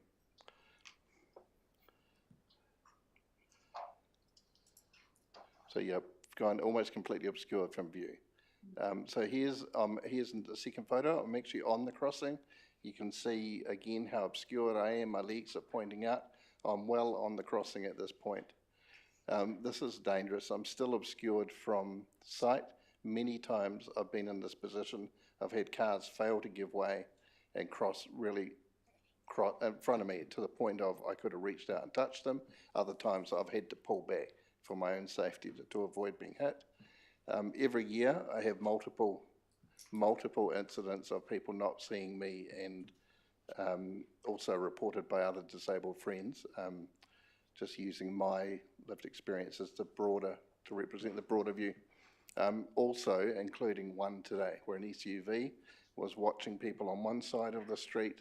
I was in the middle of the pedestrian crossing, saw that he hadn't seen me, and he sailed across the pedestrian crossing in front of me, witnessed by a couple of people here. A very, very scary moment. This is my orange trustee cap. I wear this when I'm out and about, so I'm perhaps a little bit more visible. I chose to wear this thinking that I'd be a little bit more safe, which would be logical, right? But yet, even with wearing this, incidents continue to occur. I'm not sure why people can't spot someone in an orange hat, but they don't. And yeah, near misses continue to occur. Some are heart-stopping moments, very close calls. Just last month, I had a SUV that failed to give way to me, and I'm always looking. I don't presume I'm seen, and I wasn't sure, so I waited, and the SUV just went across the crossing, probably at quite, 50 k's an hour or whatever the speed is they carried on. 10 minutes later, I was approached in the library by this woman, and she comes up and she said, "I'm so sorry. I was the driver of the SUV that failed to give way to you on the crossing. Such a scary incident. We just didn't see you." And so we had to talk about that, and she subsequently wrote to council with the concern that at those crossings, I wasn't seen. Any further incidents like that for me is too many. Here's the opposite view of the bollards. You can see I've got the yellow line at the top of the planter, so you can see the relative height. So you can see how much of my head is, well, talk about the top 2 inches. The top 2 or 3 inches of my head is the only thing that's visible over above the plantings on those the high bollards on the south side of the street. Here's another view showing the same, shows the head height. I want to point out with this, in my chair I sit higher in a wheelchair generally than other wheelchair users. I'm about 5 to 10 centimetres higher than a lot of other wheelchair users would be. So you can imagine that in the context of this photo, A lot of other wheelchair users would be even less visible at these crossings than what I am.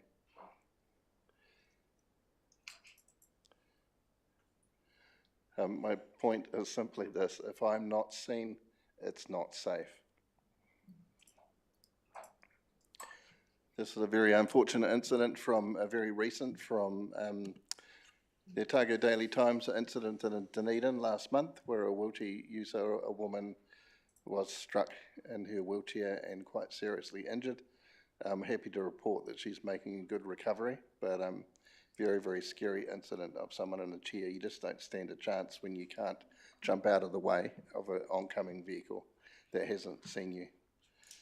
I don't want to see this caption or story related to Rangiora for any disabled person or non-disabled to be hit and injured on the high street pedestrian crossings.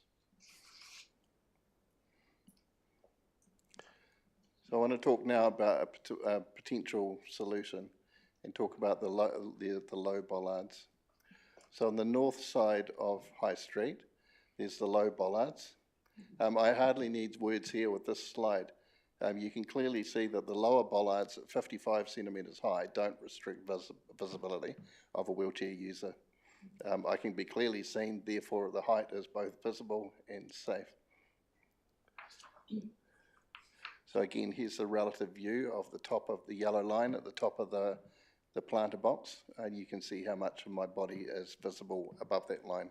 It's not going to restrict view, or perhaps other than the tree, it's not going to restrict views from oncoming traffic if I'm entering, or if you have a wheelchair user coming onto the pedestrian crossing. Even with plantings on top of that, it will still be in an accessible and okay height to be seen and to be visible.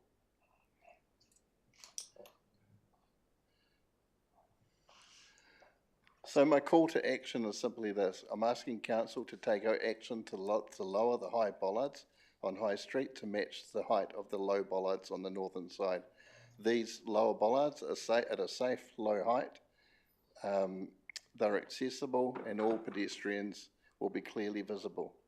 These crossings are much safer for all. I include in that wheelchair users, children, people of small stature. I also, want to keep in mind too, I have capacity to judge traffic. I really worry about people with an intellectual disability or perhaps lower capacity that aren't able to judge that, so there's safety issues, but mine's simply a request on, I firmly believe the bollards need to be lowered to a height where people are seen, myself included.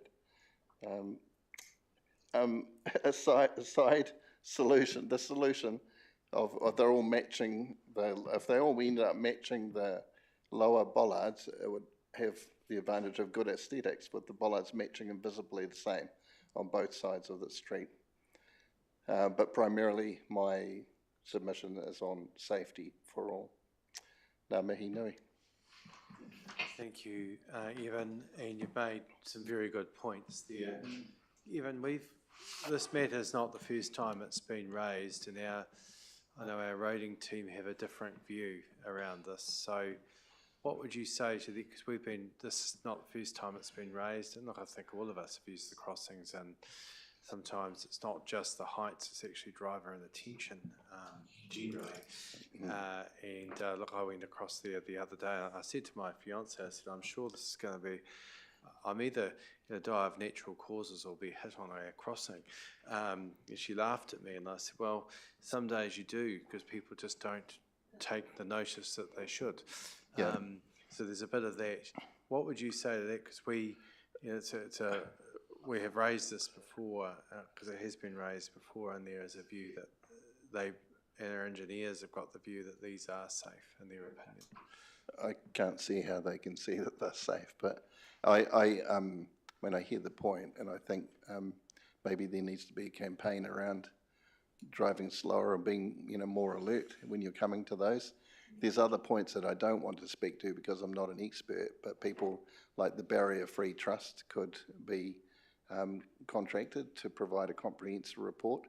They believe that some of these crossings are non-compliant because of not having visual indicators or strips before and after, and a whole range of things that they may not be up to best standard. So also in terms of height, so. Did you say barrier-free trust? The barrier-free trust, yes. I've got the contact for that. It's in my submission too. But. Okay. The second point for that is that, where was I going with this? Oh, so the height for accessibility is 90 centimetres. The high bollards with the plantings on top are somewhere between 95 and 97. We've measured them recently. Obviously, they will vary depending on where the planters are, but I am looking at best practice. I mean, you saw my height relative to those. I'm not visible. So a kid or anybody else under my height is also not going to be visible. I'd rather think that the council would look at best practice rather than what is considered an accessible standard. And Barrier Free have come back and said that in terms of being fully accessible and best practice, the planter boxes should be much closer to 50 centimetres or 500 millimetres. Those ones there in the photo are 55 or 550 millimetres high. I just think like it's a simple thing, and well, maybe not simple in terms of getting it done, but it's a practical thing in terms of keeping all people safe. Like there's no, then there would be no. Well, you're visible. You're visible to oncoming traffic. It's got to be a good thing. I think what we'll do, I'd like to see us do, and Councillor Redmond has the rating portfolio. I've got the transport portfolio, along with Access Chair and perhaps yourself, and is perhaps get the relevant people for a round table. Let's talk about it and what options there really realistically are, and talk about the concerns. And I know there's been past conversations, but I think there's probably a way forward. Sure. Because this issue does get raised often, and I'd like to have some answers to it, and I don't have them here. Sure. We don't have them here, and it's not part of I can see Councillor Redmond, it's not part of the process today. It's to hear your points, but I'd like us to be solutions focused on what we can actually do here.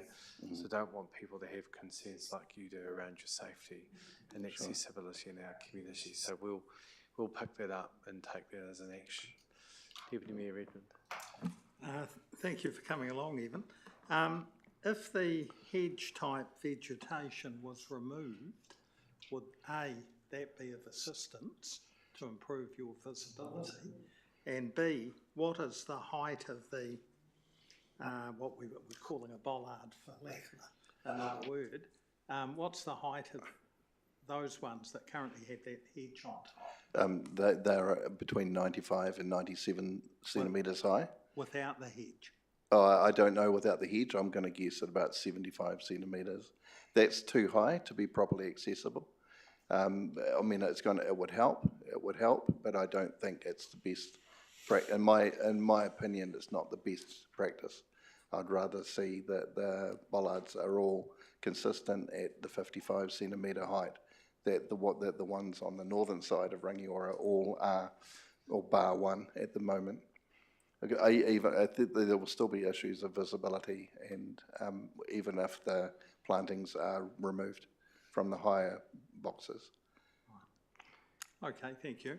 I think that was a good suggestion, so. Thank you. Any other questions? Look, Evan, again, thank you. It's very clear what you're asking for us to do, and I hope what I'm suggesting is a possible good way forward to advance this further. Don't have an answer here. It's better we sit round and maybe bring this trust that you've raised to be at the table with us as we talk about it. Thank you. Thank you very much. We appreciate your time. Well, thank you for your time. Thank you for your work. All right. I think there's no, Helene, there's no further submitters. So we're at the end of the hearings today, everyone. It's been a good afternoon, so well done. We'll be back together in the next couple of weeks to consider these submissions, so go well, have a good rest of evening.